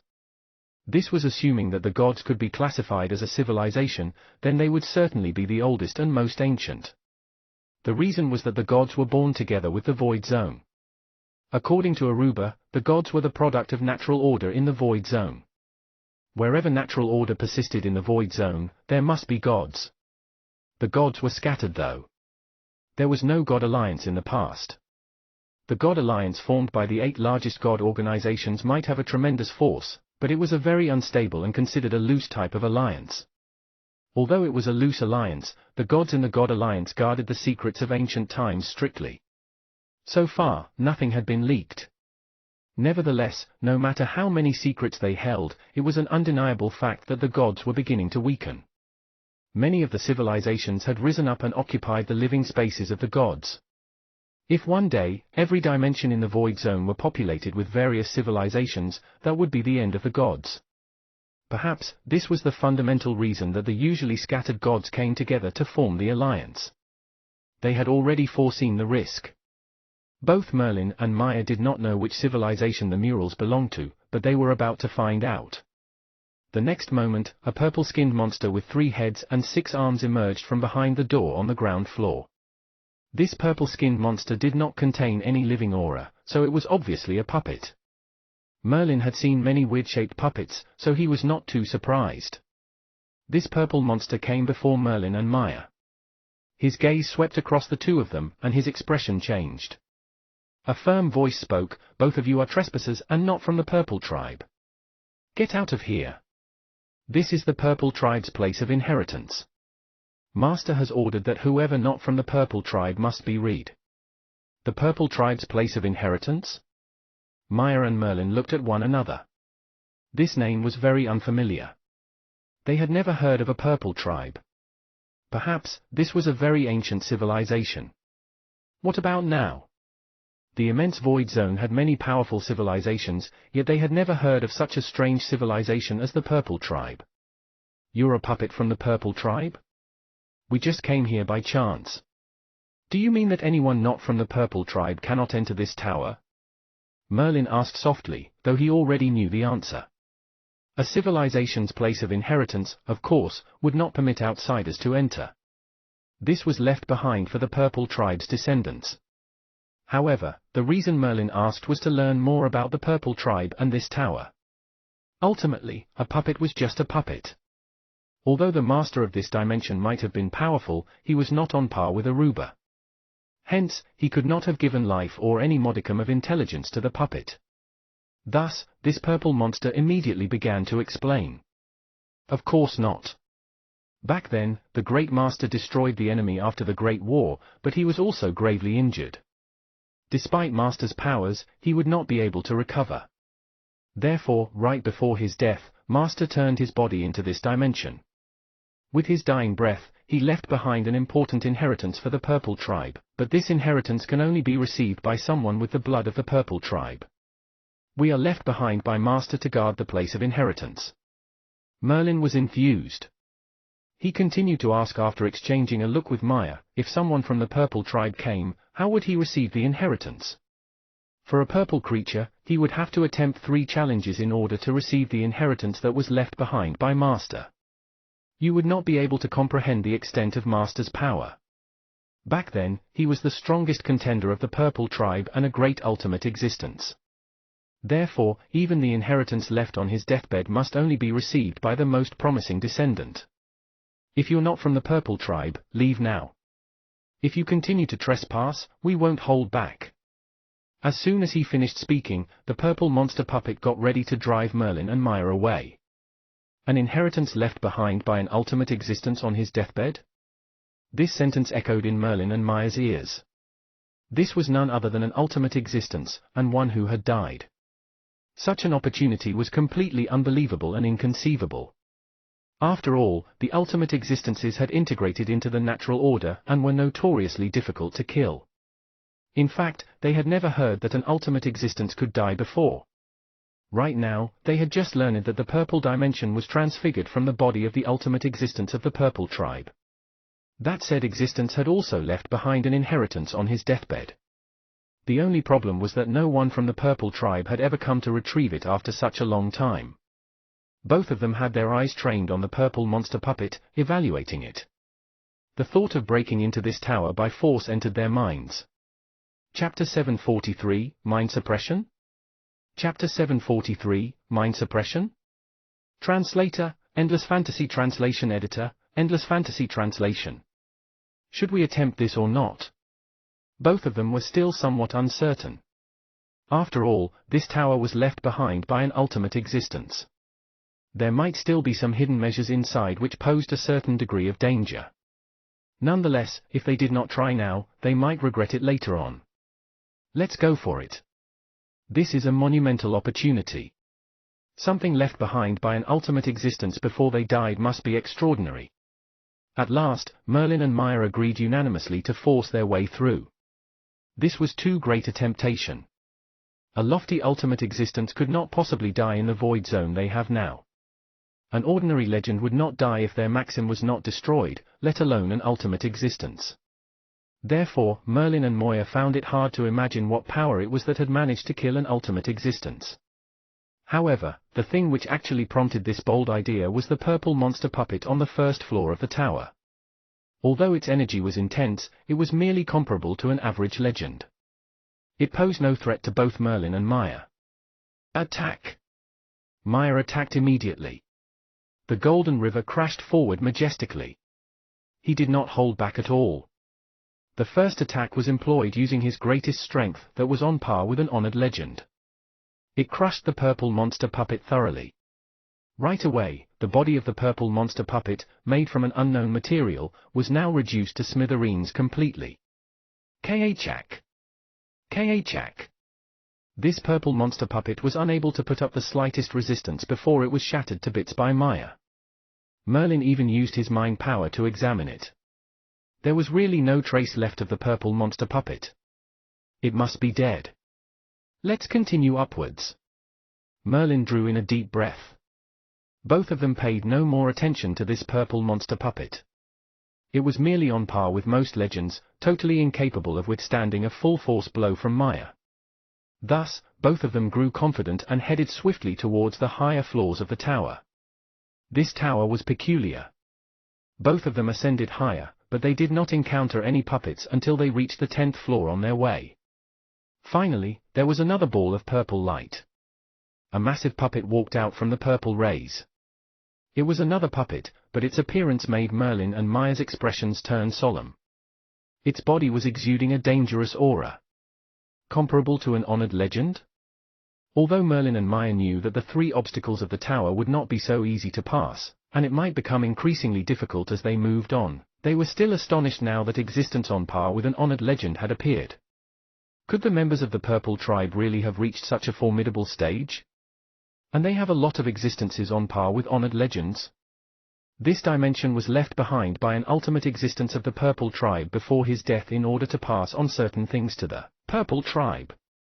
This should be a relatively easy test for the purple tribe, but a being on par with an honored legend had unexpectedly appeared. This was only the second obstacle. Merlin was suspicious. Did this ultimate existence of the purple tribe actually want to pass on his inheritance to the members of the purple tribe? All of their thoughts were nothing more than conjecture. This formidable puppet had already opened its eyes. It emitted a raspy voice upon seeing Merlin and Maya. "You're not from the purple tribe, you're intruders. Despicable intruders, scram!" The puppet began to snarl with rage like a thunderstorm as it hurtled towards Merlin and Maya. "Let me take care of it this time." Merlin took a step forward. Although this puppet was comparable to an honored legend, he was not afraid. Maxim chains, bind. Lengths of black chains appeared beside Merlin. These were chains condensed from Merlin's ultimate maxim, which could restrain the puppet directly. Swoosh!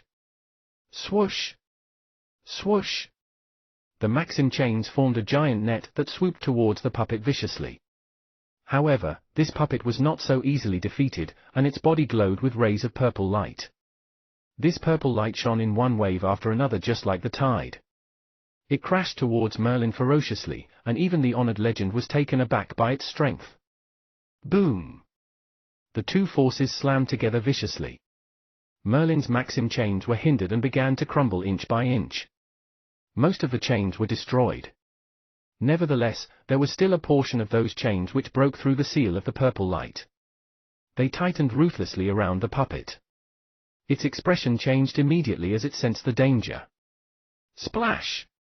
Maya could not just stand on the side and not do anything about it anymore. This puppet before them was not easy to handle. The power it had just unleashed was enough to make it a match for an honored legend. He and Merlin had now joined forces to enter the tower.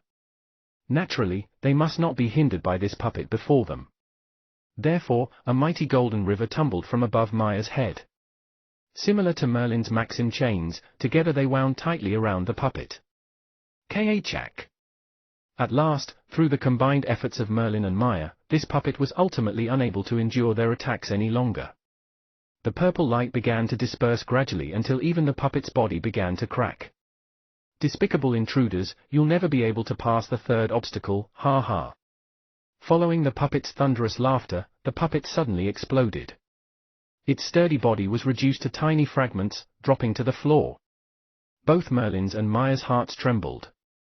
If the puppet here was already this powerful, then it would be troublesome. Still, it was fortunate that these were just puppets. Although their strength was like an honored legend's, they were still slightly lacking in a real battle. There was still a gap between them and actual honored legends. For instance, this puppet did not know any tricks honored legends or gods do. Legends, for instance, relied upon their maxims. As long as their maxim was not destroyed, the legend would not die. Gods were the same. If their divinity were not wiped out, they would not die. However, puppets could not do this. Now that it had exploded into smithereens, it had truly vanished. It could not possibly survive. Next would be the third obstacle, which is also the last. I'm afraid it won't be that easy. If we really can't do it, we'll leave. Merlin clenched his jaw as he looked at the shattered puppet on the floor. He knew that these puppets were troublesome, but they must still attempt the last obstacle. Otherwise, all their previous efforts would have been wasted.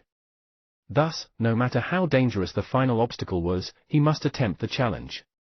With that, Merlin and Maya, determined not to back down, entered the higher floors of the tower. After climbing an unknown number of floors, they finally met another puppet in a spacious room, but this puppet was rather special. This puppet spoke when it saw Merlin and Maya. "I've already been waiting for you both for a long while. Thankfully, you've finally come." Waited for us for a long while? Merlin and Maya grew wary immediately.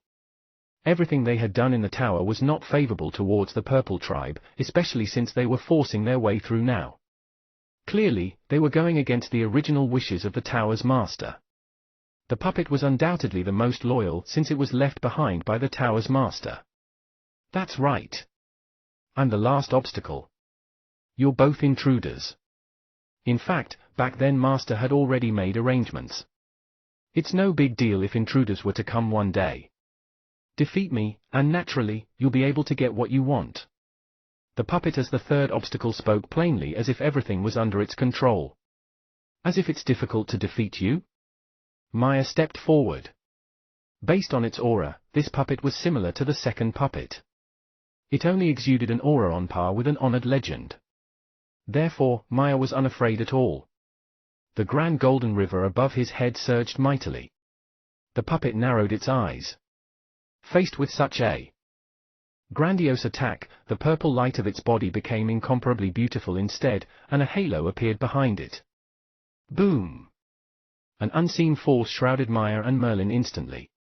Merlin, at one side, could feel the pressure induced by this invisible force. What power is this? It's able to suppress the full display of my strength? Maya could feel it now as well. His strength had been suppressed. This was not an ordinary suppression, but one that had suppressed around 30% of his power. This was a terrifying number. If an honored legend had had 30% of its power suppressed, it was a terrifying thing indeed. Moreover, Maya was unable to break free from this shapeless force. It was as if he was faced with an ultimate existence whose force alone was enough to suppress his display of power. Mind suppression? Although Maya did not know what was happening, Merlin felt a tremble in his heart.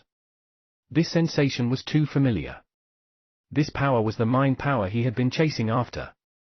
In other words, it was slightly different from Merlin's mind power. This mind power wielded by the puppet was actually able to suppress Maya, and it was a genuine suppression of his abilities, at least 30% of it. If Maya was by himself, he would only end up being crushed. Merlin was astounded. It was shocking enough that a puppet could utilize mind power, but now it was able to suppress its opponent's power. Not even Merlin, or Titus who had created the mind power system, had such an ability. Which was to say, they could not use mind power to the extent that they could suppress an opponent's capabilities. The Purple Tribe? What kind of civilization is it really? Merlin had always thought that only mind power masters were able to use mind power in the Void Zone, and they were the ones who had the most thorough research on mind power. However, faced with this enigmatic Purple Tribe puppet now, this notion of Merlin's was swayed. This is mind power suppression of consciousness, which is an unseen manner, causes one to be incapable of displaying their full strength. It really is a scary trick. But it's useless against me. A sharp look glinted in Merlin's eyes. If it was anyone else, they would really be crushed immediately by this puppet because it could suppress nearly 30% of its opponent's power. Faced with a powerful mind power master like Merlin, this suppression would vanish and become totally ineffective. Maxim chains. Merlin clenched his fists. Instantly, massive chains that were as thick as arms filled the air as they blanketed the puppet. In addition, along with the Maxim chains, Merlin also finally mobilized the illusory world within the illusion bead. In a flash, the illusory world had completely enveloped Maya, the puppet, and everything else. Chapter 744, The Purple Emperor. Chapter 744, The Purple Emperor. Translator, Endless Fantasy Translation Editor, Endless Fantasy Translation. Maya, wake up. Merlin finally utilized the illusory world. He knew that it would not affect the puppet much even when he used the illusory world. He merely wished to awaken Maya. Maya was currently in a suppressed state. His heart had been gripped by shock, but now Merlin's voice rang beside his ear. At the same time, he felt that the unseen pressure had vanished instantly. Merlin?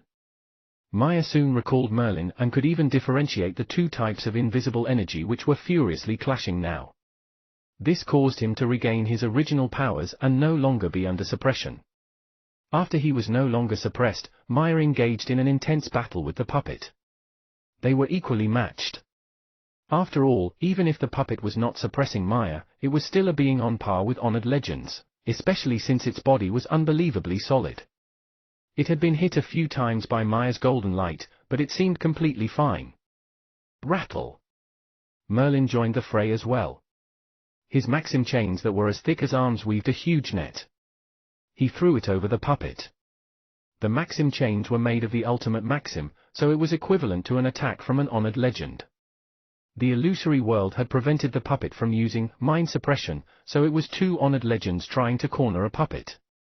Therefore, the puppet finally began to feel the strain. Its body was hit repeatedly. If it were not for its body's special material that made it incomparably solid, it would have long been defeated by the joint efforts of Merlin and Maya. Even so, it was unable to go on like this. Swish! The puppet retreated abruptly and yelled, "Stop!" Huh? Merlin and Maya looked at the puppet distrustfully. They had forced their way into the tower.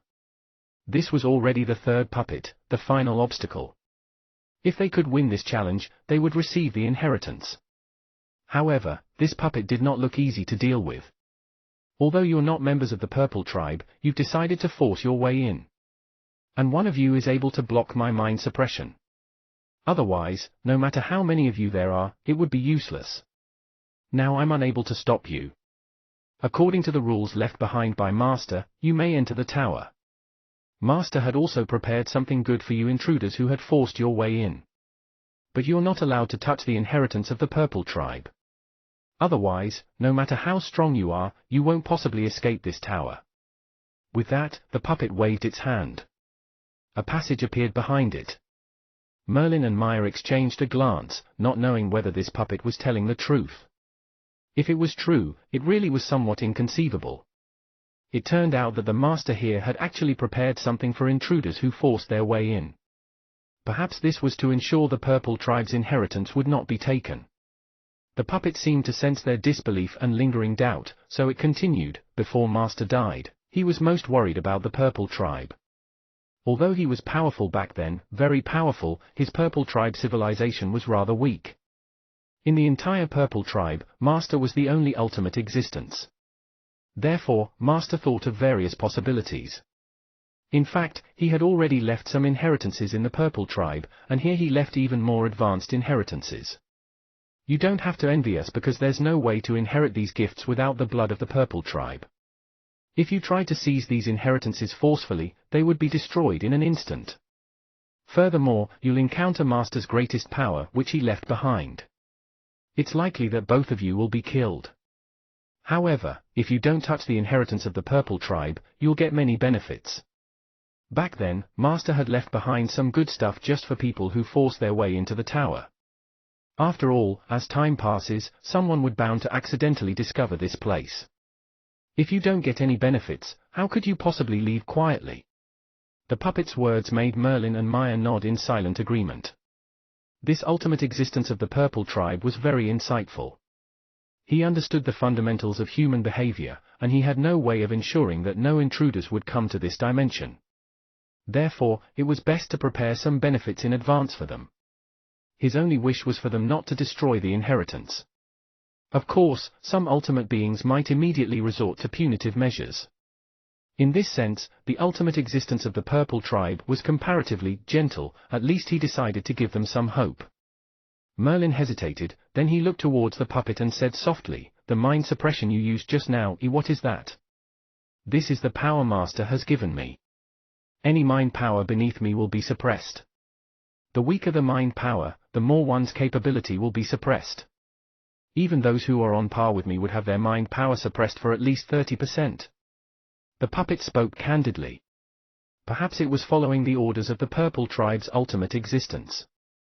Merlin became thoughtful, and a hopeful look flashed across his eyes. He asked quietly, "The method of mind suppression, can I learn it?" "You want to learn mind suppression?" The puppet shot Merlin a startled glance, but after careful consideration, it shook its head. Master's purple tribe has innately powerful mind power from the start. This is a unique feature amongst the countless civilization tribes. After Master became an ultimate existence, he gradually created this method, mind suppression, that can make and weaken an opponent.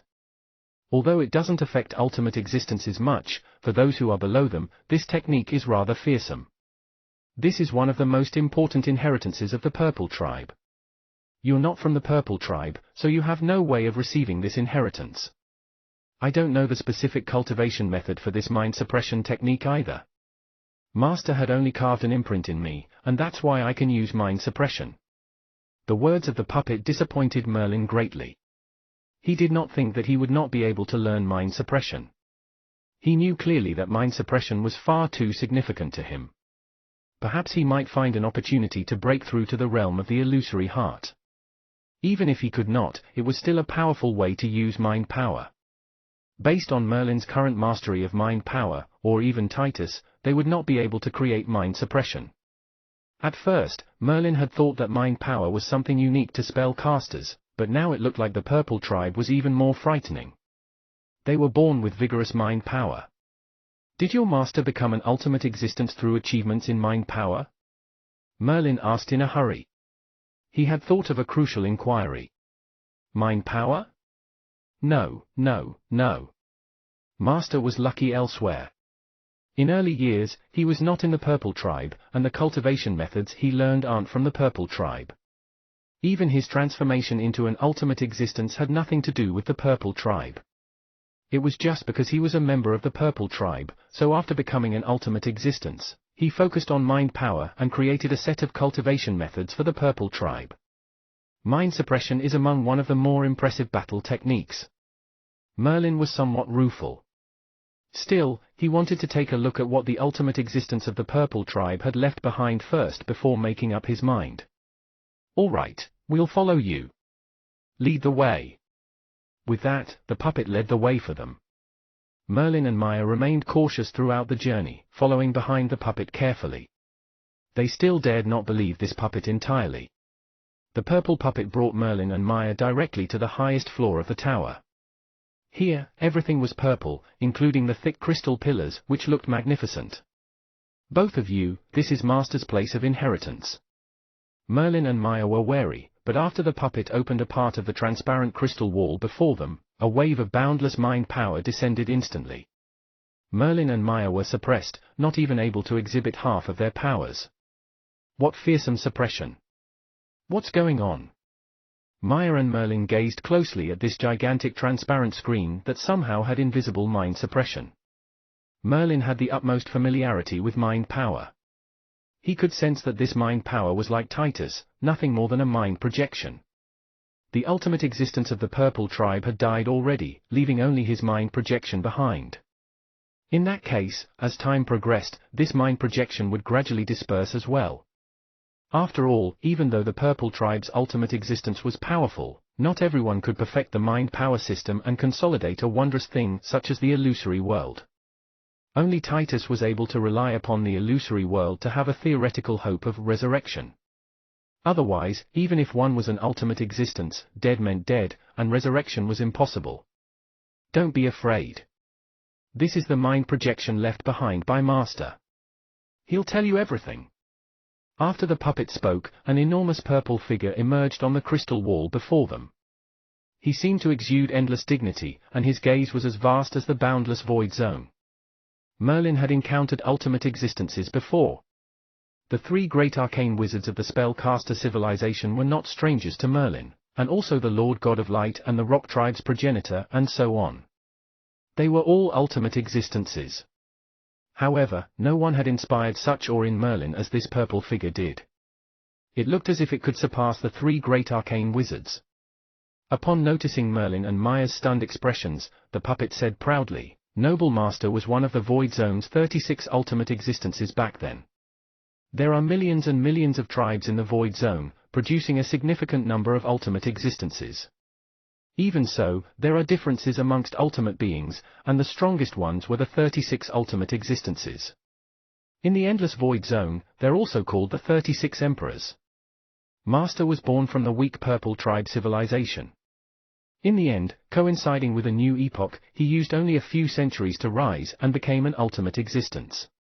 Following that, he grew stronger and stronger and finally became the Purple Emperor, one of the 36 ultimate existences. He commanded a vast region in the Void Zone and endless civilization tribes. Master's past achievements could be said as half legend and half myth.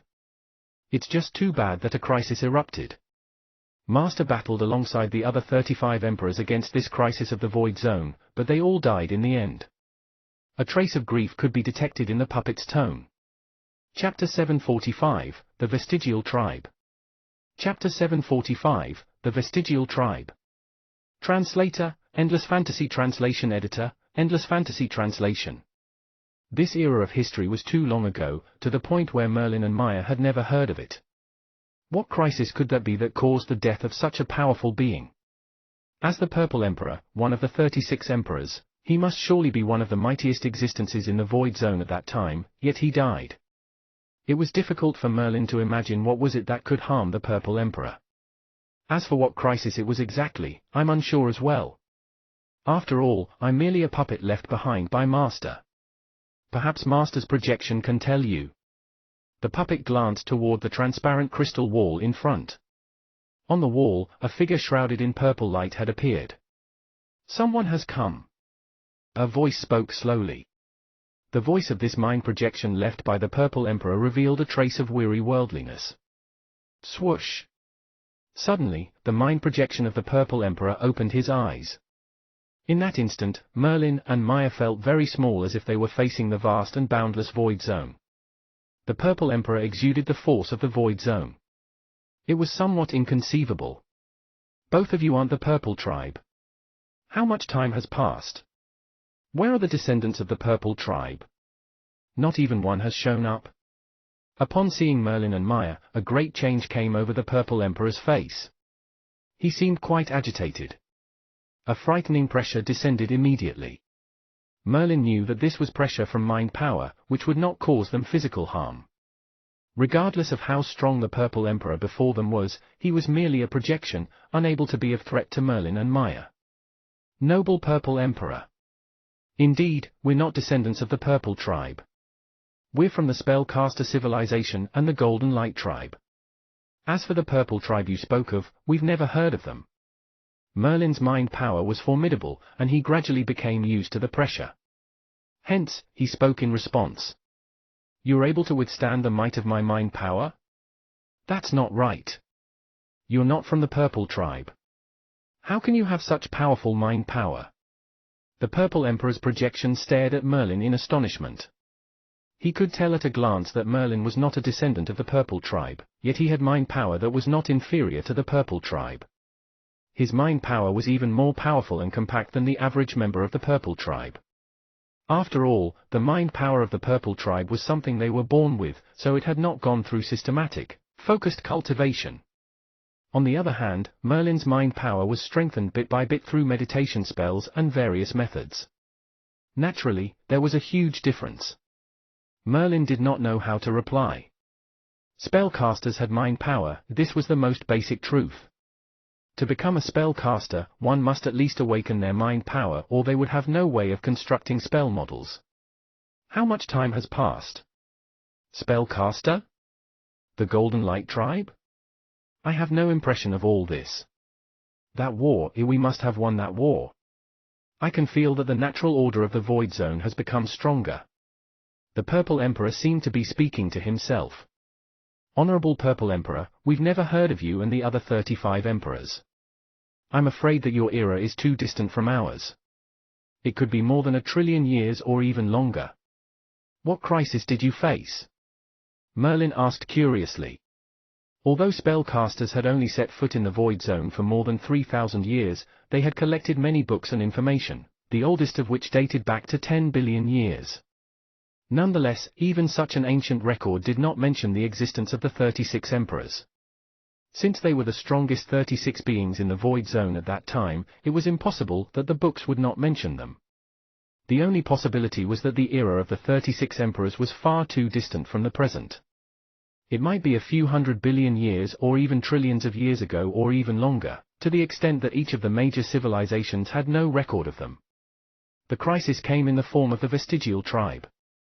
They were an abnormally powerful civilization, and their cultivation methods were greatly divergent from ours. In the end, they didn't need to merge with the Void Zone's natural order. They only had to use the resources of the Void Zone to ceaselessly manufacture all sorts of terrifying military weapons such as warships, puppets, and so on. Their warships are powerful, more frightening than a dimension. The puppets they produced, not even a great lord was a match. Ultimately, except for most of the civilization under the Vestigial Tribe, everyone joined forces under the leadership of us, 36 emperors, to deal with the Vestigial Tribe. This war dragged on for many years, perhaps 100,000 years or longer. At last, we finally gained the upper hand gradually. Right when it was almost over, I was hit by the strongest warship of the Vestigial Tribe and was gravely injured. Even with the support of the natural order's power, I was unable to heal. In the end, I forced my way here, turning my own body into a dimension, and leaving behind an inheritance. I hoped that the descendants of the Purple Tribe would receive this inheritance. It's a shame that after so many years, you're the only ones who came. Upon hearing the descriptions of the Purple Emperor's mind projection, Merlin's heart gave a shiver. Colossal warships, puppets, was this not similar to the Atlan civilization? However, the Atlan civilization was not that powerful. Otherwise, the Spellcaster civilization by itself would be no match for them, and they would not be so weak as to allow the Spellcaster civilization to suppress them completely. It was just that the Vestigial Tribe described by the Purple Emperor was too similar to the Atlan civilization. Numerous thoughts flashed across Merlin's mind, but beside him, Maya said, We've never heard of this vestigial tribe nor the purple tribe either. This war you spoke of, if it really did happen, we must have won it. That's right, the natural order of the void zone still exists, so we've won for sure. According to the agreement back then, the vestigial tribe would no longer exist, leaving behind not a single member. It's just too bad about the purple tribe. Perhaps they were replaced by other civilizations throughout the interminable passage of time. If that's the case, to whom should my inheritance go? All at once, the Purple Emperor's mind projection was somewhat lost. He was nothing more than a mind projection. Here was the inheritance the Purple Emperor had left for the descendants of the Purple tribe. However, now it looked like the Purple tribe no longer existed. After all, in the extensive history of the Void Zone, a civilization like the Purple tribe which was not very powerful would not take too long to go extinct completely. Even some of the stronger civilizations would vanish in the Void Zone. The Purple Emperor, as one of the 36 emperors, had even witnessed such a process with his own eyes. Merlin was still caught up in the link between the vestigial tribe and the Atlan civilization. Even though he was somewhat uncertain, the Atlan civilization must surely be connected to the vestigial tribe. As for what connection that was, Merlin currently had no clue, of course. Upon hearing the Purple Emperor's sorrowful words, Merlin's heart leaped. This inheritance was left behind for the Purple tribe, but if the Purple tribe had gone extinct, then of what use was the inheritance? In addition, Merlin had previously drooled at the puppet's mind suppression. This was surely a technique left for the Purple tribe by the Purple Emperor. Therefore, a bold idea was conceived in Merlin's heart. Great Sir Purple Emperor, the Purple tribe no longer exists. This inheritance is your life's work.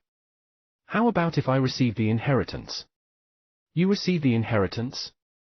It was not just the Purple Emperor, but even Maya at the side, expressed surprise. Nonetheless, soon enough Maya recovered, feeling a stab of regret. The Purple Emperor's inheritance was the most precious treasure, but it was a shame that he missed his shot. Still, Maya was unwilling to give up and nodded as well. That's right, Sir Purple Emperor. At this moment, the Purple tribe is gone. You've used your full efforts to preserve this inheritance.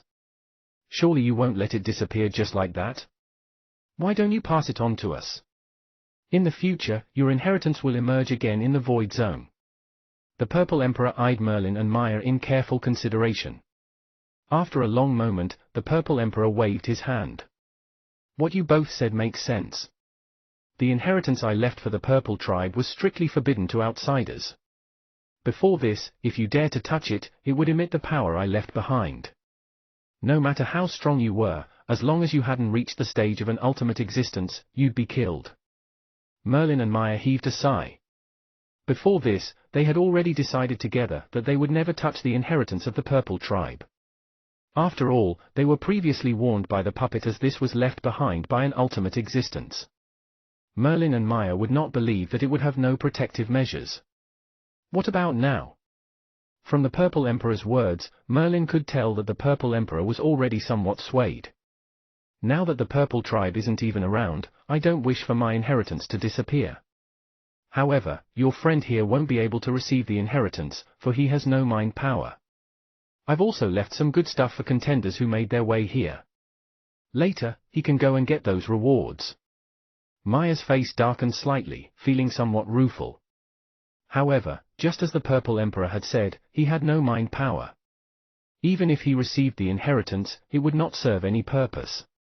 Furthermore, it was not that he would get nothing. He would still get a share of the goods. Thus, with the puppet leading the way, Maya entered another place to obtain the benefits he should get. As for Merlin, he stayed on. The Purple Emperor continued, "What a coincidence that you were able to come here. What's more important is your mind power. The inheritance here is only meant for the Purple tribe, and the Purple tribe is born with formidable mind power. It's a shame that they were too weak in the past, totally unable to train it in a focused manner. With that, their talent was wasted. Otherwise, the Purple tribe would certainly have become a flourishing civilization." The Purple Emperor explained about the Purple tribe in detail. Merlin slowly learned that the Purple tribe back then was truly a rather special group of people. Compared to the spellcasters, their innate mind power was incomparably powerful. Perhaps this was an actual group who was born to be mind power masters. As for spellcasters, when they first awakened their mind power, it served no function. In the end, it was Aruba who tailored and created a cultivation system for them, which became the spellcaster system. It was a shame that the Purple Tribe was not so lucky. They did not have a noble existence like Aruba to create a cultivation system for them. Even the Purple Emperor had relied upon great fortune and other cultivation methods to finally become one of the 36 emperors. Chapter 746, The Purple Emperor's Inheritance. Chapter 746, The Purple Emperor's Inheritance. Translator, Endless Fantasy Translation Editor, Endless Fantasy Translation. Alright, come and receive the inheritance then. Since the Purple Tribe is already gone, you can pass this inheritance to anyone you wish to after receiving it. However, I hope that in the future, you'll state that the origin of this inheritance belongs to the Purple Tribe. Merlin nodded wordlessly. It looked like the Purple Emperor still cared about the Purple Tribe. Even after he died, he still thought about them. Following that, Merlin stood before a stretch of a pure white wall. A purple beam flashed by, and a glittering purple crystal ball appeared. Hum! A blinding light shone from the crystal ball, enveloping Merlin. The Purple Emperor's voice rang out, "Don't be nervous, relax your mind, and accept this openly. Only when your mind power is exhausted can you stop. I don't know how powerful your mind power is.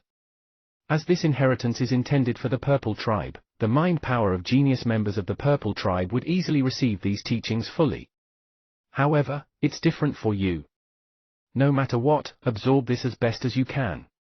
Even if you can't receive the entire inheritance, at least you can get half of it." Following that, the Purple Emperor's voice grew weaker before it vanished completely.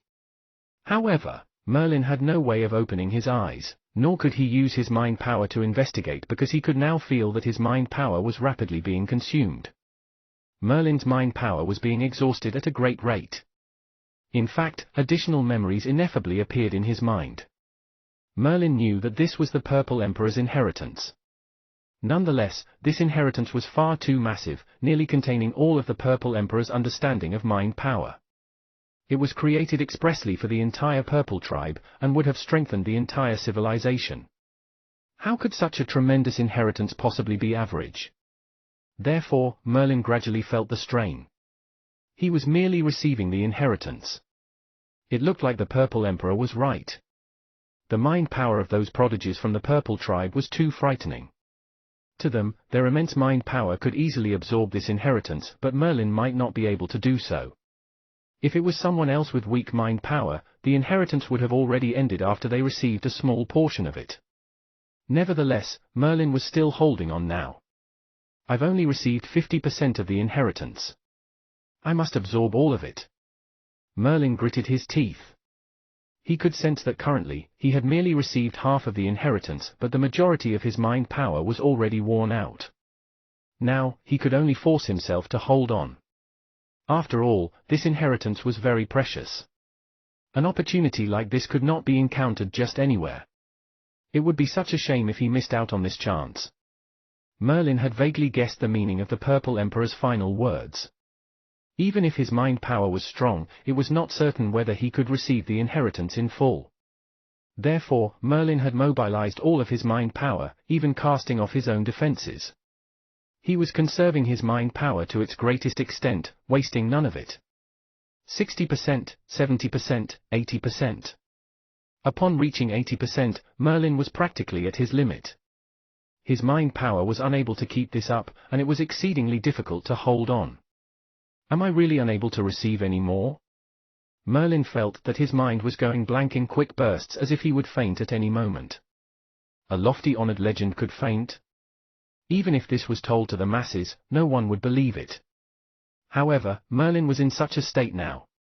His mind power had no way to hold on any longer. If he forced himself to go on, he would faint. Keep on, keep on. Now, Merlin could only use his willpower to persist. After all, this inheritance was meant for the Purple Tribe. From this, one learned that the Purple Tribe from 1 trillion years ago truly was born with terrifying mind power. They were the true natural mind power masters. It's almost 90%.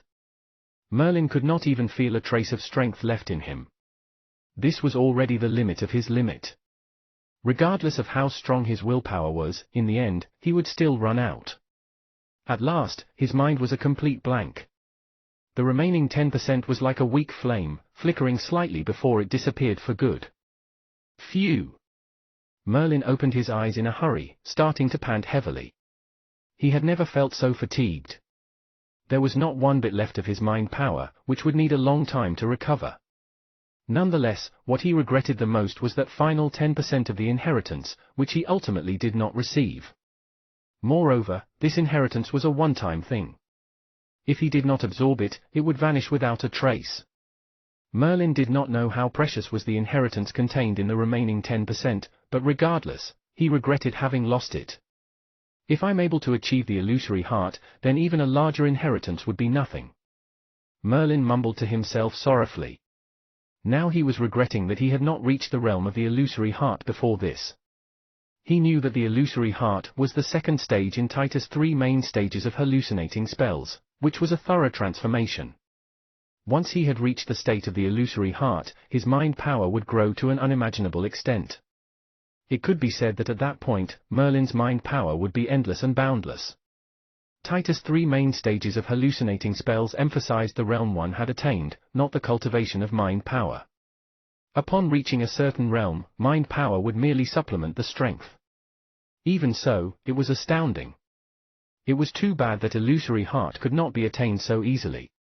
Up until now, Merlin had not reached that realm, causing him to miss out on receiving that final 10% of the inheritance. Purple Emperor? Great Sir Purple Emperor? Merlin looked around. There was no figure of the Purple Emperor, only empty space. Not only had the Purple Emperor vanished, but the purple crystal ball of the inheritance had shattered beside him, falling to the ground. This meant that Merlin was unable to receive the inheritance again. Master's mind projection had used up his strength, and is gone. From an unknown place, out popped the third puppet, speaking to Merlin with no expression. He's gone already? Merlin felt rather rueful as he thought about it.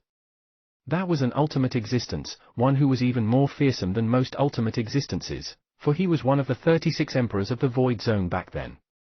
It was a shame that he had disappeared. Merlin would not have the chance to ask the questions in his heart. First, let's see what this inheritance is. Merlin was still most concerned about the 90% of inheritance which he had received. Perhaps it was not exactly 90%, but it was almost there. Merlin did not know whether this portion of inheritance was complete or had lost its most important portion. Boom! When Merlin started to inspect the inheritance he received, a windstorm seemed to be stirred up in his mind, exploding completely and engulfing everything. Enormous sections of information appeared in his mind. Merlin could distinctly feel that this inheritance was practically all about mind power. After all, the Purple Emperor had expressly tailored this to the Purple tribe according to their feature of having powerful mind power. It was a purposeful decision. Nonetheless, most of this inheritance regarding mind power consisted of mind power techniques for fighting. Among these was the mind suppression Merlin had been eagerly anticipating. It was in the inheritance, so Merlin was overjoyed and pleased. Thank goodness, I received mind suppression in the end. Merlin had personally seen how terrifying mind suppression was. The third purple puppet had relied upon this technique. Despite clearly being on par with Maya, it was able to suppress Maya. It was only because of Merlin's formidable mind power that he did not fear mind suppression. Otherwise, both of them would have been in danger, and might even be killed by the puppet. Through these memories of the inheritance, Merlin understood that mind suppression was indeed one of the core teachings the Purple Emperor wanted to pass on. He had spent over 17,000 years just to create mind suppression. For those who had inferior strength, mind suppression was fearsome to the extreme. These people would not even have the courage to retaliate after mind suppression was wielded. As for those who were on the same level, mind suppression would be able to suppress their strength by 30% at least. To anyone, this was akin to immediately being crushed. When both sides had evenly matched strength, and one side was incapable of unleashing their full power with only 70% left, this would already determine the outcome. Of course, if one was facing someone with superior strength, mind suppression was functional as well. As long as their mind power was not too formidable, it was still effective, only it would not be too evident. In addition, if one had encountered those ultimate existences, no matter how strong their mind power was, wielding mind suppression would not be of any use. Those ultimate existences had merged with the natural order, able to mobilize a portion of the natural order's power. Mind suppression, regardless of how powerful it was, could not suppress the natural order. Even so, a technique like mind suppression which used mind power in this manner was already quite abnormal. Besides that, the other parts of the inheritance were mostly ways to use mind power in battle. This diverged significantly from Titus' mind power system. Titus' mind power system was more focused on attaining a state. In truth, it was rather lacking in utilizing mind power. Other than hallucinating spells, mind power did not seem to have other functions. Once the mind heart was condensed, mind power was not inferior to most spells, able to interact with the material world. The Purple Emperor's inheritance was mainly techniques which used mind power for fighting. Therefore, it precisely balanced the flaws of Titus' mind power system. This was like the spell casters. No matter how many spell models one had constructed, the resulting spells were more or less the same. In a battle, the spells would not change much. What use was that? If Merlin's hallucinating spell was unable to entrap an enemy, a mind power master could do nothing but be trampled upon. This was an unusual case. By itself, Titus' mind power system was far from being a cultivation system that could compare to the spell caster system. However, the Purple Emperor's inheritance could now be matched with Titus' mind power system. One focused on achieving realms, the other used mind power as fighting techniques. Both of these complemented each other. Only then was this a complete cultivation system on par with the spell caster system. Chapter 747, Tentatively Refining the Mind Power System. Chapter 747, Tentatively Refining the Mind Power System. Translator, Endless Fantasy Translation Editor, Endless Fantasy Translation. Let me continue exploring. Merlin continued to look at the memories from the inheritances in his mind. Most of it was techniques for fighting with mind power. They were too many, but to the current Merlin, most of it was not of much use. Merlin knew clearly that these were for the use of the Purple Tribe members who were not that strong. Besides techniques for using mind power to fight, Merlin finally came across mind power cultivation. This made Merlin excited. He had looked forward to this the most. He wanted to see if this ultimate existence had any original insights into the mind power system. Perhaps it might corroborate Titus' mind power system and further refine it. After all, Titus' mind power system was only cultivated to an advanced stage by Titus himself. Even so, his illusory world was not perfected back then, and he did not know what the problem was. In short, Merlin was now a pioneer. Although he acknowledged the mind power system created by Titus, he was not completely assured. Now that there was a mind power system painstakingly refined by an ultimate existence to serve as a point of comparison, it was, of course, a wonderful thing. Therefore, Merlin continued his exploration. The cultivation of mind power in the Purple Emperor's inheritance was very simple, and that was to grow one's mind power incessantly. There was nothing about reaching certain realms. When one's mind power had reached a certain level, one would naturally be able to use certain powerful attacks. The Purple Emperor had practical experiences with this. He had also left these cultivation methods in the Purple Tribe back then, only they were not as developed as the ones in the inheritance. Moreover, the last few boundaries in the Purple Emperor's system could be compared to the levels above a great legend. Not even the Purple Emperor had reached these stages. He even said that it was too difficult to solely rely on expanding one's mind power. Thus, Merlin was a little disappointed. This method of strengthening mind power solely was not as good as Titus' mind power system. At least Titus had condensed the illusory world, which could compare to a lord. Moreover, after the illusory world was perfected, according to Titus' estimation, one would be stronger than the greatest lord, right behind an ultimate existence. Of course, this was merely Titus' conjecture. After all, even though Titus had consolidated the illusory world, he always felt that something was missing and that it was not perfect. Therefore, no one knew what the illusory world would become after being perfected. They could only speculate. According to Merlin's guess, the final 10% of the inheritance should be the cultivation methods of the mind power system, especially the most advanced ones. Nonetheless, those would only be based on the Purple Emperor's deductions. Therefore, even though Merlin had lost the last 10% of the inheritance, it had no real meaning to him. Titus? Merlin yelled in the illusory world, but Titus still did not appear. Merlin shook his head helplessly. He knew that Titus was inspired by Aruba, maybe because he personally witnessed a powerful being like Aruba who could reverse and defy the natural order.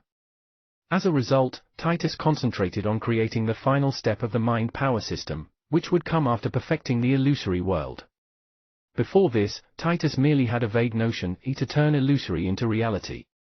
Titus' previous notion became a concrete step after he saw Aruba, just like the illusory heart and the illusory world. At least it was no longer unsubstantiated. Nonetheless, this was difficult. Titus' deductions alone might not be accurate, and no one knew how long it would take to calculate it. Perhaps it could never be done. Since Titus was unwilling to come out, Merlin did not force him. He had received the Purple Emperor's inheritance, and the most helpful thing would be mind suppression. This was a mind power technique that was very beneficial toward the current Merlin. However, a new idea had popped in his head now. In the past, he was valued by the Blackfire Lord because he wanted Merlin to perfect the mind power system. At least, it must break free from a great legend's restraints.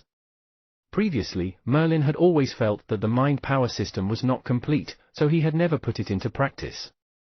However, the Purple Emperor's inheritance now gave Merlin a trace of hope to refine the mind power system or at least take the first step. With this inheritance, those who cultivated mind power were no longer utterly puny, unable to survive after leaving the spellcasters. This was the real reason Merlin had the drive to begin perfecting the mind power system. If one followed Titus' mind power system, one would still have to rely on the spellcasters' spells. Otherwise, for a long period, spellcasters would not have any fighting abilities as they would be very weak. This was clearly not a developed system, far from the spellcaster system. However, with the Purple Emperor's inheritance, it addressed this point nicely. Otherwise, who knew how long it would take for Merlin to develop fighting techniques for the mind power masters? Having made this decision, Merlin might as well close his eyes, slowly and systematically sorting through the mind power system of the inheritance in his mind. This was very important, and a necessary process. Titus' mind power system constantly flashed across his mind, verifying and clashing against the Purple Emperor's inheritance. This sensation gave Merlin a new understanding. The illusory heart, which was always vague, now seemed clearer to him. Refining the mind power system also brings such a benefit? This was evidently a wonderful surprise. Merlin did not know how to break through to the realm of the illusory heart, but now, he had a way. Even if he did not attain the illusory heart, his understanding would deepen, accumulating his learning. At that point, perhaps an opportunity would allow Merlin to understand the secret of the illusory heart. Merlin was working hard to tentatively refine the mind power system. He combed through everything and discovered that before condensing the mind-heart, the Purple Emperor's methods of strengthening mind power was far more developed and specific than Titus' mind power system. Previously, in Titus' mind power system, there were essentially no concrete steps before condensing the mind-heart. However, with the Purple Emperor's inheritance, this flaw was amended. Mind power masters could foremost be divided into the 1st to the 7th level. Before the 7th level, mind power had some offensive measures, but mostly those were similar to hallucinating spells. They might affect one's mind and consciousness, but they could not interact with the material plane. A mind power master at this point was relatively weak. Nonetheless, at the 7th level, mind power masters could consolidate a mind-heart. This was a crucial step in being a mind power master. Perhaps, in other words, only by reaching the 7th level and condensing the mind-heart, could mind power masters have the power to truly contend against spellcasters or even be stronger than them. After condensing the mind-heart and gaining the ability to influence the material world, the majority of the mind power techniques in the Purple Emperor's inheritance could be of use.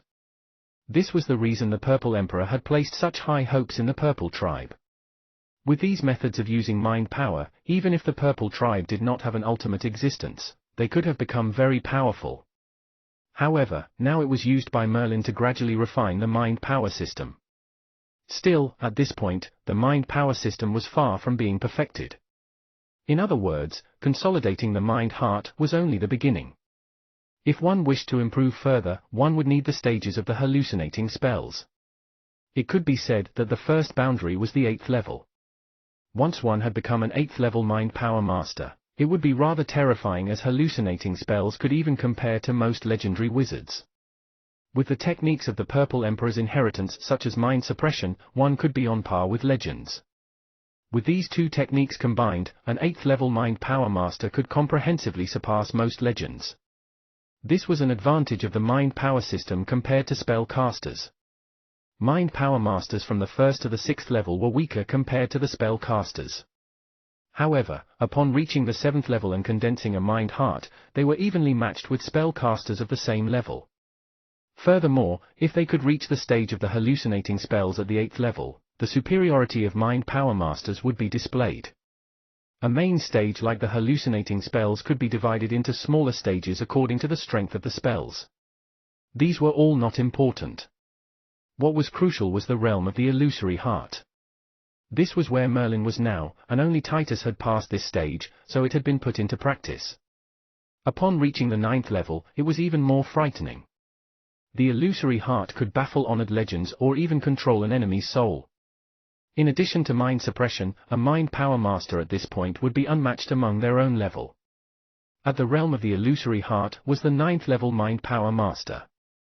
Only then could it be said to comprehensively surpass the spellcaster system, producing an existence at the peak. Nonetheless, if Merlin had succeeded in creating the illusory world in the future and perfected it, there would be a 10th level for mind power masters. The fabled 10th level mind power master might be the strongest contender below ultimate existences, or perhaps truly be comparable to ultimate existences. No one had reached this point, so Merlin was unsure. The 10th level was already the limit, but in Titus' theory, there was still the 11th level. That would exceed the ultimate existences, materializing illusions into reality, able to reverse and defy the natural order. Perhaps that was on par with Aruba, who could travel through the infinite latitude cosmos. It was just that whether it was the illusory world of the 10th level or the materialization of illusions into reality at the 11th level, no one had ever reached this point. Even the founder of the mind power system, Titus, had not reached these stages. Titus was the founder while Merlin was the pioneer of the mind power system. Only he had the chance to verify this system part by part. However, no matter what, if there was no 10th level illusory world or 11th level materialization, then this mind power system would end at this point and could be considered to be tentatively refined. This completed system, which fell short of spellcasters in the beginning stage, matched them in the middle stage, and even surpassed them in the final stage, was created by Titus, and complemented by the Purple Emperor's inheritance. Finally, it was organized by Merlin. Only then was this mind power system had been tentatively refined. I can almost grasp the illusory heart. After Merlin had tentatively refined the mind power system, he opened his eyes. His gaze revealed an incomparably abstruse look. In refining the mind power system, Merlin's efforts were no less than Titus' efforts. Titus had merely established the theory. Merlin could only achieve the state of the illusory heart through this coincidental opportunity. It could be said that no one else could replicate Merlin's path. At first, this was not enough to create a complete system which everyone could cultivate. It was Merlin who had reorganized the mind power system, supporting it with the Purple Emperor's inheritance. Only then was the entire mind power system tentatively refined. Throughout this process, Merlin gained many benefits as well. Areas which had puzzled him before, upon his thorough organization, naturally became clear to him. Merlin could even feel that he merely needed a small push to attain the illusory heart. Even if there was no such opportunity, in less than a century, he could still successfully reach the realm of the illusory heart, becoming a powerful 9th level mind power master. Chapter 748, Summoned by the Arcane Wizard. Chapter 748, Summoned by the Arcane Wizard. Are you awake? When Merlin opened his eyes, other than the puppet, Maya was standing before him. Maya's face was suffused with glee. It seemed like the benefit he obtained from the Purple Emperor made him very pleased. Wizard Merlin, I'm afraid we have to leave. Maya gestured at the puppet as he spoke. What's wrong? Merlin had just tentatively refined the mind power system. Although his capabilities were not boosted, this was still important to him. It was not just because he could nearly touch the illusory heart, but more crucially, tentatively refining the mind power system was an earth-shattering development to the entire spellcaster civilization. Master's inheritance has been passed on to you. According to Master's arrangements, once the inheritance is gone, you must leave. This dimension is transformed from Master's body and has no dimension origin. Master didn't want his body to be controlled by anyone. Therefore, after you leave, this dimension formed from Master's body will rapidly burn, finally becoming ashes and vanishes in the void zone. Although the puppet's words were calm, its tone revealed a trace of sorrow. The purple dimension was going to disappear. Merlin was rather rueful. One of the lofty 36 emperors of the past would still die, and 1,000,000,000,000 years after his death, the inheritance he left behind was ultimately not passed on to the members of his tribe. It's time to leave. Merlin drew in a deep breath. Even though he could sense the power of the purple dimension and do not wish to let such a powerful dimension vanish, this was the purple emperor's decision. Even if he was reluctant to let go, he could not preserve this dimension. Maya, I believe you've received a great benefit as well. Let's go. Merlin and Maya immediately flew out of the purple dimension. Both of them stood silently in the void zone, watching the purple dimension drift further away. The purple glow grew brighter before finally erupting in scorching flames that instantly swallowed the dimension, burning furiously. Shame to lose such a powerful dimension. Merlin mumbled softly. A dimension transformed from an ultimate existence after his death was far superior to most dimensions. If one could occupy it, one would certainly gain many benefits. Moreover, there were many things in the purple dimension which the Purple Emperor might not value highly, yet they were important to Merlin and Maya. However, as the purple dimension burned, all of this had vanished. Swoosh! Merlin and Maya stood in the void zone. The force of Maya's body had not changed, but his face was filled with confidence. Maya, I wonder what treasure did you get? Merlin asked with a smile. He and Maya had started out as enemies but were compelled to swear an oath in the purple dimension, forming a temporary alliance. Their relationship was a complicated one. Haha, what benefits can compare to the Purple Emperor's inheritance you received? Don't worry, I won't tell anyone about the Purple Emperor's inheritance. However, I hope you can keep a secret about what I've received as well. Seeing that Maya was acting so secretive, Merlin became interested. He knew that if the Purple Emperor was willing to give something, it must be extraordinary. Something which made Maya so delighted must be really special. Haha, the thing which the Purple Emperor gave me isn't useful to you spellcasters at all, but to our Golden Light tribe, it is essential. It's a massive dimension equipped with defensive measures set up by the Purple Emperor himself. Even a lord would have no way of breaking through, and an ultimate existence would need to make a great effort to break through. A dimension? Merlin glanced at the bead in Maya's hand. Could such a small bead be a dimension? This bead is the dimension core. With it, I can control the dimension. That dimension is always adrift as well. Add this onto the Purple Emperor's defensive measures, and our Golden Light tribe won't have to fear other foreign tribes anymore. This is even better than our origin place. Maya appeared very excited. Although he was already on par with an honored legend, he had focused all effort on the Golden Light tribe. Obtaining such a dimension would allow them to establish a foundation. With this dimension, the Golden Light tribe could safely develop in the future and might be able to produce an ultimate existence. However, the Void Zone was filled with various dangers. Back then, the Purple Emperor must have also provided defenses for the Purple tribe, defenses as powerful as the dimension he created. Nonetheless, after a long period, the Purple tribe still vanished. Therefore, even with this dimension, the Golden Light tribe was not free of worries, but at least they were in a better position than before. Congratulations, Maya! Merlin chortled. Receiving this dimension was indeed significant for Maya. With this dimension, he would not have to clash stubbornly with Merlin. Haha, Wizard Merlin has obtained the inheritance. I believe that in the future, you'll surely become a great lord among the spellcasters or even the mightier ultimate existence.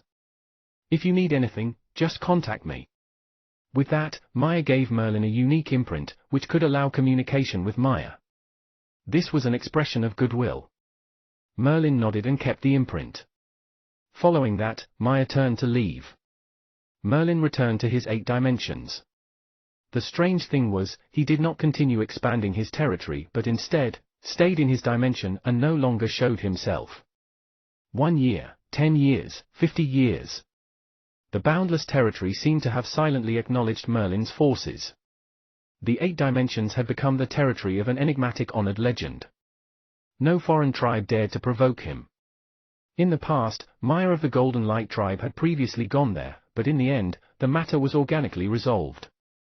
Therefore, the spellcaster's forces advanced slightly through these 8 dimensions, increasing the size of the spellcaster's forces. Phew! We're finally here. This is the most remote dimension of our spellcaster civilization.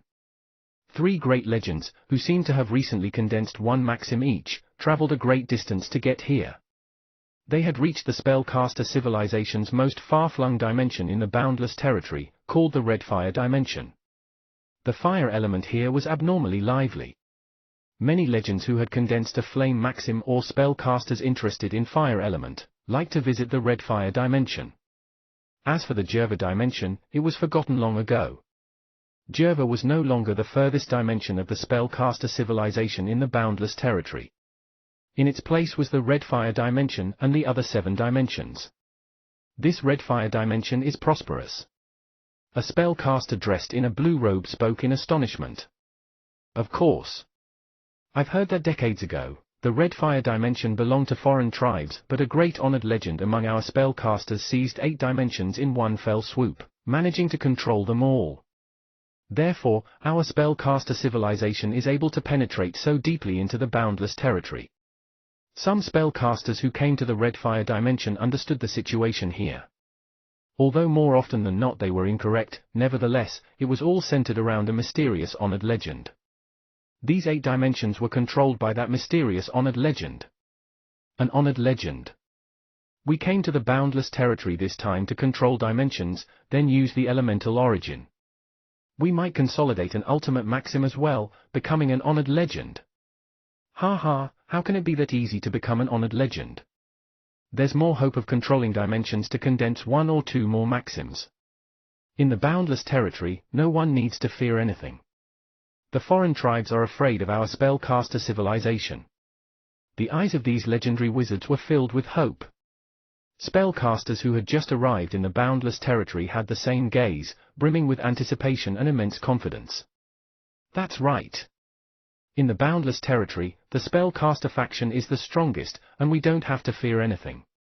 These legendary wizards did not realize that, before coming to the Red Fire dimension, they were still cautious and prudent, but now, they all bore a manner of unparalleled confidence. Ha! Human emotions! A sudden exclamation rang out, but no one seemed to have heard it. In a castle in the Red Fire dimension, Merlin, dressed in a black robe, wore a helpless expression. It's been 50 years. All 8 dimensions are covered by my hallucinating spell. Anyone who steps into any of these dimensions would fall into the illusion unwittingly.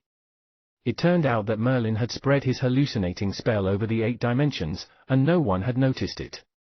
This was rather scary. Furthermore, the only thing that Merlin had been doing during the past 50 years was to observe the emotional changes of the spellcasters in the illusions. Merlin was contemplating the human spirit.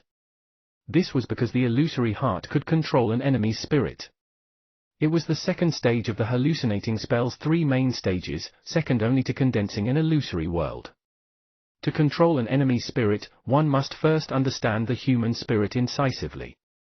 In these years, Merlin had been observing and understanding the human spirit. Anyone who stepped in his 8 dimensions would experience gradual changes in their emotions. Based on so many years of observation, Merlin could almost feel that the realm of the illusory heart was within his reach. Nonetheless, he was unable to level up successfully, as if still lacking something. Titus still hasn't moved. Merlin even thought about asking Titus, but Titus was already lost completely in the stage of materialization of the hallucinating spell. Up until now, he had not moved at all. No matter how Merlin called to him, it was useless. Merlin's mind power was so tremendous now that he was easily able to command even 8 dimensions. Just as Merlin prepared to continue his meditation, hoping to find an entry point into the stage of the illusory heart through the illusion, a peculiar fluctuation passed over the 8 dimensions. Summoned by Ceto Arcane City? Merlin could distinctly sense this strange fluctuation. This was Arcane Wizard Ceto of Ceto Arcane City using the power of the natural order to summon the spellcasters of Ceto Arcane City. Only wizards above the level of legends could sense this. Merlin was somewhat reluctant to part with these 8 dimensions. After all, perhaps in some time, he might be able to successfully break through to the stage of the illusory heart. However, no spellcaster could reject being summoned by an arcane wizard. I wonder what's happened now. Fine then, I'll withdraw my hallucinating spell and return to Arcane City. Merlin instantly dispersed the illusion which enveloped the 8 dimensions. Many wizards only felt that something was different, but they were unable to point out what happened exactly. Nonetheless, in that instant, many legendary wizards received the same mysterious fluctuation, the summoning from an arcane wizard. Therefore, spellcasters above the level of legend from the mighty spellcaster civilization seemed to drop in numbers all at once, and the boundless territory became deserted. Chapter 749, Meeting Ophlas Again. Chapter 749, Meeting Ophlas Again. The cold and dark void zone seemed to become lively, especially in the dazzling Ceto Arcane City, where many powerful legendary wizards came one after another. This was an unusual sight. These legendary wizards unhesitatingly released the life force of their maxims. Moreover, there were many spellcasters who were arriving outside Arcane City. Who? Suddenly, a powerful fluctuation from far away swept across the entire Ceto Arcane City. The mighty force had paled several legendary wizards. Most of the spellcasters who had just arrived at Ceto Arcane City were legends with 2 or 3 maxims. However, this fluctuation belonged to someone who was above ordinary legends. Only an honored legend who had formed an ultimate maxim would be capable of that. An honored legend was a huge figure no matter the place. They stood at the peak and were second only to the great lords. How many lords were there in Ceto Arcane City? The amount could be counted with one hand. Therefore, although there was a large commotion when this honored legend appeared, no one had a disgruntled expression. Instead, everyone was busy guessing the identity of this mysterious honored legend. What a rich darkness maxim. This is a darkness-type ultimate maxim. It's a legend of darkness.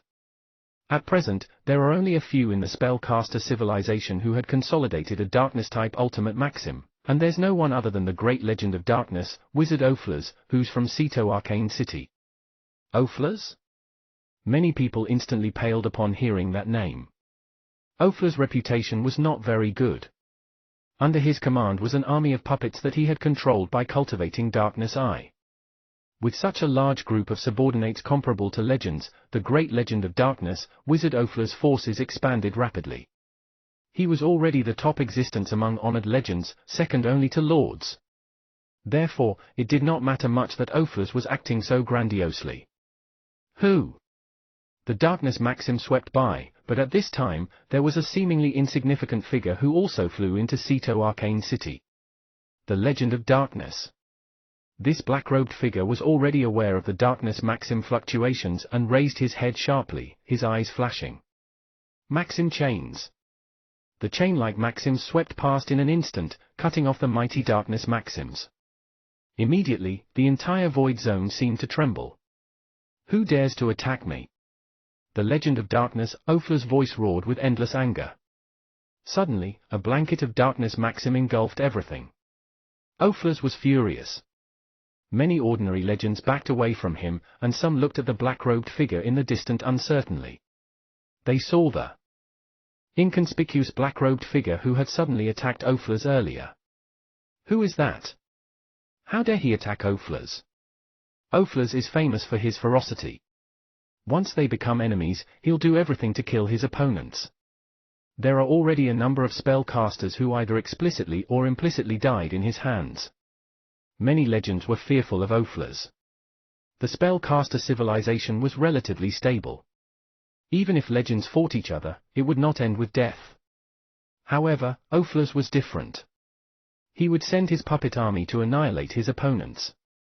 It was also because of this that Oflers had occupied dozens of dimensions in the spellcaster civilization and was called the Darkness Country. Those who were called countries were generally forces of great lords, and Oflers was the only honored legend who occupied dimensions and established forces comparable to a country.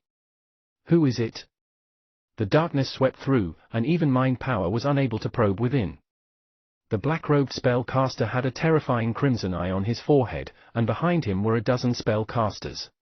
Oflers! You don't recognize me? A calm voice sounded. Merlin silently stood at the void zone. At this moment, the Maxim chains were released without scruple. The entire void zone could feel its horrifying power. It's another honored legend who had formed an ultimate Maxim? It looks like a darkness Maxim as well. Since when did another legend of darkness appear in our Ceto-Arcane city? Many spellcasters were shocked. In the spellcaster civilization, even the birth of an ordinary legend was a huge matter, let alone an honored legend. Moreover, Merlin was a very rarely seen legend of darkness. Merlin became an honored legend with his darkness-type spells and was qualified to be called a legend of darkness. You? Merlin? The aggressive legend of darkness Oflers finally realized Merlin's identity. In the beginning, the Blackfire Lord had forced him to eliminate the hidden danger of Merlin's darkness eye for Merlin's sake. That was something that Oflers had never been able to forget. It had always been in his heart as that was his greatest shame. Oflers had always been the one forcing others, but that was his first time being forced instead by the Blackfire Lord. However, the Blackfire Lord was a lord after all. No matter how powerful Oflers was, he was just an honored legend, so he could only admit defeat. He just did not expect that Merlin would have become an honored legend. How many years had it been? He might even become an honored legend within 100 years. Even Oflers found that inconceivable. Merlin! You're the Blackfire Lord's disciple, so I won't bicker with you. Although Oflers hated Merlin very much, he could only endure once he recalled that Merlin was the Blackfire Lord's disciple. A lord was the top existence of the spellcaster civilization. Even Oflers, a well-known honored legend, was extremely fearful. You won't bicker with me, but I will. Merlin's eyes coldly glared at Oflers. Back then, if not for the Blackfire Lord, the hidden danger of darkness I might have caused Merlin to become one of the puppets under Oflers' control. Merlin had always wanted to resolve this matter in person. Firstly, he had never met Oflers before, and secondly, Oflers was indeed very powerful and was a well-known honored legend. He was not easy to deal with. However, now, Merlin had consolidated an ultimate Maxim. He was no longer afraid of Oflers. You will? Merlin, when the Blackfire Lord forced me to eliminate the hidden danger in your darkness eye, I didn't do anything more to you. How dare you argue with me? Oflers seemed to have suffered a great insult and was immediately enraged. The answer to Oflers were bouts of Maxim chains gathering and weaving one after another, turning into a big net and draping over Oflers. Chapter 750, Crisis Eye. Chapter 750, Crisis Eye. Clink clink clink. Merlin's Maxim chain was extremely terrifying. These were chains formed with his ultimate Maxim, and was Merlin's most familiar method of attack. Root of Darkness. Oflers was also an honored legend, and both had consolidated darkness-type ultimate Maxims. Oflers had fought against other honored legends, but this was his first time going up against an honored legend of the same type. Merlin was quite excited. Although Maya and he were evenly matched, Maya was not a spellcaster after all, and did not have a Maxim. His power was completely different from spellcasters. It was also Merlin's first time fighting another honored legend after forming an ultimate Maxim, and becoming an honored legend himself. Oflers waved his hand and a huge vortex formed as if madly devouring the darkness. Pure darkness was not darkness elements but complete darkness. The entire void zone seemed to twist and merge into Oflers' root of darkness. Boom! The two Maxims viciously collided and intertwined with each other. They were both ultimate Maxims, but the way they manifested were too different. It was not far-fetched to say that they were ever changing. Merlin's was the Maxim chains, and Oflers was the root of darkness. However, their essences were the same. As long as an ultimate Maxim was formed, that meant they had almost reached the peak and was enlightened on the essence of that element. With that thorough understanding, there was no gap anymore. At this time, the difference would be how many ultimate maxims were formed. Great lords condensed at least 2 ultimate maxims. Therefore, with Merlin's ultimate wizard heart, he was naturally stronger than ordinary spellcasters. However, he would be stronger not because of the maxims itself, but because he could condense more maxims. For example, Merlin wished to form an ultimate maxim with his fire-type spells, which would be his second ultimate maxim. If he succeeded, he would become a great lord. Merlin and Ofla's manes caused a whirlwind and swept across all the directions. The surrounding legendary wizards had long since made themselves scarce and hid far away, afraid of being affected. The ordinary maxims they comprehended would be suppressed by the ultimate maxims. The maxims of the 2 wizards collided with each other, evenly matched. They were both honored legends. Without a decisive force, it would be difficult for one of them to emerge victorious. Unless one could completely suppress the other's maxim, no other means would be of help. Merlin generally knew that his current strength had reached that of an honored legend. The gap between them was minute. Only when Merlin's hallucinating spell broke through the realm of the illusory heart, and he became a 9th-level mind power master, could he completely suppress an honored legend. Enough. Suddenly, a loud voice rang in the void zone. A darkness and flame matrix intertwined and viciously separated Merlin and Ofla's. Merlin and Ofla's were both shocked, feeling the grand power. These were 2 ultimate maxims that belonged to a great lord. They stood no chance against it. Sir Lord. Teacher. Ofla's looked at the wizard who suddenly appeared with fear. It was the Blackfire Lord. At this point, the Blackfire Lord looked at Merlin with an expression of relief. He had never imagined that Merlin could condense an ultimate maxim in such a short amount of time and became an honored legend. During the civilization war with the Rock Tribe, the strength Merlin showed surpassed even civilization-level prodigies, and he was valued by many legendary wizards. However, Merlin had never formed a maxim and become a legendary wizard. No matter how strong a prodigy was, he would only be a prodigy, and not a contender. Now, Merlin had achieved success and formed an ultimate maxim, becoming an honored legend. He was no less stronger than the Legend of Darkness, Ofla's. Merlin could be said to have walked to the peak. He was now one of the powerful great wizards of the spellcaster civilization. Merlin, come with me. The Blackfire Lord glanced at Ofla's but did not say anything. Merlin also did not want to kill Ofla's. He was just angry at the thought that he was almost controlled by Ofla's in the past. This was humiliating for Ofla's, but it also made him sigh in relief. Ha ha. Just as he brought Merlin back to Ceto Arcane City, the Blackfire Lord started laughing. Merlin, many people don't like Ofla's, but no one dares to cause trouble for him. After all, he's a well-known honored legend and is quite powerful. Who would have thought that he would be so humiliated today after you've made such a fuss? The Blackfire Lord gazed at Merlin full of joy. He did not care about Ofla's as he was the oldest lord, and his relationship with arcane wizard Ceto was also special. How would he care about one honored legend? However, this did not mean that he did not know Ofla's strength. In the spellcaster civilization, Ofla's was a powerful force. Otherwise, he would not have been able to create his Darkness Country. However, now, the powerful Ofla's had been humiliated by Merlin. Teacher Blackfire, I only acted on the spur of the moment. I won't cause trouble for Ofla's anymore. Merlin knew that Ofla's was an honored legend of Ceto Arcane City. Every honored legend had very high status. Arcane wizard Ceto would not let 2 honored legends fight to the death. Therefore, the matter today with Ofla's no longer continued. It could be over between them. The Blackfire Lord nodded. Yes. Merlin, out of all my disciples, I like you the most, and you haven't let me down. You're the first to become an honored legend. Now that you're an honored legend, I'm also slightly relieved. Seeing the Blackfire Lord frown, Merlin was touched. Becoming an honored legend was only slightly reassuring. It seemed that the matter this time was not simple. Teacher, what exactly happened? Arcane wizard Ceto summoned us back. Is it because a civilization war started again? To summon so many legendary wizards at once, and even cause the Blackfire Lord to be deeply worried, the situation was not simple. Merlin immediately thought about a civilization war.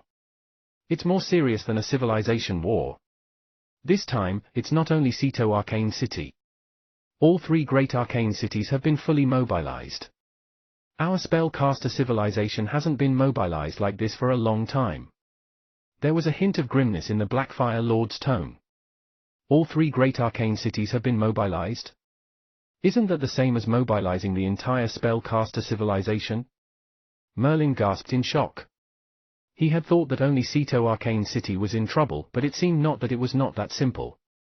All three great arcane cities, and the spellcaster civilization, were in trouble. Could it be the God Alliance? Merlin immediately thought about the God Alliance. Only the God Alliance had the power to make the spellcaster civilization so nervous. After all, the God Alliance comprised of 8 gods organizations. Excluding the Light God organization, there were still 7 god organizations. However, the God Alliance was generally scattered, and would never unite to fight against a civilization. It's not the God Alliance, but the Rock Tribe. The Blackfire Lord said solemnly. The Rock Tribe? Didn't the Rock Tribe lose in the last civilization war? How could they still have the strength to start another civilization war? Merlin thought about the Rock Tribe's forces. The last time, only Ceto Arcane City fought in the war against the Rock Tribe. It did not seem necessary to mobilize the entire spellcaster civilization. There are some things that you should know. In addition to the Rock Tribe, what's making the 3 great arcane cities more worried about is the Atlan civilization, your hometown. Back then, the glorious land was heavily damaged by the Atlan civilization. The war started thousands of years ago and continues until today. It hasn't ended yet. This time, the Rock Tribe had contacted the Atlan civilization through unknown means. The situation is very unfavorable to the spellcaster civilization. Therefore, all 3 great arcane cities had to be mobilized. The Blackfire Lord finally explained the reason. It was because of the Rock Tribe and the Atlan civilization. Many spellcasters did not even know about the existence of the Atlan civilization. Only spellcasters above legendary level, especially the wizards who had experienced the bitter war in the past, knew the terror of the Atlan civilization. At that moment, Merlin fell silent. Merlin obtained an Empire-level warship from the Atlan civilization. No one knew how terrifying the Atlan civilization was more than he did. As long as there were resources and energy, the potential of the Atlan civilization was almost unimaginable. Now, the Rock Tribe and the Atlan civilization joined forces. There was no doubt that they both had a common enemy, the spellcaster civilization. It was not surprising that the 3 great arcane cities were so nervous this time. The threat of the Rock Tribe was relatively small, but the Atlan civilization was a force that not even the 3 great arcane wizards dared to underestimate. In the beginning, it was the spellcaster civilization that opened up the Atlan civilization. Later, they experienced a nightmarish war, which caused the place the spellcaster originated from to suffer great damages. Chapter 751, Crisis 2. Chapter 751, Crisis 2. What happened with the Atlan civilization? Didn't we win during the war back then? Wasn't the Atlan civilization completely destroyed? Merlin thought about the war with the vestigial tribe that swept through the entire void zone that the Purple Emperor had mentioned. The vestigial tribe had some similar characteristics with the mysterious Atlan civilization. Merlin also wanted to know more about the Atlan civilization. The Blackfire Lord hesitated for a moment before sighing. Merlin, you've become an honored legend now, and you also have the right to know some things. The Atlan civilization isn't well known in the outside world because from the beginning to the end, the Atlan civilization had been surrounded by our spellcaster civilization. The civilization war that had erupted back then was also because the spellcaster civilization was expanding and opened the Atlan civilization. None of us expected that there would be such a huge dimension in the void zone. Merlin, it's still difficult for you to imagine what a dimension tens of thousands of times larger than the average dimension means. That dimension alone can compare to all the dimensions that the spellcaster civilization conquered, or perhaps even larger. Merlin was shocked. How terrifying was a dimension tens of thousands of times larger than an ordinary dimension? The spellcaster civilization's forces were powerful now, but they had also occupied tens of thousands of dimensions. This was the result of the spellcaster civilization's expansion over many years. However, the Atlan civilization was just a single dimension, but it was huge. It was not surprising that the Atlan civilization could develop so many unique items. If it was just the huge size of the dimension, then it wouldn't matter. No matter how large the dimension, if it's conquered by our spellcaster civilization, it would be more beneficial to us. It'll far surpass the glorious land. The great ultimate arcane wizards had also entered the Atlan dimension before and realized that the dimension was very powerful. Once they had entered the Atlan dimension, the natural order was isolated. Nevertheless, even if an ultimate being couldn't mobilize the power of the natural order, they still had power equivalent to a powerful lord. This was Merlin's first time hearing so many details about the Atlan civilization as well as the Atlan dimension. That strange dimension could isolate the natural order? That was too strange. After all, the power of the natural order was everywhere. As long as they were in the void zone, they would be under the influence of the natural order. Ultimate existences that had integrated with the natural order were almost invincible. No one would compete with ultimate existence under the influence of the natural order. Besides the vestigial tribe. The vestigial tribe swept past the entire void zone. Their cultivation methods were completely different from spellcasters, the giant tribe, and everyone else, so there was no need for them to integrate with the natural order. Merlin had more questions about the Atlan civilization now. If he had not known the vestigial tribe, he would not have such speculation either. However, since he knew the terrifying vestigial tribe that had swept past the void zone back then, he wondered if the Atlan civilization was related to the vestigial tribe. If they were, then it would be very troublesome. The Purple Emperor had clearly said that everyone from the vestigial tribe was killed, and not a single one was left alive. Merlin's mind was also full of disorderly thoughts as he continued to listen to the Blackfire Lord's introduction. The Atlan civilization doesn't need elements or the natural order. Their power comes from all kinds of strange minerals and energy. They have powerful warships and armors that allow small and weak wizards to instantly have power rivaling great legends. They can also create puppets comparable to legends. When the Atlan civilization released their terrifying power in the past, they easily defeated our spellcaster civilization, and even spread the fires of war to the glorious land. In the end, the three great arcane wizards finally acted after determining that there were no ultimate existences in the Atlan civilization. They used their ultimate power to channel the force of the natural order to destroy countless Atlan civilization warships. Only then did the Atlan civilization hurriedly retreat to their own dimension. However, that was all. The three great wizards entered the Atlan dimension and couldn't sense the power of the natural order. Although they were still powerful, to the three great arcane wizards who couldn't mobilize the power of the natural order in the Atlan civilization, it posed a fatal threat to them. Therefore, we can only seal off the Atlan civilization in their dimension while an arcane wizard has been personally overseeing it until now. In fact, the war is still ongoing. Now, we don't know what methods the Rock Tribe used to contact the Atlan civilization. If the Rock Tribe progenitor holds back our three great arcane wizards, who will hold back the Atlan civilization? The Blackfire Lord had already explained the secrets of the spellcaster civilization. Many spellcasters had not even heard of the Atlan civilization, so they naturally did not know the horror of the Atlan civilization. Only those like the Blackfire Lord, who had personally experienced the war, would know the terror of the Atlan civilization. Besides ultimate existences, lords, honored legends, and legendary wizards were all no match for the Atlan civilization. From the Empire-level warship, Merlin already knew how terrifying the Atlan civilization was. As long as there were enough materials and energy, a regular Empire-level warship could continuously manufacture martial arts robots comparable to ordinary legends. What about dimension-level warships? Would that not be more horrible?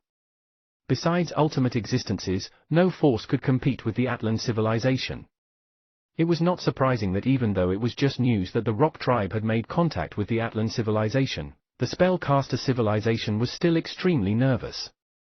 Blackfire Lord, is it possible to temporarily give up a portion of the Atlan civilization's dimension?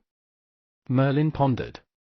If the Atlan civilization had established contact with the Rock Tribe, then the threat would be too large. However, on another thought, the Atlan civilization was also a civilization, and needed a place to live. This did not involve just the spellcaster civilization. If it were a matter of threats, then other civilizations were also threats to the Atlan civilization. The Blackfire Lord shook his head and said, "It's not that simple. The Atlan civilization just happens to be in the core territory of our spellcaster civilization. If they ally with the Rock Tribe, our spellcaster civilization forces would shrink by more than half. That's extremely unfavorable to the development of the entire civilization." Merlin immediately understood. It was a battle for a place to survive that led to a civilization war. It was just a civilization that needed a place to survive.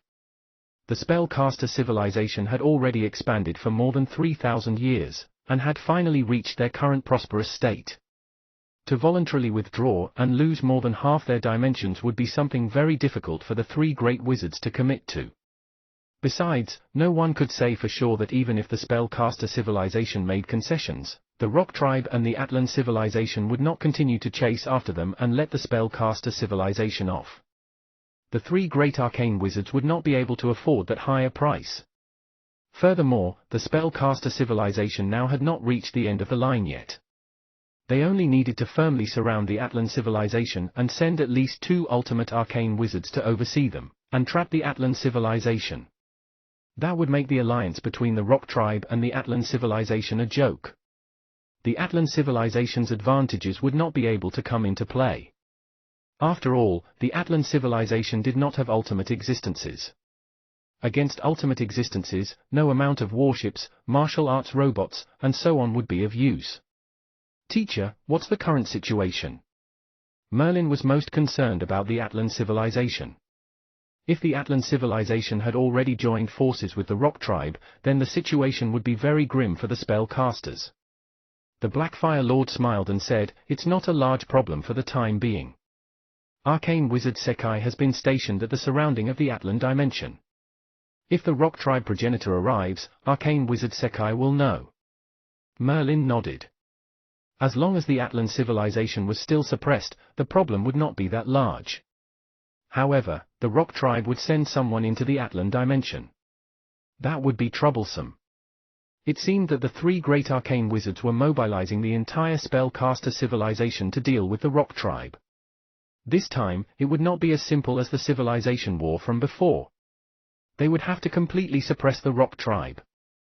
After all, the Rock Tribe had already made movements to join forces with the Atlan civilization and annihilate the spellcaster civilization. This infuriated the three great arcane wizards. This massive civilization war was already inevitable. A month passed, and more spellcasters continued to gather at Ceto Arcane City, all at least great legends. Even Teacher Zardo, who Merlin was familiar with, arrived. Teacher Zardo, who had formed 5 maxims, had not been enlightened on an ultimate maxim yet. Therefore, when he saw that Merlin had already surpassed him and became an honored legend, he had a look of disbelief. Currently, Merlin sat beside Legend Zardo. Around them were many legends and honored legends all sitting together, quietly waiting. The forces concentrated in Ceto Arcane City were extremely powerful now, and all that was left was Arcane Wizard Ceto himself. "Merlin, I still find it hard to believe.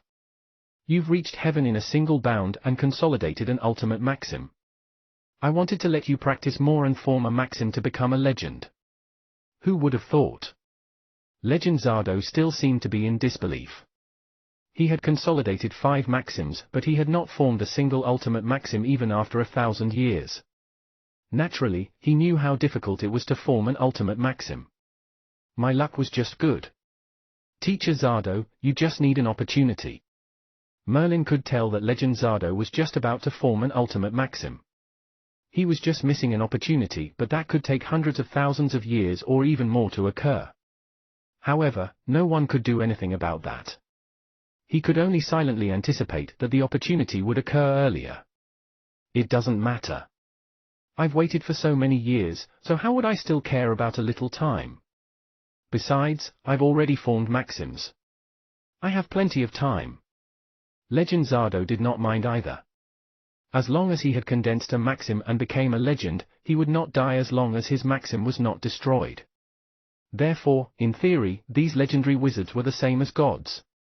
They had an endless lifespan. Boom! Suddenly, a huge pressure descended. Many legends were talking in low voices earlier, but they all became serious at this moment. This pressure completely surpassed that of a great lord's. It was the arrival of an ultimate arcane wizard. Chapter 752, Arrival. Chapter 752, Arrival. Translator, Endless Fantasy Translation Editor, Endless Fantasy Translation. Arcane Wizard Sito arrived in a white light. Following behind Arcane Wizard Sito were 6 great lords including the Blackfire Lord. They were the strongest force in Sito Arcane City. Even in the previous war with the Rock Tribes, there were only 4 great lords. Now, there were 2 more. It showed that Sito Arcane City was going all out this time and did not dare to have any reservations. Arcane Wizard Sito did not seem to have changed at all since the last time Merlin saw him. The only difference might have been that Arcane Wizard Sito's gaze was deeper. Everyone, I've summoned you here to Sito Arcane City as it's important to the entire spellcaster civilization. This is a matter of life and death. Arcane Wizard Sito said solemnly after appearing. At the same time, the 6 great lords also looked grim as their gazes swept across the many legendary wizards below. Merlin was sitting near the front. After all, he was a great honored legend. In any place, an honored legend had incredibly high status. In weaker civilizations, an honored legend would be able to support an entire civilization alone. What's going on? We all responded to Arcane Wizard Sito as summon, but we don't know how serious the matter is. Did another civilization war erupt? Some legendary wizards asked curiously. All of them had rushed over but they did not know the reason why. Arcane Wizard Sito hesitated for a moment before finally saying, the Rock Tribe. The Rock Tribe was unwilling to be resigned to being defeated by our Sito Arcane City back then, and have joined forces with the Atlan civilization, which our spellcaster civilization has firmly suppressed. I believe that some legends would still remember the Atlan civilization. Therefore, not only our Sito Arcane City but Sekai Arcane City and Augustus Arcane City have been mobilized as well. Chatter. All the legendary wizards began to discuss after Arcane Wizard Sito had spoken. Some new legendary wizards might have known a little about the Atlan civilization, but there were some legendary wizards had been around for a much longer time, and had personally experienced the cruel war from back then. They naturally knew the horrors of the Atlan civilization. Sito Arcane City even gradually caught up to Sekai Arcane City, one of the 3 great arcane cities, because Sekai Arcane City had been suppressing the Atlan civilization, and not many legendary wizards were willing to join them. In a few hundred years, Sito Arcane City might be able to completely surpass Sekai Arcane City. It's the Atlan civilization. This is troublesome. What's the Atlan civilization? Are they stronger than the Rock Tribe? There are 2 ultimate existences in the Rock Tribe, but I've never heard of one in the Atlan civilization. These legendary wizards had such conversations from time to time. Some spellcasters who had experienced the terrible war were unwilling to speak more. They all knew the terror of the Atlan civilization. However, the new legends who had never experienced the war with the Atlan civilization were curious and kept asking about the Atlan civilization. In short, at that moment, the entire hall was somewhat chaotic. It's the Atlan civilization. Merlin, did you know this already? Legend Zardo, who originally had a relaxed expression, slowly became grim. It seemed that Legend Zardo did not receive any news in advance, and only knew that it was related to the Atlan civilization now. Teacher Zardo, I met Teacher Blackfire earlier. He already told me. Legend Zardo nodded and said, yes, I forgot that you're a disciple the Blackfire Lord values. I believe you also know how terrifying the Atlan civilization is. However, you only know a little since you haven't experienced it. The Blackfire Lord and I have personally experienced it before. I thought things were becoming calm. I didn't expect that a civilization war would start again. Merlin looked at Legend Zardo. Those who had experienced the war would never forget it, and would never want to take part in that cruel battle again. However, even if they were unwilling, there was no other choice now. Now that the Rock Tribe and the Atlan civilization had joined forces secretly, they posed a great threat to the spellcaster civilization. Alright, I believe that all of you understand that the Atlan civilization has joined forces with the Rock Tribe. The situation is still under the control of the spellcaster civilization. Currently, Arcane Wizard Sekai is already preparing. Sekai Arcane City will not move as they're suppressing the Atlan civilization. Therefore, our Seto Arcane City would be facing the Rock Tribe again. The civilization war this time will be more severe than the last. However, our Seto Arcane City would obtain victory in the war. With Arcane Wizard Seto as order, the legendary wizards immediately began to fly toward the direction of the Rock Tribe. The 6 great lords all brought out powerful casting tools to bring the legendary wizards there. Merlin, you have to be careful this time. Since the Rock Tribe dared to challenge our spellcaster civilization again, they have something to rely on. You must be cautious, especially of the Atlan civilization. If we really can't suppress them this time, I'm afraid it'll be very dangerous. Legend Zardo reminded Merlin not to let his guard down no matter what. Merlin naturally knew that even if he had become an honored legend, it was nothing when in the face of the Atlan civilization. After all, the Origin Lord had died because of the Atlan civilization. He was a terrifying lord as well as an ultimate existence, but he was killed by the Atlan civilization. Furthermore, Merlin also had an Atlan civilization empire-level warship. He knew better than anyone how terrifying the Atlan civilization was. In the Silent Void Zone, 6 huge ships exuding frightening forces flew forward mightily. Spellcasters or foreign tribe contenders who felt these 6 powerful forces hurriedly stay away. The life force of great lords was emitted without restraint above the ships. That terrifying ultimate maxim seemed to tear apart anything that stood in its way. Currently, the 6 great lords and Arcane Wizard Seto were in a large hall. Their respective casting tools were controlled by apparitions while their real bodies gathered with Arcane Wizard Seto. Wizard Seto, what's the situation now? Will there be any problem in Sekai Arcane City? It was the Nightmare Lord who spoke first. He was the first Lord of Seto Arcane City, and had formed for ultimate maxims, making him second only to Arcane Wizard Seto. These lords were different from spellcasters. They were the true core that stood at the peak of the spellcaster civilization, leading the progress of the civilization. They knew that the situation this time was very serious. However, the most important thing to deal with was not the Rock Tribe that Seto Arcane City would be fighting, but the Atlan Dimension, which Sekai Arcane City was overseeing instead. As long as the Atlan civilization was unable to leave their dimension and remained suppressed by Sekai Arcane City, then it would not help no matter how provoking the Rock Tribe was. In overall strength, the spellcaster civilization was far stronger than the Rock Tribe. Be rest assured. Arcane Wizard Sekai had made ample preparations this time and surrounded the Atlan dimension. Even if the Rock Tribe had plans to sneak someone inside, they can give up now. Anyone who dares to come out of the Atlan dimension would be killed without hesitation by Arcane Wizard Sekai. Arcane Wizard Seto was very assured when it came to Arcane Wizard Sekai. Although the Atlan civilization was strong, since they had no ultimate existences, they could only be turtles hiding in their shells. If they left their dimension, they would not have any power that could resist Arcane Wizard Sekai's attack. Therefore, although the current situation was grim, the spellcaster civilization still held the upper hand. The only thing to worry about was the 2 progenitors of the Rock Tribe. This time, the Rock Tribe was desperate. If their progenitors went berserk, it would have a disastrous impact on the spellcaster civilization. We have Arcane Wizard Augustus. The entire Augustus Arcane City has also been mobilized. HMPH, this time, will let the Rock Tribe suffer so much that they'll never have the thought to compete with our spellcaster civilization ever again. At the mention of Arcane Wizard Augustus, the 6 great lords all sighed in relief.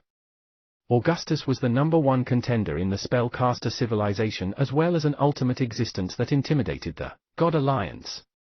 With Augustus, the situation should still be under control even if there were 2 Rock Tribe progenitors. However, only the 3 great arcane wizards were a little lucky. Fortunately, due to a twist of fate, they had previously joined forces to injure the Lord God of Light, causing the Lord God of Light to need 1,000 years to recuperate. Otherwise, the Lord God of Light would interfere with this crisis. Once Augustus had left, the God Alliance would stir under the Lord God of Light's influence. At that time, the spellcaster civilization would be attacked from 3 sides. The situation would become extremely dangerous. That was the fortune of misfortune, but this crisis with the rock tribe, and the Atlan civilization had to be resolved within 1,000 years. Otherwise, there would be trouble when the Lord God of Light awoken. There were some things that arcane wizard Sito naturally did not mention, lest it influenced them badly. Boom! Finally, the 6 large ships gradually stopped. They had arrived at the place where the last war with the rock tribe took place. Whoosh whoosh whoosh. The ship opened, and countless legendary wizards immediately got off the ship. Merlin also left the ship with Legend Zardo, and stood quietly in the void zone. He swept his mind power and was somewhat surprised. The spellcasters from Sito Arcane City were many more than before. This time, they were going all out. There were 6 great lords, 36 honored legends, and more than 500 legendary wizards. This was the strongest force that Sito Arcane City could muster. Moreover, this time, there was no one below legend level. They were all above legend level. This also showed the mindset of the spellcaster civilization. Once the battle began, it would be a severe civilization war. They would have to viciously attack the rock tribe and completely suppress them.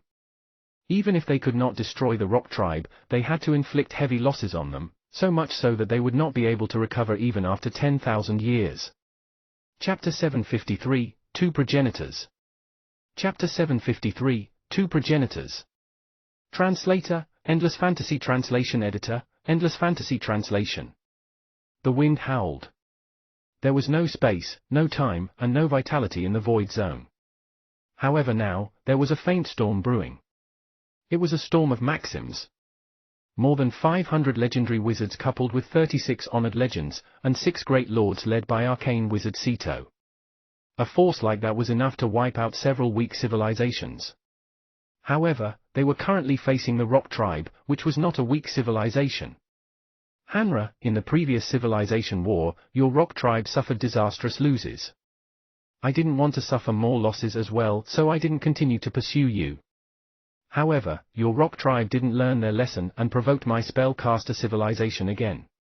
Very well, this time, your rock tribe won't be as lucky. Arcane wizard Sito looked at the empty void zone in front of him. There were still some dilapidated dimensions which were deserted due to the previous civilization war. He knew that the rock creatures must be nearby.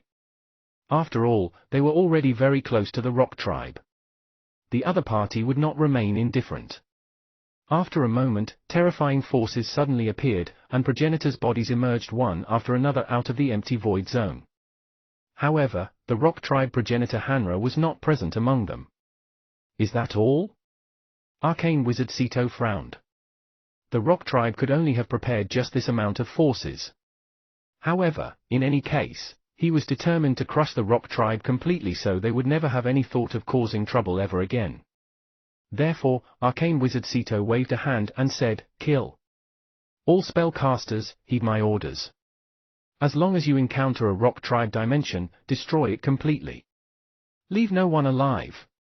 This was an attempt to destroy the foundation of the rock tribe civilization. In the previous civilization war, they did not damage the foundation of the rock tribe, and Arcane Wizard Sito did not destroy any rock tribe dimension either. However, it was not the same this time. Now, the rock tribe had joined forces with the Atlan civilization to destroy the spellcaster civilization. As a result, Arcane Wizard Sito no longer had to be courteous, and ordered the destruction of the rock tribe dimensions. Besides, those dimensions were of no use to spellcasters after being transformed by the rock tribe. In the void zone, destroying a dimension was a fatal blow to any civilization. If there were no more dimensions, no matter how powerful a civilization was, it would rapidly decline. The dimensions were the foundation. Ha ha, Merlin, let's go. What a crazy war this is. Perhaps in this war between life and death, I'll find my opportunity. There were no traces of fear on Legend Zardo's face. Instead, he appeared very excited. He needed an opportunity to form an ultimate maxim, and it was the easiest to find an opportunity while between life and death.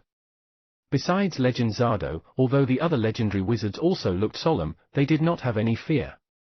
They were all outstanding legendary wizards and were the backbone of the spellcaster civilization. The spellcaster civilization could rapidly rise in a short period of only 3,000 years, and many legendary wizards had already participated in brutal civilization wars. Even if they had not participated in one before, those who newly became legends would have been influenced too, and fought with foreign tribes before. Therefore, the spellcaster civilization had been constantly fighting battles since it had entered the Void Zone. Spellcasters never became fearful of battles. Boom! The spellcaster moved, but in a very methodical way.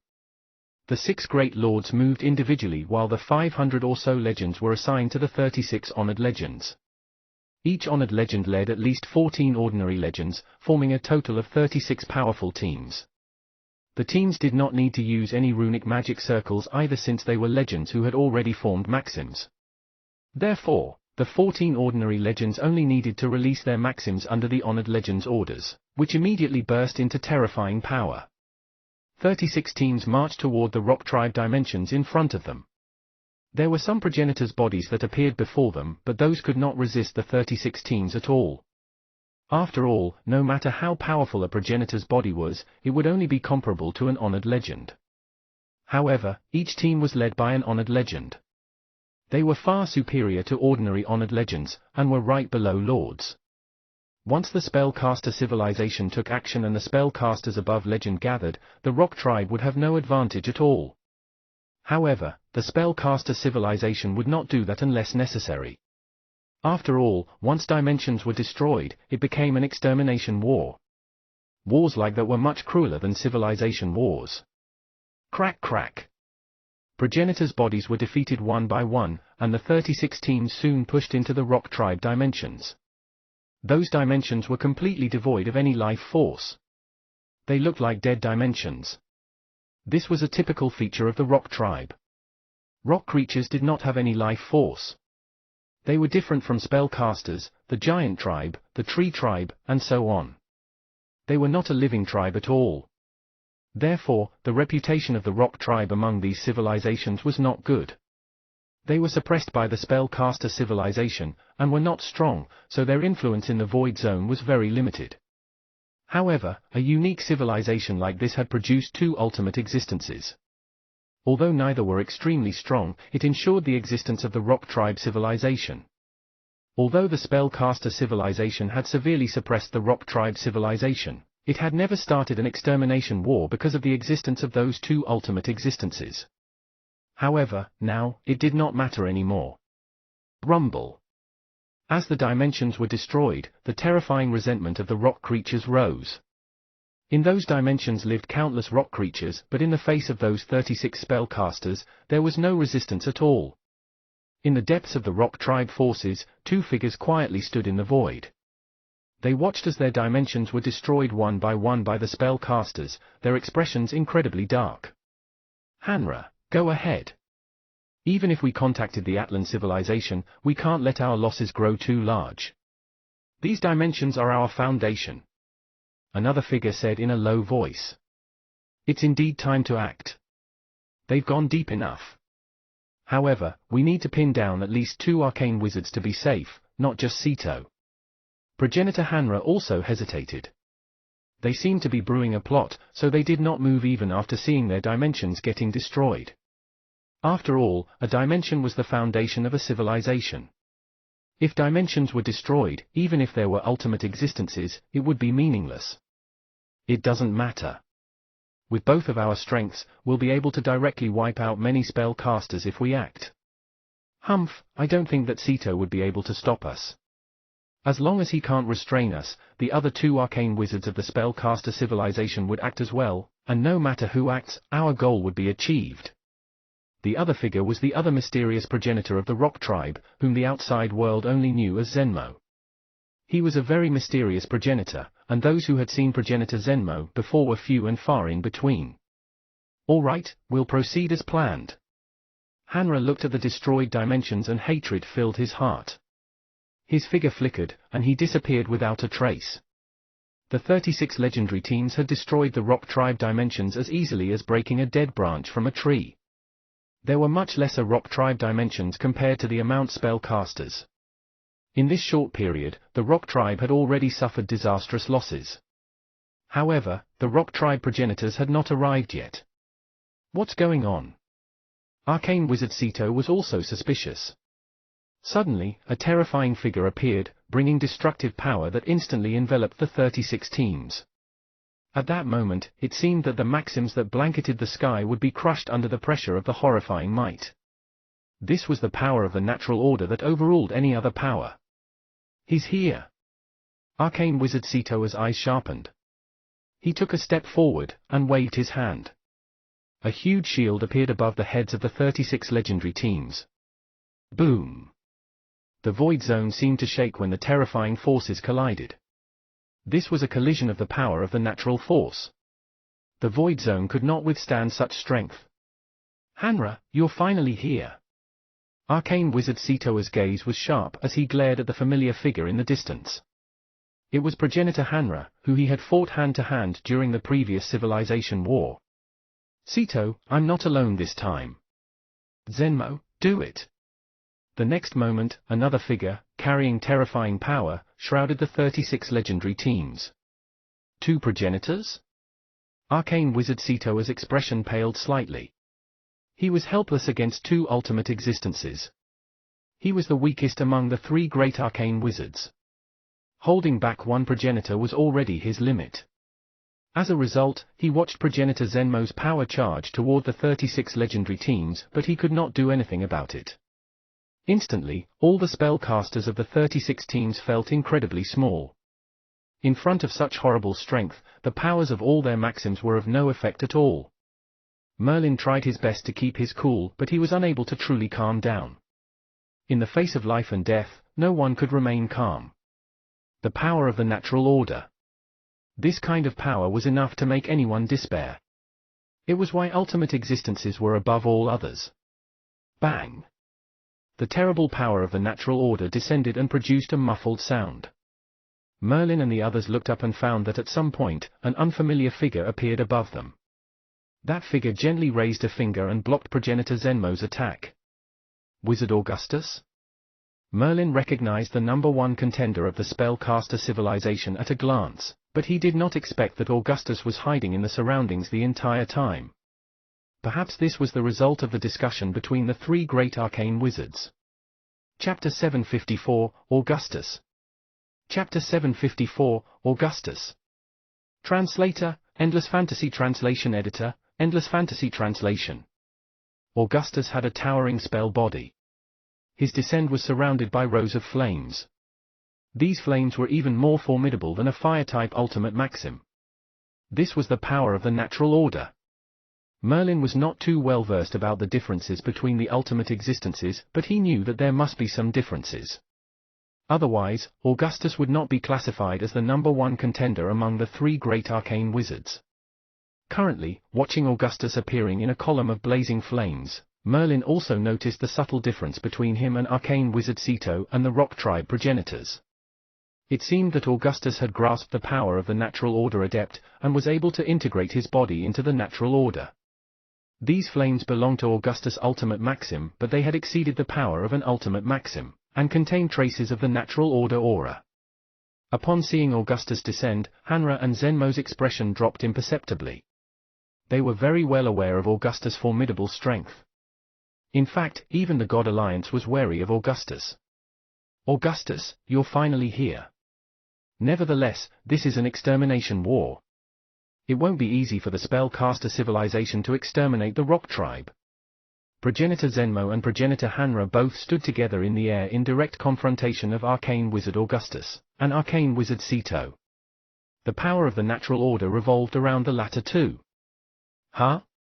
Augustus frowned. Although the ultimate existences controlled the power of the natural order and had different gaps in power, without an absolute advantage, it would be impossible to exterminate any tribe. While he was more powerful than progenitors Zenmo and Hanra, their joint forces would be troublesome for him to handle. Thus, Arcane Wizard Sito was essential. Previously, they also had a similar discussion. Compared to a civilization war, an extermination war was much more brutal. Since the Rock Tribe had been provoking the spellcaster civilization again and again, they could no longer be forgiven.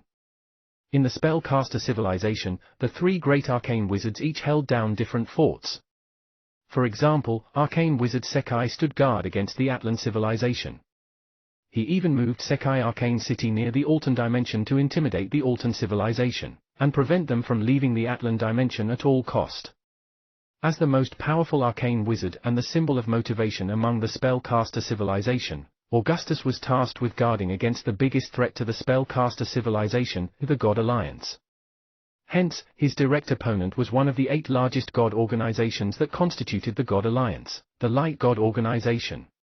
The last time outside the Glorious Land, the 3 arcane wizards had joined forces and injured the Lord God of Light severe enough to put him out of action for 1,000 years. Hence, Augustus was able to spare some time and boldly join forces with arcane wizard Ceto to get rid of the Rock Tribe. However, Augustus still felt that something was not right. Looking at the likes of progenitors Zenmo and Hanra, who seemed ready to fight to their dying breath, and even dared to join forces with the Atlan civilization, how could they be so unprepared? This was because, right now, the Rock Tribe was obviously at a disadvantage. Augustus, it's time to attack. No matter what, we cannot allow Zenmo and Hanra to escape. Otherwise, if they go to Sekai Arcane City and engage Sekai and open the seal put on the Atlan civilization, we'll be in trouble. Arcane Wizard Ceto's logic was faultless. Now that the 2 arcane wizards had arrived at the front line, they absolutely could not allow Zenmo and Hanra to escape. That's right. Both of us will trap Zenmo and Hanra. I've also brought along some of the lords and legends of Augustus Arcane City. They'll join forces with Ceto Arcane City to wipe out the Rock Tribe. HMPH, since this has deteriorated into an extermination war, we have nothing to fear anymore. Destroy the Rock Tribe's foundation. A stern look flashed across Augustus' eyes. Last time, they were cautious of the 2 ultimate existences Zenmo and Hanra, therefore did not pressure the Rock Tribe too harshly. However, this time, the Rock Tribe had secretly established contact with the Atlan civilization. Obviously, they were attempting to destroy the spellcaster civilization entirely. No matter what, the 3 great arcane wizards would not tolerate it any longer. Thus, no matter how big the price, they must severely punish or even wipe out the Rock Tribe civilization. All spellcasters, kill. Arcane Wizard Ceto's voice resounded clearly in every spellcaster's ear. Immediately, the 36 legend squads and the legends led by Augustus, all swarmed relentlessly toward the Rock Tribe dimension. This time, the Rock Tribe seemed prepared. Most of their strong contenders got into formation, and there were even existences comparable to the Lords.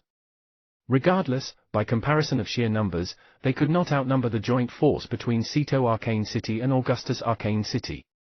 Hence, right at the beginning of the confrontation, the Rock Tribe was already suffering a disadvantage. Damn it, we must hold on. This time, our losses will be massive, but it's too late to regret our decision. We don't have any escape routes. I hope that the Atlan civilization's plan will work. Otherwise, we'll be the first ones to lose. Seeing dimensions getting destroyed one after another, Zenmo and Hanra's faces turned sallow and their expressions turned ashen. Under their leadership, the Rock Tribe had overcome various obstacles to grow to such a powerful extent. If not for the fact that the spellcaster civilization was blocking their way forward, they also did not want to provoke them. However, right now, they had no other choice. For some time, the 2 progenitors and 2 arcane wizards wielded their respective maxims and battled one another. The entire void zone tremored dangerously and was accompanied by the sounds of multiple dimensions exploding. The 2 progenitors were getting more anxious as time passed. They were tightly suppressed by arcane wizards Augustus and Ceto.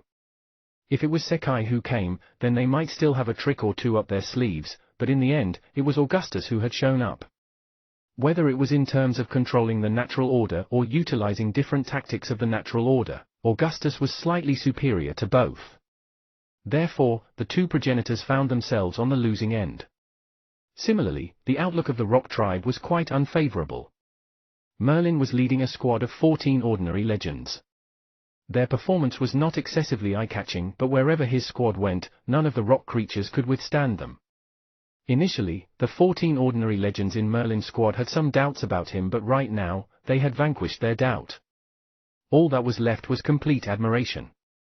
They were the only ones who knew that whenever they encountered an existence comparable to an honored legend, Merlin would wield a unique technique called mind suppression.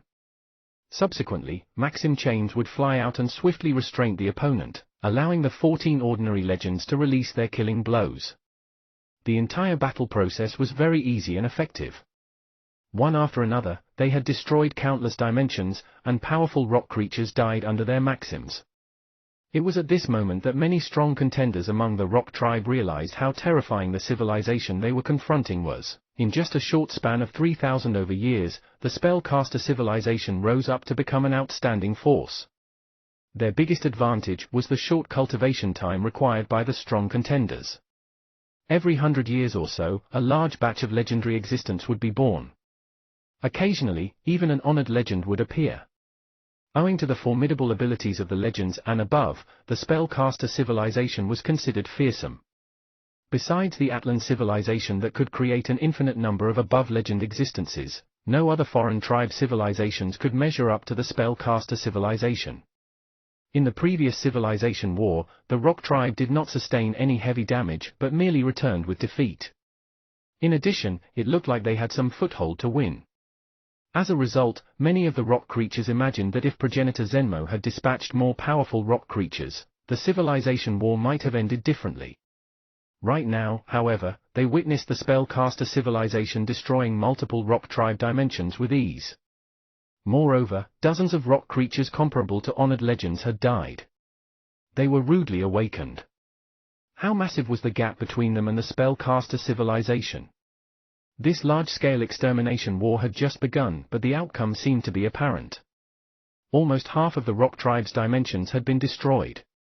Even the two progenitors seemed short of breath as they were tightly trapped by arcane wizards Augustus and Ceto. 2 days. We've been holding on for 2 days. There's just 1 day left. If the Atlan civilization still doesn't appear, we'll withdraw ourselves, seal the dimension and reconcile with the spellcaster civilization. Progenitors Zenmo and Hanra said through gritted teeth. They had made up their minds to pay the utmost price. Their goal was to keep arcane wizards Augustus and Ceto occupied. Currently, their goal had been accomplished, but for that, they had to pay a painful price. However, this price was not in vain. They were waiting for a miracle to occur. In the vast void zone, Sekai Arcane City of the 3 great arcane cities was situated in a relatively remote area. If Augustus was said to be the most powerful among the 3 great arcane wizards and was the spiritual symbol of the spellcaster civilization, then Sekai was the most silent and most mysterious arcane wizard. Even many powerful lords had never met arcane wizard Sekai 1. The reason was simple. Arcane wizard Sekai continuously stood guard in Sekai Arcane City against the Atlan civilization. Other than some very exceptional circumstances, arcane wizard Sekai would not leave Sekai Arcane City. Although the spellcaster civilization was embroiled in a brutal extermination war, arcane wizard Sekai still stood guard in Sekai Arcane City.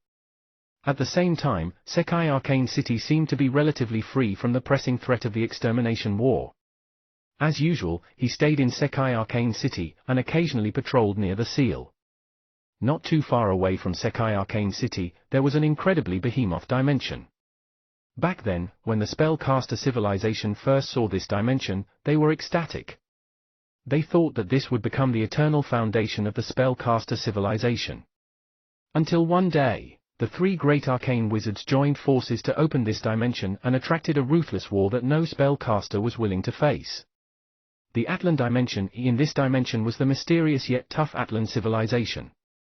Currently, this dimension had been resealed by the 3 great arcane wizards with the power of the natural order. However, this seal was not completely impenetrable.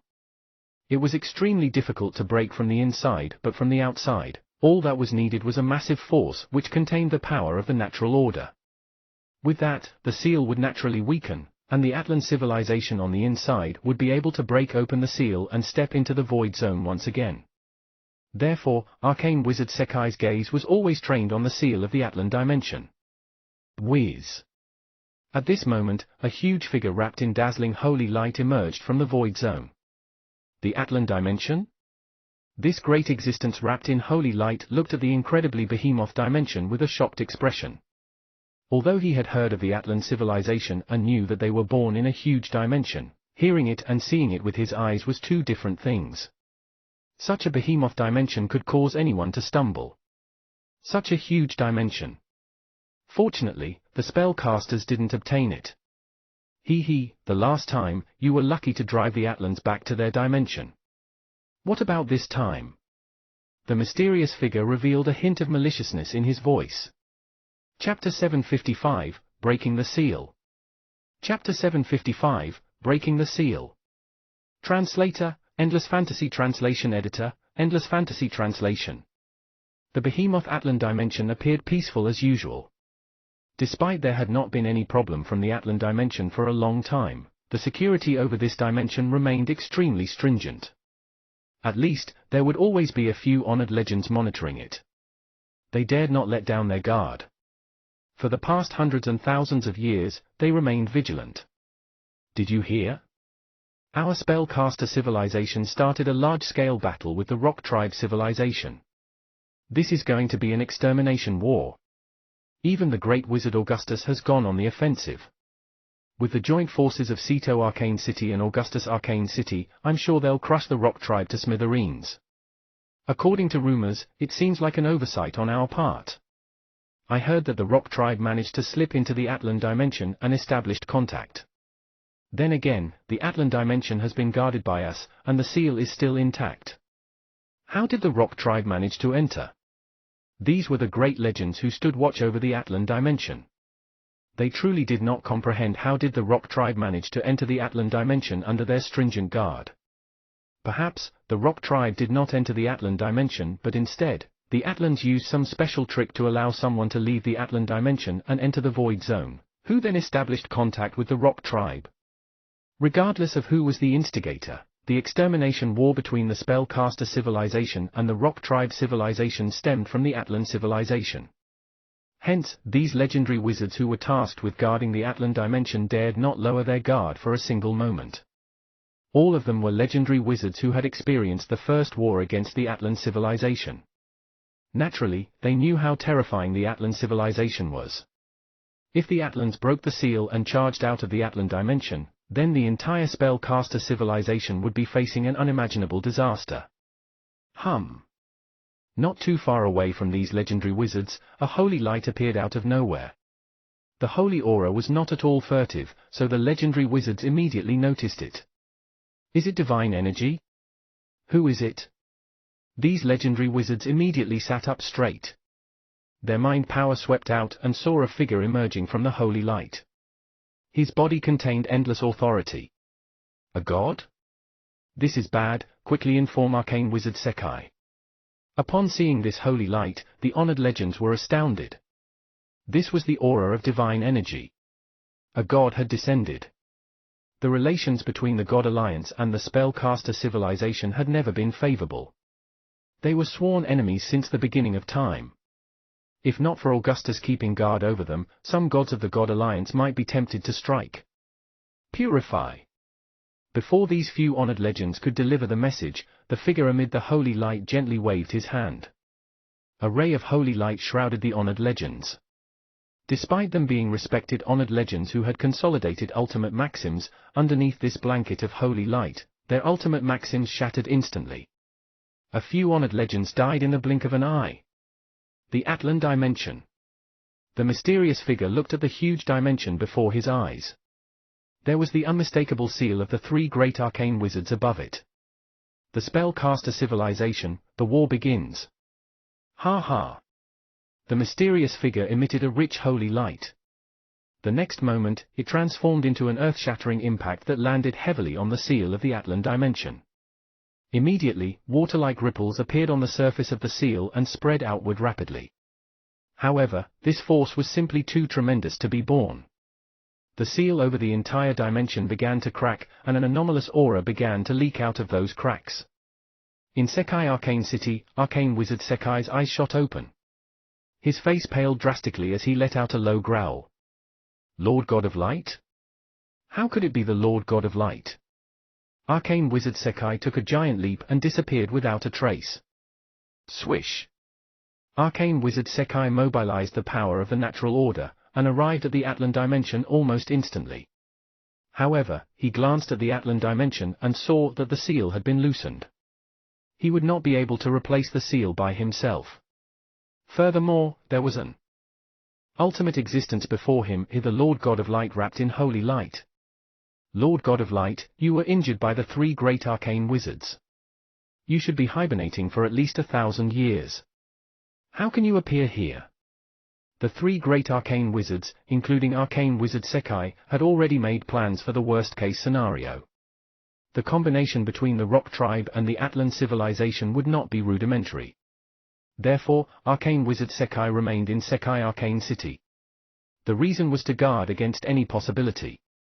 However, he did not expect that the Lord God of Light, which was not even considered as a possibility, would be involved. Nevertheless, he was now standing in front of Sekai, and had broken the seal over the Atlan dimension. Yes, hibernate for 1,000 years. Initially, I also thought that I'll be hibernating for 1,000 years. However, your old rival has awakened. Recalling the scene back then, the Lord God of Light revealed a gush of enthusiasm in his eyes. That scene was forever embedded in his mind. Back then, he was gravely injured. While he was hibernating, a Rock Tribe progenitor and a mysterious person appeared in his light dimension. Moreover, the mysterious person also retrieved a strand of divinity. If it was an ordinary strand of divinity, it would have been useless. As the Lord God of Light, who founded a god organization, even the divinity of an upper-rank god did not affect him. However, the divinity held by this mysterious person was the divinity of a Lord God. The Lord God of Light was extremely astonished. Among the 8 largest god organizations, he did not hear of any Lord God who was killed. In addition, to reap the divinity of a Lord God, how confounding was such an event? How could he not hear about it at all? Nevertheless, that was the truth. It was truly a Lord God's divinity. With this strand of divinity, the Lord God of Light's injury was no longer an issue, and he recovered soon enough. However, before they left, the Rock Tribe progenitor and the mysterious person had discussed with the Lord God of Light. If the Lord God of Light could break the seal over the Atlan dimension and waited until the Atlan civilization charged out of the Atlan dimension, then more Lord God divinity would be given to him as a reward. For the Lord God of Light, this was an irresistible temptation. A Lord God's divinity was incredibly rare. In addition, the spellcaster civilization was already a thorn in his flesh. If not for the disunity between the God Alliance and the willfulness of the 8 largest God organizations, he would have attacked the spellcaster civilization long ago. Hence, this was an opportunity for him. With the combination of the Rock Tribe, the Atlan civilization, and the Lord God of Light, they would indeed occupy an advantage. The only thing that puzzled the Lord God of Light was how did the Atlan dimension obtain a Lord God's divinity? Furthermore, it seemed like there was not just a little bit but a lot more. Was there a Lord God in the Atlan dimension? However, this thought was shot down by the Lord God of Light immediately. If the Atlan civilization could kill a Lord God, why would they be trapped in the Atlan dimension by the spellcaster civilization indefinitely? All of these, the Lord God of Light did not have to hide, or rather, the spellcaster civilization that had suppressed the Atlan dimension for thousands of years probably knew the true abilities of the Atlan civilization better than him. Sekai, doesn't the spellcaster civilization know how fearful is the Atlan civilization? I'm really curious, what other secrets are contained in the Atlan dimension? They possess a Lord God's divinity. With this divinity, my injury is nothing but a scratch. Haha, now that the seal over the Atlan dimension has loosened, and the Lord God organization will be going all out, the spellcaster civilization will be fighting a 3-sided war. What more can you do? The Lord God of Light was gleeful. This was a plan that had been secretly hatched by the Rock Tribe and the Atlan civilization for a long time. It was utterly perfect as they had considered any change. Therefore, no matter how they planned it, the 3 sides would gain the upper hand. The only variable was the seal over the Atlan dimension. The 2 Rock Tribe progenitors must keep the 2 arcane wizards occupied. Only this way, the Lord God of Light would succeed. Right now, the seal was beginning to loosen. Their plans had succeeded. The Atlan civilization and the Rock Tribe. Arcane Wizard Sekai now understood what had happened. Somehow, the Atlan civilization had found a way to leave the Atlan dimension. Perhaps only a small number of people could leave, and they must have paid a huge price. After all, the seal of 3 great arcane wizards was not just a pretty display. Nonetheless, this small number was already enough considering the cunningness of the Atlan civilization. Moreover, the spellcaster civilization was surrounded by its enemies, whether it was the Lord God of Light or the Rock Tribe, where both were situated near to the spellcaster civilization. This time, the spellcaster civilization was caught in a crisis. There's still a chance, seal. Arcane wizard Sekai roared mightily and the entire arcane city shook. The power of the natural order began to surge and headed directly toward the seal over the Atlan dimension. He, do you think it'll be so simple? My role is to contain you. Even if the Atlan civilization breaks out of the seal, you won't be able to stop them. The Lord God of Light sneered. Then he wielded the power of the natural order to block arcane wizard Sekai. Both their abilities were similarly matched, so with the Lord God of Light obstructing him, arcane wizard Sekai could not reinforce the seal. Meanwhile, the Atlan dimension seemed to be moving. Since they were involved in the discussion, the Atlan civilization must have been prepared. From the moment the seal was loosened, they began to attack it frantically. Boom! Suddenly, the residual seal over the Altan dimension vibrated violently. From the inside, a terrifying aura wafted out, almost like an imitation of an ultimate existence. However, it was not as petrifying as an ultimate existence who could mobilize the power of the natural order. Instead, it was a huge white light that contained inconceivable destructive powers. Even a powerful lord who saw this light would probably find themselves at wit's end. Under the bombardment of this huge ray of light, the loosened seal finally shattered into pieces. From inside the Atlan dimension, a gigantic, pitch-black warship emerged, exuding a chilling aura. The Atlan dimension had finally charged out of their dimension. Chapter 756, The War of Destiny. Chapter 756, The War of Destiny. Translator, Endless Fantasy Translation Editor, Endless Fantasy Translation. This black warship was not the same as the Empire-level warship Merlin possessed. Even a great lord would pale significantly at the sight of this warship. This was because it was a dimension-level warship. The Altan civilization excelled at building warships. Each warship was equivalent to an entire civilization. A single warship could pass down its legacy independently. Warships were classified into Cita-level, Empire-level, and Dimension-level. There were rumors about a Void-level warship as well, but the Atlan civilization had never been able to build it.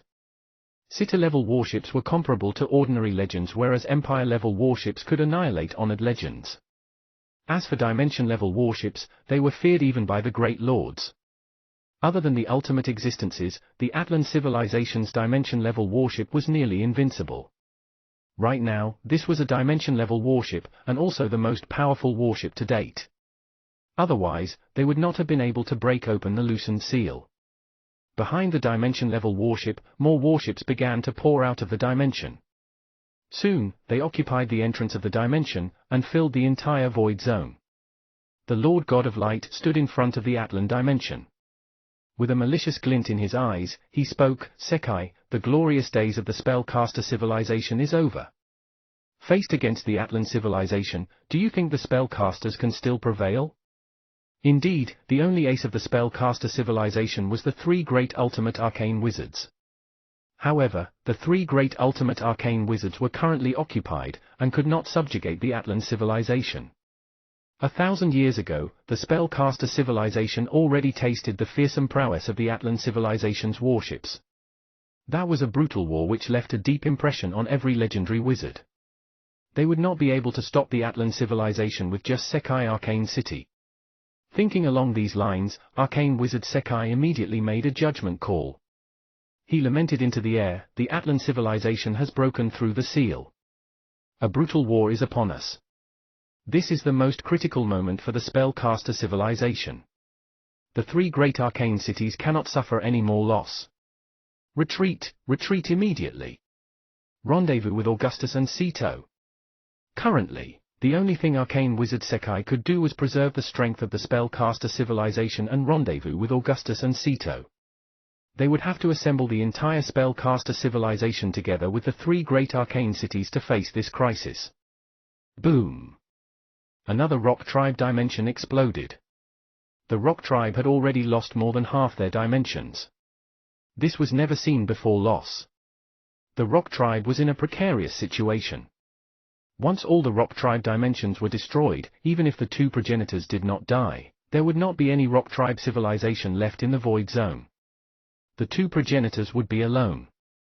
No, we can't continue any longer. Quickly go and ask, has the Lord God of Light and the Atlan civilization succeeded? Currently, progenitor Zenmo's eyes were bloodshot. He could no longer endure such a large scale of destruction.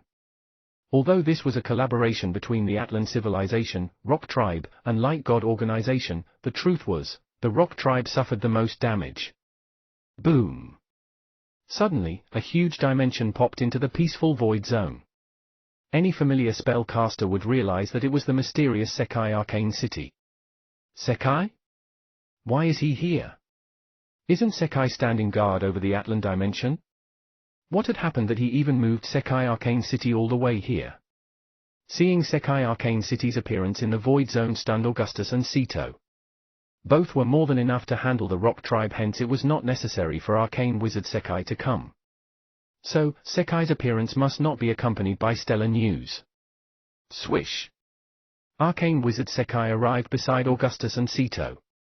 He shook his head in despair. Retreat now. The Atlan civilization has charged past the seal and will be arriving soon. The three great arcane cities need to join forces. What? How did the Atlan civilization manage to break open the dimension seal? With their abilities, this is impossible. Sekai, what happened? Arcane wizard Sito asked, flustered. Currently, their war against the rock tribe was smooth sailing. They had severely damaged the rock tribe.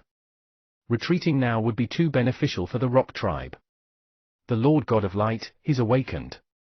The Lord God of Light? Augustus and Sito did not expect that their close brush with victory was obstructed by the Lord God of Light, of all beings. Subsequently, Sekai repeated everything he knew to them. Even at this moment, they could hardly believe it. How would the Atlan civilization obtain a Lord God's divinity? Without the Lord God of Light, the Atlan civilization would not be able to break open the seal. Now, the Atlan civilization had returned to the void zone. No one had forgotten the brutal war that had transpired 1,000 years ago. All of them deeply understood the horror that could be unleashed by the Atlan civilization. Very well, we'll retreat. If my speculation is correct, the gods of the Light God organization would also be attacking the spellcaster civilization with frenzy. Give up. We'll give up on the numerous dimensions of the Atlan civilization, rock tribe, and light god organization, and assemble the three great arcane cities. This is the most critical moment faced by the spellcaster civilization since we've stepped into the void zone. Finally, the number one contender of the spellcaster civilization, Augustus, had decided. Faced with a three-sided war, the spellcaster civilization had already lost half the war. They were being attacked on all sides. All they could do now was gather their strength. Perhaps, there would still be a trace of hope.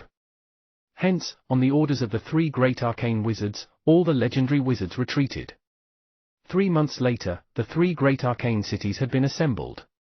Almost 2/3 of the dimensions belonging to the spellcaster civilization had been abandoned. All the spellcasters stood guard around the three dimensions that housed the three great arcane cities. This was the center of the spellcaster civilization as well as its strongest power. Merlin stayed in Sito Arcane City.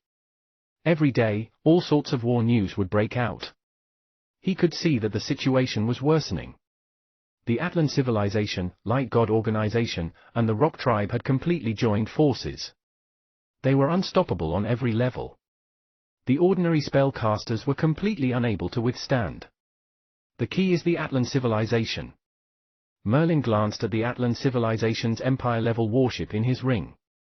He clearly understood the true fear contained in this empire-level warship. The martial arts robots it produced were comparable to ordinary legends. Currently, he was only lacking the materials to produce more martial arts robots. However, the Atlan civilization had them. Besides, the Atlan civilization also had a more powerful dimension-level warship, which might even be able to produce martial arts robots comparable to honored legends. This was the strength of the Atlan civilization. Although producing martial arts robots comparable to honored legends came with a myriad of prerequisites, but once all of them were fulfilled and without any disrupting force, the Atlan civilization was almost invincible. In the 1,000 years that they were suppressed in the Atlan dimension, most probably, the Atlan civilization had accumulated countless resources. Moreover, with the protection of 2 rock tribe progenitors and the Lord God of Light, the Atlan civilization did not have to fear the 3 great arcane wizards of the spellcaster civilization. Therefore, the Atlan civilization was close to invincible now. On the other hand, the motivation of the spellcaster civilization had plunged to an all-time low. The key lies in the Atlan civilization. As long as their warship stays intact, the spellcaster civilization has no hope of winning. The 3 arcane wizards were discussing with the 28 lords. These 28 lords constituted every single lord of the spellcaster civilization, and far exceeded the era back in the Malta Empire. If it was just the Rock Tribe or even added with the Light God organization, the spellcaster civilization would not be afraid. These 28 great lords had absolute confidence. However, there was now the Atlan civilization. Faced against the dimension-level warships of the Atlan civilization, even these great lords were extremely fearful. After all, back when they discovered the Atlan civilization the first time, many great lords were killed in that war. Everyone, we don't have much time. The Atlan civilization has been preparing for a long time. Although they were kept sealed in the Atlan dimension, they had been preparing the legendary Void-level warship. We've only heard rumors about the so-called Void-level warship. According to rumors, that's the highest level warship of the Atlan civilization. Once it's built, it can twist the powers of the natural order, which is almost comparable to the ultimate existences, and could possibly pose a threat to the ultimate existences. If that happens, whether it's the spellcaster civilization or countless other civilizations, none of us will stand a chance. Upon this statement, the 3 great arcane wizards quietened. Indeed, there was news from the Atlan civilization that they were currently building the legendary Void-level warship. This was a terrifying warship that completely overshadowed the dimension-level warship. In the Atlan dimension, resources were limited, so maybe they could not build the Void-level warship. However, once they had entered the limitless Void Zone, everything was possible. Doesn't the Rock Tribe and the Lord God of Light know the threat posed by the Atlan civilization? If they truly built a Void-level warship, could those 2 stand against them? They're currently sheep strutting around in tiger skin 1. Before the spellcaster civilization is destroyed, they won't think of anything else. While the great lords and the arcane wizards were engaging in discussion, in the frigid and silent Void Zone, fleets of warships, rock creatures, and light believers encased in holy light were slowly approaching the 3 great arcane cities. Boom! A terrifying ray shot through the Void Zone, illuminating its surrounding dimensions with its massive power of destruction, landed heavily on a dimension. This was a huge dimension, but in the blink of an eye, disintegrated into dust. Millions of spellcasters died in an instant. Swoosh! The 3 great arcane wizards raised their heads abruptly. The Atlan civilization was announcing their arrival. Everyone, there's another way. That's to join forces with other civilizations such as the Tree Tribe civilization, the Giant Tribe civilization, the Feather Tribe civilization, and so on. All of them also have a clash of ideology with the God Alliance and the Rock Tribe civilization. Although we need to join forces with other civilization, now isn't the time as they've arrived. At least, we must show our formidable prowess and stabilize the situation. Only this way, the other civilizations might agree to join forces with us. Augustus paused, and looked around with a stern expression. Loudly, he declared, "Now, it's time for the spellcaster civilization to demonstrate its true prowess. No matter what, remember that we already defeated the Atlan civilization once. This time, we can still defeat them again." Augustus' tone was assertive. Joining forces with other civilizations was the battle strategy agreed by the 3 great arcane wizards. However, before asking for help, they had to first prove their worth. To prove the worth of the spellcaster civilization, they would have to stabilize the situation and not be defeated by the Atlan civilization, Rock Tribe civilization, and Lord God organization in a short time. Therefore, this war was destined to be unimaginably brutal. Chapter 757, Confrontation. Chapter 757, Confrontation. Translator, Endless Fantasy Translation Editor, Endless Fantasy Translation. The pitch-black void zone was crowded. There were rock creatures, light believers, spellcasters, and the most conspicuous of all, fleets of ice-cold jet-black warships. In terms of numbers, however, the spellcasters seemed to have the upper hand. Rumble. Suddenly, the doors of the ice-cold jet-black warships opened. From the inside, burly robots with powerful auras surged out. Every robot emitted an aura comparable to an ordinary legend. Moreover, on the few larger warships, even more powerful robots emerged. The robots produced by the dimension-level warships were comparable to honored legends. Soon, the space surrounding the confrontation was tightly packed with robots. Seeing these dark martial arts robots before their eyes, all the spellcasters present could not help but suck in a sharp breath. Such a scene would be forever etched in their minds. Back when the three great arcane wizards accidentally broke open the seal over the Atlan dimension, a brutal war ensued. Dense formations of robots and fleets of powerful warships fired light cannons mercilessly. Several lords were killed during that time.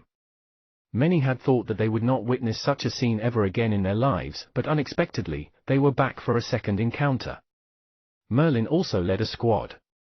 He was observing these Atlan civilization warships. Compared to the Empire-level warship he obtained from the Origin Lord, there seemed to be some changes. However, the changes were purely external. He was quite sure that the essence remained unchanged. As for the martial arts robots, Merlin was extremely familiar with them, especially the martial arts robots produced by the Empire-level warships. The Dimension-level warship, on the other hand, was Merlin's first encounter. Currently, in his spatial ring, there was also an Empire-level warship. Despite having sufficient energy for the warship, he lacked the necessary materials to manufacture martial arts robots. Thus, he was not able to produce more martial arts robots. All he could produce were ordinary robots.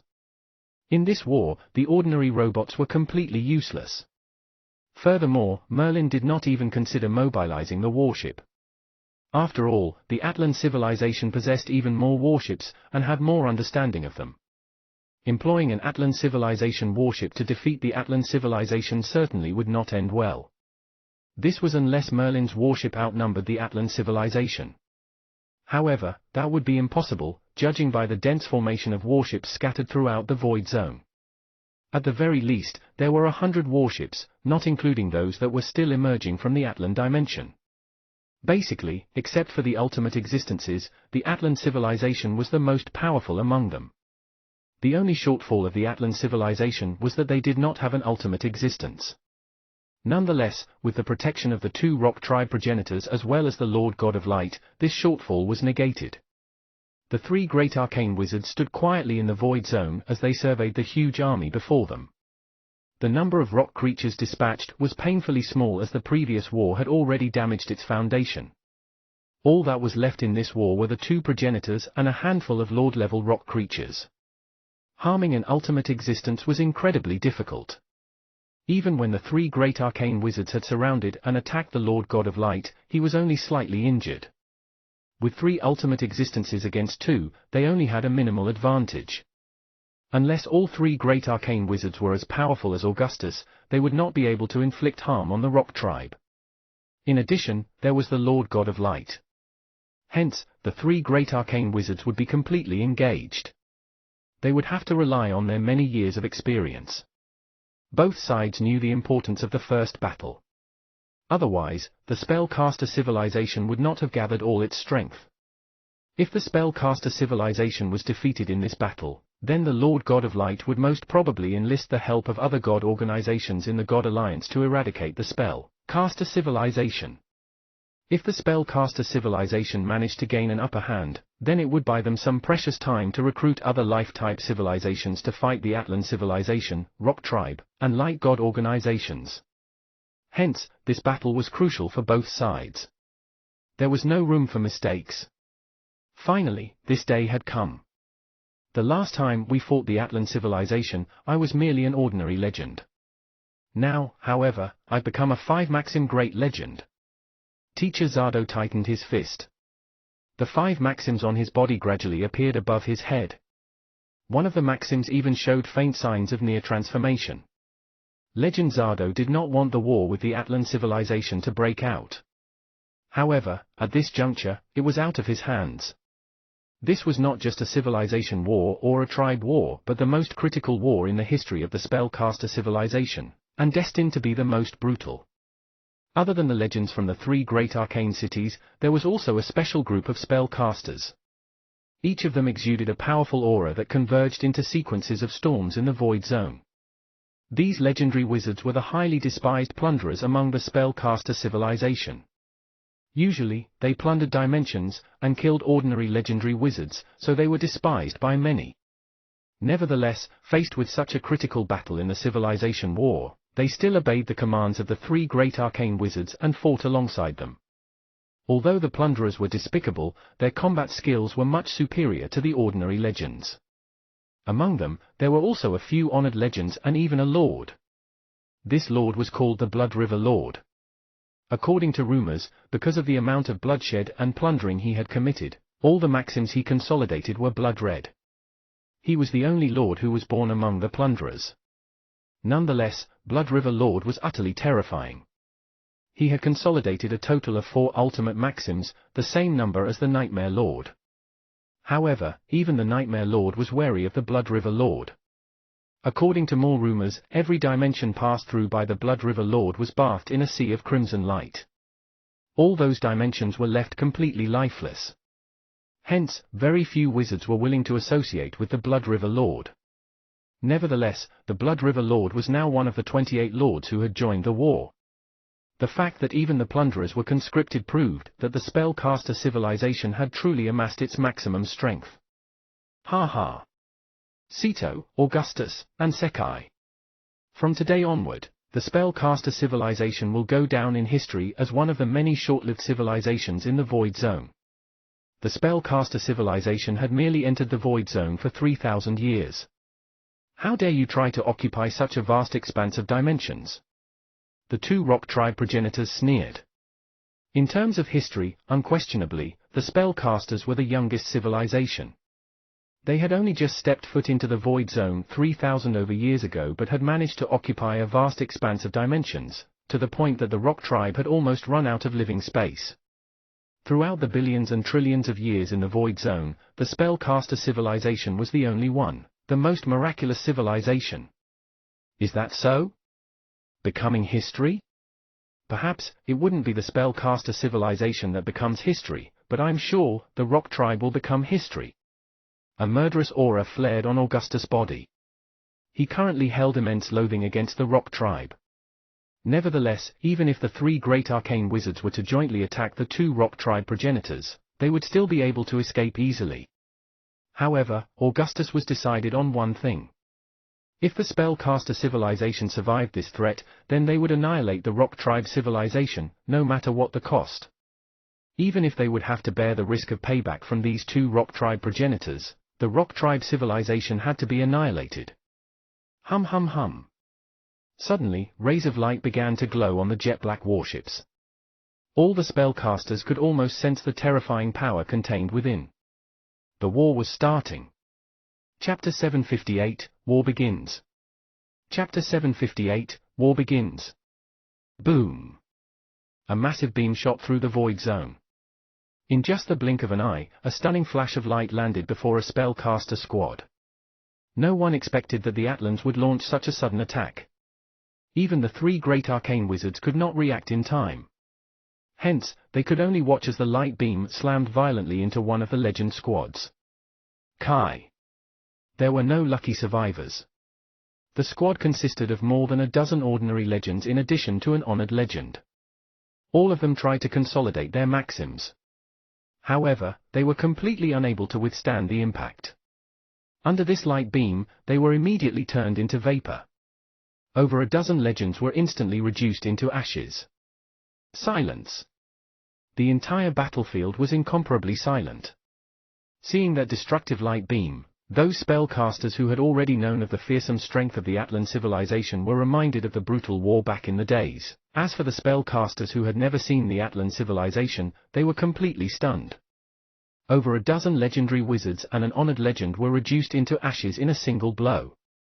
By this time, a simultaneous chill rose in everyone's hearts. The Atlan civilization was showing that they were just as powerful as before. Atlan civilization, die. The first to attack was Augustus. He was the #1 contender in the spellcaster civilization.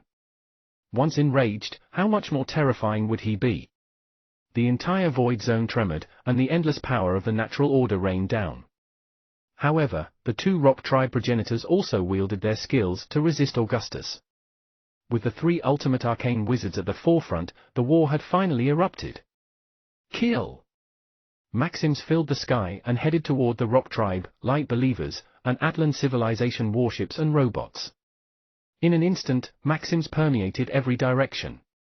The explosion of power from the spellcaster civilization was just as petrifying. Boom boom boom. Countless Maxims were wielded consecutively and shredded a large portion of the martial arts robots. However, the Atlan civilization's warships stood far at the back. Beams of destructive power were attacking the spellcaster squads incessantly. The 28 lords were most courageous, and rushed directly toward the fearsome dimension-level warship. After all, these lords had experienced the last war, so they knew that these warships were the crux of the Atlan civilization. Before they became lords, they were honored legends or perhaps ordinary legends. Thus, 1,000 years ago, all of them had experienced the war. To some extent, the spellcaster civilization was experienced at battling the Atlan civilization. Nevertheless, now, the experience was irrelevant. The most important point right now was power. The spellcaster civilization had lords, but at the same time, the rock tribe and light believers also had existences comparable to the lords. Though they were fewer in numbers, they immediately went up to resist the lords of the spellcaster civilization. Merlin's squad was also on the move. However, Merlin was carefully observing the Atlan civilization's warships and martial arts robots. He knew very well that it was useless to waste their effort on these robots. After all, the martial arts robots were produced using precious minerals and energy. With sufficient materials and energy, the production could continue endlessly. It was the warships that were the crux. Merlin was very knowledgeable about the City-level warships, Empire-level warships, and Dimension-level warships. He had obtained a lot of information from his Empire-level warship, so it did have some uses. Therefore, with over a dozen ordinary legends under his leadership, their conquest proceeded smoothly. Upon encountering the rock tribe or light believers, even if they were comparable to honored legends, the combination of Merlin's mind suppression and the power of a dozen ordinary legends, their opponents were killed in an instant. Swish! Finally, Merlin came before an Empire-level warship. This was his first time challenging an Empire-level warship controlled by the Atlan civilization. When he saw that the main cannon of the Empire-level warship was beginning to glow, Merlin, who was familiar with this type of warships, immediately knew that it would soon open fire. Maxim chains. Merlin's darkness Maxim immediately transformed into chains. Together with the Maxims of other legendary wizards, they tightly restrained the cannon nozzle of this warship. Boom! Nonetheless, the huge cannon of the warship still exploded and ripped apart Merlin's Maxim chains. Fortunately, the Empire-level warship was also only about comparable or slightly more powerful than an honored legend, but there was not a substantial gap. Hence, Merlin and a dozen legendary wizards were able to overcome this attack with ease. Hallucinate. Merlin took a deep breath, and wielded his hallucinating spell. When his mind power extended toward the Empire-level warship, he could feel an invisible force blocking his mind power. Nevertheless, this protective layer was not very strong. With Merlin's additional push of mind power, he was immediately able to break through this protective layer and entered the warship brazenly. In the warship, Merlin's mind power could see numerous Atlans. Physically, the Atlans were not much different compared to the spellcasters. They were weaker and did not have any trace of elemental fluctuations on their bodies. However, each of them had a role to play. Each being operated a section of the Empire-level warship, allowing it to possess powers that could vanquish an honored legend. Once Merlin's mind power had enveloped the entire place, these Atlans seemed to be unable to put up an ounce of resistance and were entrapped by the illusion. Boom! Since the warship was no longer controlled by anyone, Merlin took this opportunity to wield his Maxim chains once again. The Maxim chains slammed heavily onto the Empire-level warship and a spine-tingling power was released. However, due to some automatic defensive abilities on the warship, he was only able to strip past the first layer of defense. Seemingly noticing the distress of this warship, another warship aimed directly at Merlin. As the other warship was not too far away, Merlin could only retreat temporarily. Swish! Merlin led his men to retreat a distance away. Although they did not manage to destroy a warship, Merlin was still overjoyed because he discovered that his mind power could be used against the Atlan civilization's warships. Only that defensive layer. Most probably, it can also resist mind power. Merlin did not know whether the Atlans were able to research a method to resist mind power attacks, but for now, at least these Empire-level warships were unable to resist Merlin's mind power attack. While Merlin was exploring the use of mind power, the situation was turning less favorable within the spellcaster civilization. Another legend squad was killed. On the other hand, the Atlan civilization had not lost a single Empire-level warship. They only lost a few Cita-level warships. Hence, it was not a significant loss for the Atlan civilization. Fortunately, the lords of the spellcaster civilization kept the Atlan civilization's dimension-level warship occupied. Otherwise, these warships could kill an entire spellcaster squad with a single cannon blast. They were the true Armageddon of the spellcaster civilization. Regardless, the spellcaster civilization was still caught in a bad situation.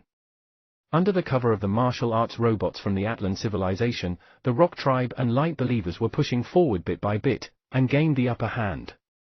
Whoosh! At this moment, an Empire-level warship glowed brightly again. Merlin looked toward the direction that it was aimed. Sure enough, it was another ordinary legend squad. Merlin was highly familiar with the Empire-level warships. Once it began to charge, it must have a target locked down. If it was any other legend squad, Merlin would simply give them a forewarning and move on. However, he saw a familiar silhouette in this legend squad that caused his heart to skip a beat. Teacher Zardo. Among this squad was Legend Zardo. At the moment, Legend Zardo was completely unaware. His squad was battling against two rock creatures who were comparable to honored legends. No. Merlin and his squad immediately rushed forward. Still, the charging period of the Empire-level warship was over. Any target that was locked down by the giant cannons would not be missed. At this point, Merlin had no other ideas except using the hallucinating spell. Hallucinate! An enormous mind power enveloped the Empire-level warship, and the Atlans inside were swiftly entrapped in an illusion. Phew! Merlin finally heaved a breath of relief. It was only at this moment that Legend Zardo prickled up. His squad seemed to realize that they had been targeted by the warship. One after another, fearful expressions appeared on their faces. However, they did not understand why the warship did not open fire. Merlin, you're here too? Instead, Legend Zardo greeted Merlin. Merlin smiled bitterly. He was just about to get rid of this Empire-level warship when an intense surge of danger flared up in his senses. I've been locked down as a target? Merlin immediately noticed that two Empire-level warships had locked him down. Moreover, they were situated even further away. Merlin was already consuming his full energy to envelop this warship in an illusion. If he were to split his mind power, coupled with the distance, the burden on his mind power might probably exceed his abilities. However, he had no other choice. He could only clench his teeth and mobilize his hallucinating spell. Otherwise, he would not be able to escape the attacks of the Empire-level warships. This was because the attack of one Empire-level warship was already comparable to an honored legend. Hence, Merlin did not have the confidence that he could withstand the attacks of two warships at once. It would not be wise to face it head-on. Hallucinate! Merlin stretched out his mind power and swiftly entrapped all three warships in the illusion. However, this was the maximum limit of his abilities. Even his face was distorted in pain. I must escape quickly. Merlin knew that he could not hold on any longer. His mind power could neither withstand such a far distance nor sustain an illusion for three Empire-level warships. Boom! No one noticed that a huge beam had traveled from the depths of the void zone. It shot right across the void zone and headed toward Merlin's direction. Dimension-level warship. Merlin paled. Such a huge light beam and such a terrifying power, it could only be volleyed by the most sophisticated dimension-level warship of the Atlan civilization. Due to its incredible speed, by the time Merlin's heart issued a warning, the light beam had already blasted out. The attack was simply aimed at a random area, whereas Merlin and Zardo's legend squads just happened to be in the vicinity. This is it. Merlin could sense the terrifying force contained in this light beam. He knew that even if he were a few folds more powerful, he would not be able to withstand this attack. This was an attack that could not be withstood even by the Lords. It was the most terrifying warship hidden by the Atlan civilization, which could potentially tilt the balance of the war. Chapter 759, Breakthrough, Illusory Heart. Chapter 759, Breakthrough, Illusory Heart. Everyone could sense the destructive powers contained within that blinding light. Even Merlin gave up all hope at this point. 2 legend squads would be reduced to ashes the next moment. This was a terrifying war. No one was able to predict the dangers that lied ahead. Once danger came around the corner, it was inevitable. At this moment, it felt like time stopped still. The hidden Atlan civilization warship was a dimension-level warship. This blast was intended to kill more legendary wizards, and tilt the balance of the war. Before this beam of light, no one could possibly think of escaping because it was simply too fast for anyone to react in time. Purgatory Inferno! Suddenly, a frosty voice reverberated in everyone's ears. A silhouette, nestled between wedges of black and fiery red, was exceptionally familiar to almost all the legendary wizards. The Blackfire Lord. The closest lord to their vicinity was the Blackfire Lord. He immediately wielded his maxims. 2 maxims combined to form an inferno-like blaze, far above the power of an average honored legend. This was the power of a lord. Boom! 2 mighty forces of power collided directly with one another. That blinding light packed a powerful penetrative force and pierced through the 2 maxims wielded by the Blackfire Lord. Almost unrelentingly, it headed straight toward the Blackfire Lord. Nevertheless, the Blackfire Lord was prepared. He gently waved his hand, and a huge casting tool appeared, with his maxim avatar above it. Go! This was a life-preserving casting tool that the Blackfire Lord had spent countless years to construct. It could withstand 1 hit from a lord. Therefore, he was not afraid of this light beam. Nonetheless, he would lose a life-preserving casting tool. What are you waiting for? The Blackfire Lord roared loudly. Currently, the battlefield was extremely chaotic. Everywhere was filled with formidable maxims and the light beams of the Atlan civilization warships. This dimension-level warship could not be challenged by anyone below a lord.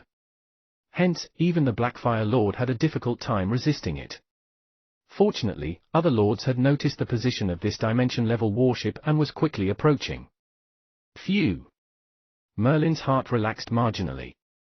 He continued to wield hallucinating spell with his mind power to trap the Atlans in the 3 Empire-level warships in the illusion. Therefore, he could only leave this place after Legend Zardo's squad had left. Otherwise, the 3 Empire-level warships were also tough to handle. Unfortunately, I still cannot gain enlightenment of the illusory heart. Otherwise, I can exert control over people's minds, like puppets. Then, we won't be so troubled.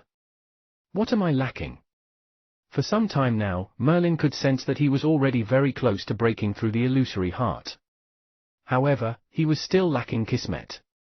As to what kind of Kismet this was, he did not know either. However, just as he was about to leave, an even stronger surge of danger prickled down his neck. He raised his head abruptly and saw that behind the first light beam was another scarier light. Teacher Blackfire. Merlin's heart lurched. The first beam was only barely blocked by the Blackfire Lord's life-preserving casting tool. This beam of light was even more terrifying than its predecessor. What else could he possibly use to deflect it? It seemed like no power would be able to stop this terrifying beam of light anymore. In the blink of an eye, the light slammed directly onto the Darkness Maxim and Fire Maxim in front of the Blackfire Lord and easily tore them apart. Next, it struck the Blackfire Lord's body violently. The spellcasters' bodies, regardless of if they were legends or lords, were weak without the protection of maxims. The light beam tore apart the Blackfire Lord's maxims with ease and had turned him into ashes. Silence. Deafening silence. The entire battlefield fell silent in an instant.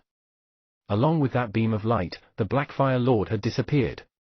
This was an incomparably ancient lord who had grew in tandem with the spellcaster civilization.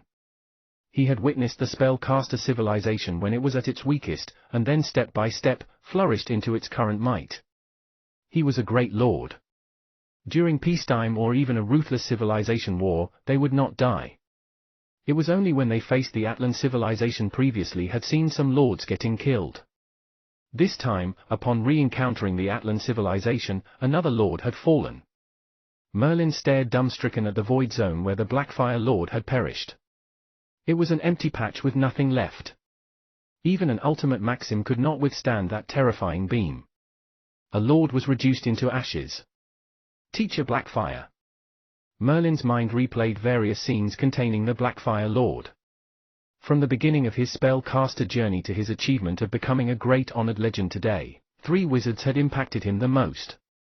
The first was Old Man Ether back in Blackwater City. Without Old Man Ether, Merlin would not have embarked on the path to become a spellcaster. Most probably, by now, he would have died like a normie. Therefore, despite the meager number of times he had met Old Man Ether, it could not be denied that in Merlin's heart, Old Man Ether was his first teacher. The second wizard was Wizard Leo. Back in the dark magic region, Wizard Leo had not only given Merlin a lot of attention, but even took the initiative to approach Abyss Fort to help Merlin obtain Darkness Heart. Then, before his death, he had passed on Darkness Eye to Merlin. Without Darkness Eye, Merlin would have died multiple times in all kinds of dangerous situations. Hence, Wizard Leo's help would forever be remembered by Merlin. The third wizard was none other than the Blackfire Lord. In the beginning, this great lord merely admired Merlin or perhaps even treated him as an experiment. He wanted to see if Merlin could perfect the mind power system. Merlin had perfected the preliminary stage of the mind power system. He had not gotten an opportunity to share this news with the Blackfire Lord, and now, the Blackfire Lord was dead. Back when Merlin was trapped in the slothful beast world, if not for the Blackfire Lord who had managed to persuade arcane wizard Ceto, Merlin might have been trapped in the slothful beast world for the rest of his life. However, all 3 of them were dead now. Old Man Ether died, Teacher Leo died, and now, the Blackfire Lord too. At this moment, a spark of fury arose in Merlin's heart. Ever since he began cultivating his mind power an inch toward perfecting the mind power system, Merlin almost did not have an ounce of rage in him anymore. His control over his emotions was extremely high. There was almost nothing in this world that could cause him to lose control over his emotions and explode in fury. This time, however, the Blackfire Lord had died right before his eyes, reduced into ashes. Furious emotions surged out. Merlin's mind power tremored vigorously and began to bubble frantically like a pot of boiling water. A strange sensation appeared in Merlin's heart. His consciousness seemed detached from his body and he could distinctly sense the undulating rage contained in his emotions. Besides rage, there was sorrow, regret, and a myriad of emotions. All of them were clearly reflected in his consciousness. Illusory heart? Is this the power to control minds? Merlin mumbled under his breath. His consciousness was incomparably calm at this moment, almost like he was watching an unrelated person. The various emotions in his own heart appeared succinctly before his eyes. In fact, he could even control those emotions and the power of rage. In his mind, the features of the illusory heart realm appeared instinctively. This was the mind control that Titus had told him about. How daunting was such an ability? Boom! That huge light beam appeared once again. The dimension-level warship was hidden amid the darkness. As long as it existed, the spellcaster civilization would sustain massive losses. The dimension-level warship hidden behind the scenes could tilt the outcome of the war. Although several great lords had been gradually approaching the warship, their distance was still far away. If this warship could wreak damage, by the time the great lords find the warship, the spellcasters would have been grievously crippled. Merlin gently shut his eyes and stood motionlessly in the void zone. His mannerisms attracted a lot of attention. Many wizards even wondered if Merlin had lost his mind. Faced with the threat of death, perhaps even the honored legends would go insane. However, Merlin alone knew that his mind power was surging like a tidal wave. It was multiplying rapidly. The very moment he gained enlightenment of the illusory heart, his mind power seemed to increase at 10 times speed. In the blink of an eye, his mind power had grown 100-fold. How frightful was such a growth rate? It was not surprising that Titus kept telling Merlin not to bother deliberately cultivating mind power. Once there was a breakthrough in the hallucinating spells realm, upon enlightenment of the illusory heart realm, his mind power would increase at such a terrifying rate. The vast void zone now became incomparably tiny in Merlin's eyes. His mind power extended incessantly and feverishly, almost enveloping dozens of rock creatures and light believers as well as more than 10 Atlan civilization warships. Mind control. At this moment, Merlin's mind power erupted. A daunting mind power, coupled with the unrivaled illusory heart realm, exploded. No one had ever seen a mind power master, especially a 9th level mind power master, achieve such a formidable feat. Merlin was now at the 9th level, a mind power master who had achieved the illusory heart realm. Suddenly, the faces of those who were encased by Merlin's mind power twitched slightly. Merlin could distinctly sense the myriad of emotions in their minds. There was smugness, fear, fanatism, and so on. The light believers' unparalleled fanatical worship, the rock tribe's smugness, and the Atlan's calmness. Various emotions appeared in Merlin's mind. At this moment, Merlin could almost become the master of all living beings. The mind was the master of all living beings, and all their minds had been controlled by Merlin. Once mind power masters achieved the 8th level hallucinating spells realm, they would become more powerful than their similar level counterparts. Then, upon cultivating mind suppression, they would become even more powerful. Upon achieving the 9th level, which was the illusory heart realm, they would be terrifying. There was another more apt description, invincible. Chapter 760, Mind Control. Chapter 760, Mind Control. Translator, Endless Fantasy Translation Editor, Endless Fantasy Translation. Merlin stood motionless in the void zone. With him at the center, other than the spellcasters, all the remaining rock creatures, light believers, and Atlan civilization warships became hypnotized in a strange calm. It was like everyone was turned into a statue. Time seemed to stop as everyone stopped moving. Mind control, the petrifying mind control. At this moment, no one within Merlin's mind power range could evade their fate. Merlin was their supreme master. Crazy, everyone goes crazy. The war has just begun. A chilling ruthlessness flashed across Merlin's eyes. With a wave of his hand, the warships driven by the Atlans turned their cannons around. The jet-black cannon nozzles aimed directly at the rock tribe contenders and light believers beside them. Boom! A violent cannon blast exploded. Rays of terrifying light beams shot across the void zone and impacted the rock creatures as well as the light believers. At the same time, the light believers and rock creatures also shifted their attacks toward the Atlan civilization warships. Immediately, the battlefield descended into chaos. What's happening? Infighting? Why would the rock creature and the Atlan civilization warships attack one another? Terrifying, truly terrifying. The Atlan civilization warships are as hardy as turtle shells. The rock tribe lost 3 honored legend existences just to destroy 1 empire-level warship. The spellcaster civilization was stunned. Unexpectedly at such a crucial moment, the rock tribe, light believers, and Atlan civilization started to engage in an infighting, and fought ferociously. In just a few moments, the rock tribe had lost a few honored legend existences and dozens of ordinary legend existences. On the other hand, the Atlan civilization had lost 2 Empire-level warships and 5 Cita-level warships. In terms of sheer numbers, the Rock Tribe and the Light Believers held the upper hand, yet the Atlan civilization warships suffered the least. This indirectly demonstrated the terror of the Atlan civilization's combat strength. Go ahead and kill them all. Isn't war all about endless bloodshed? After advancing to the illusory heart realm, Merlin was able to control his opponent's minds. He was not crazed at the moment, but extremely calm. Once shrouded by his mind power, no one could resist his mind control. Currently, below the level of the Lords, Merlin was almost undefeatable. Its mind power. What a petrifying mind power! The Rock Tribe, Light Believers, and Atlan civilization warships are all being mind-controlled. Is that Wizard Merlin's doing? Legend Merlin? True, back then, he surpassed the civilization-level prodigies and is also a powerful mind power master. How can a mind power master become so petrifying? Finally, some wizards began to notice something amiss and saw Merlin controlling the battlefield from above. That sweeping mind power was ultimately recognizable to the spellcasters. They immediately recalled Merlin's identity as a mind power master. Nevertheless, at this moment, Merlin's mind power was like a vast ocean with unperceivable depth and immeasurable size. Moreover, his mind power could control the enemies.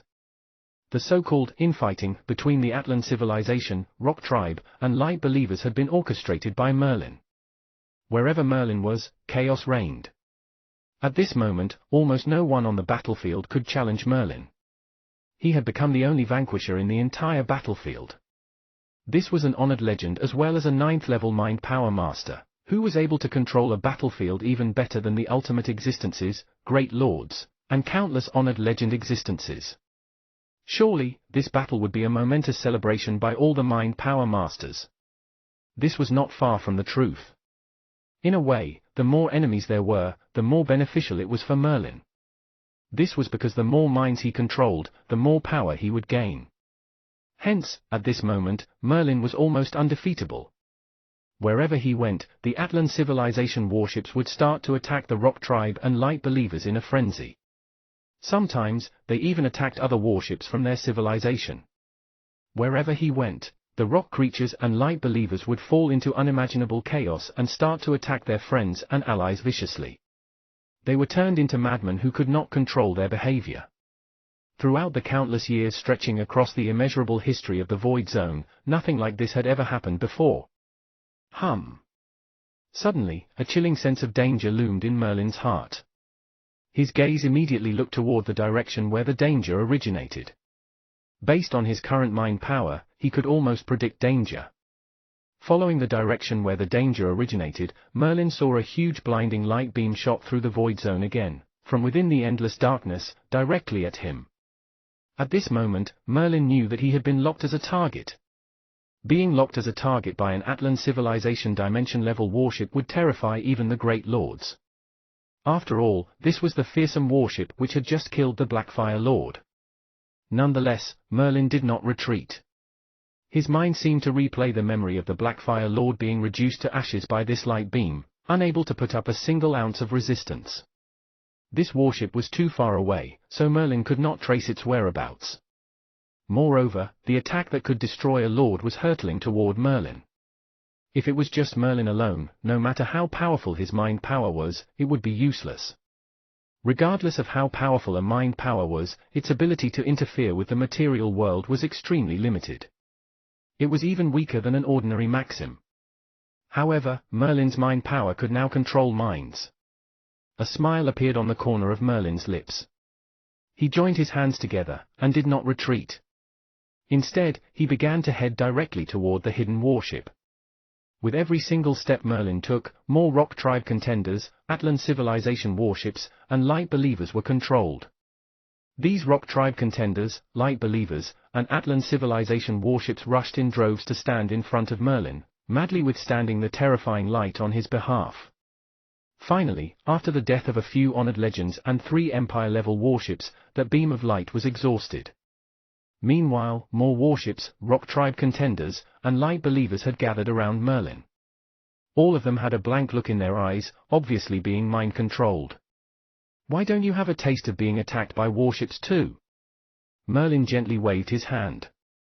Instantly, 5 Empire-level warships and 13 City-level warships aimed their cannons toward the warship which was hiding in the dark a distance away. The position of that hidden warship was immediately given away. Its position was locked by these warships with practiced ease. Boom, boom, boom. Terrifying light beams which carried frightful power soared through the air toward the distant darkness. The hidden warship could no longer stay hidden. Once locked by the warships, they could not escape. Thus, everyone could finally see a huge dimension-level warship which was hidden in darkness, gradually appear. It was this dimension-level warship which had just killed the Blackfire Lord and 2 Legend squads. Bang bang bang. More than a dozen light beams slammed heavily onto this warship, causing violent vibration. Nevertheless, it was a dimension-level warship, so its defensive layer was incredibly strong. Despite withstanding more than a dozen energy cannon attacks, it remained completely undamaged. Perhaps the only damage it sustained was in terms of energy. Withstanding those attacks must have consumed a significant amount of energy. Merlin's face was indifferent as he seemed unsurprised. If a dimension-level warship could be restrained so easily, then it would not have been called a dimension-level warship. However, his gaze shifted toward 3 tiny figures before the dimension-level warship. Most likely, everyone's attention had been occupied by Merlin, so no one saw those 3 figures quickly approaching the dimension-level warship. Merlin, on the other hand, knew that these 3 figures constituted unparalleled contenders of the spellcaster civilization, second only to the 3 ultimate arcane wizards. The Nightmare Lord, who had consolidated for ultimate maxims, was also the #1 Lord of Ceto Arcane City. The Blood River Lord, the only lord born from among the plunderers, had also consolidated for ultimate maxims. The final wizard was like an embodiment of a black hole. A spine-tingling aura exuded freely from this wizard, and the maxim on his body almost seemed like a dark cloud. Although Merlin had never seen him before, judging by his distinctive characteristics, he immediately knew that this wizard was from Augustus Arcane City. This was a lord who had also consolidated for ultimate maxims, and was even starting on the 5th. According to rumors, he was the Foul Lord, the closest to becoming an ultimate existence.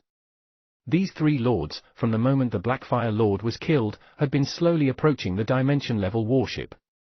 They knew that as long as this hidden dimension-level warship was not defeated, then it would spell disaster for the entire spellcaster civilization. Therefore, while the warship was preoccupied with Merlin, the 3 great lords approached it as fast as possible. Both of you, attack now. No matter what the cost, we must show them the power of the spellcasters. The maxims on Foul's body burst forth in an instant, along with the Blood River Lord, and the Nightmare Lord. Their ultimate maxims turned into massive clouds and an enormous aura descended upon the entire battlefield. This was the power of the powerful lords, second only to the power of the ultimate existences. Kill! The 3 men yelled in unison. All their maxims condensed together and slammed directly onto the dimension-level warship. Boom! The resulting widespread maxims shrouded the entire void zone. Even the massive warship was submerged within the maxims and, for an instant, disappeared from view. Crack! Perhaps it was just a moment or perhaps it was a long time later, but everyone heard some unusual noises. Under the joint attack of the 3 great lords, the incredibly solid dimension-level warship was torn apart. The warship exploded. The immense force rippled in every direction, forming the most magnificent spectacle in the void zone.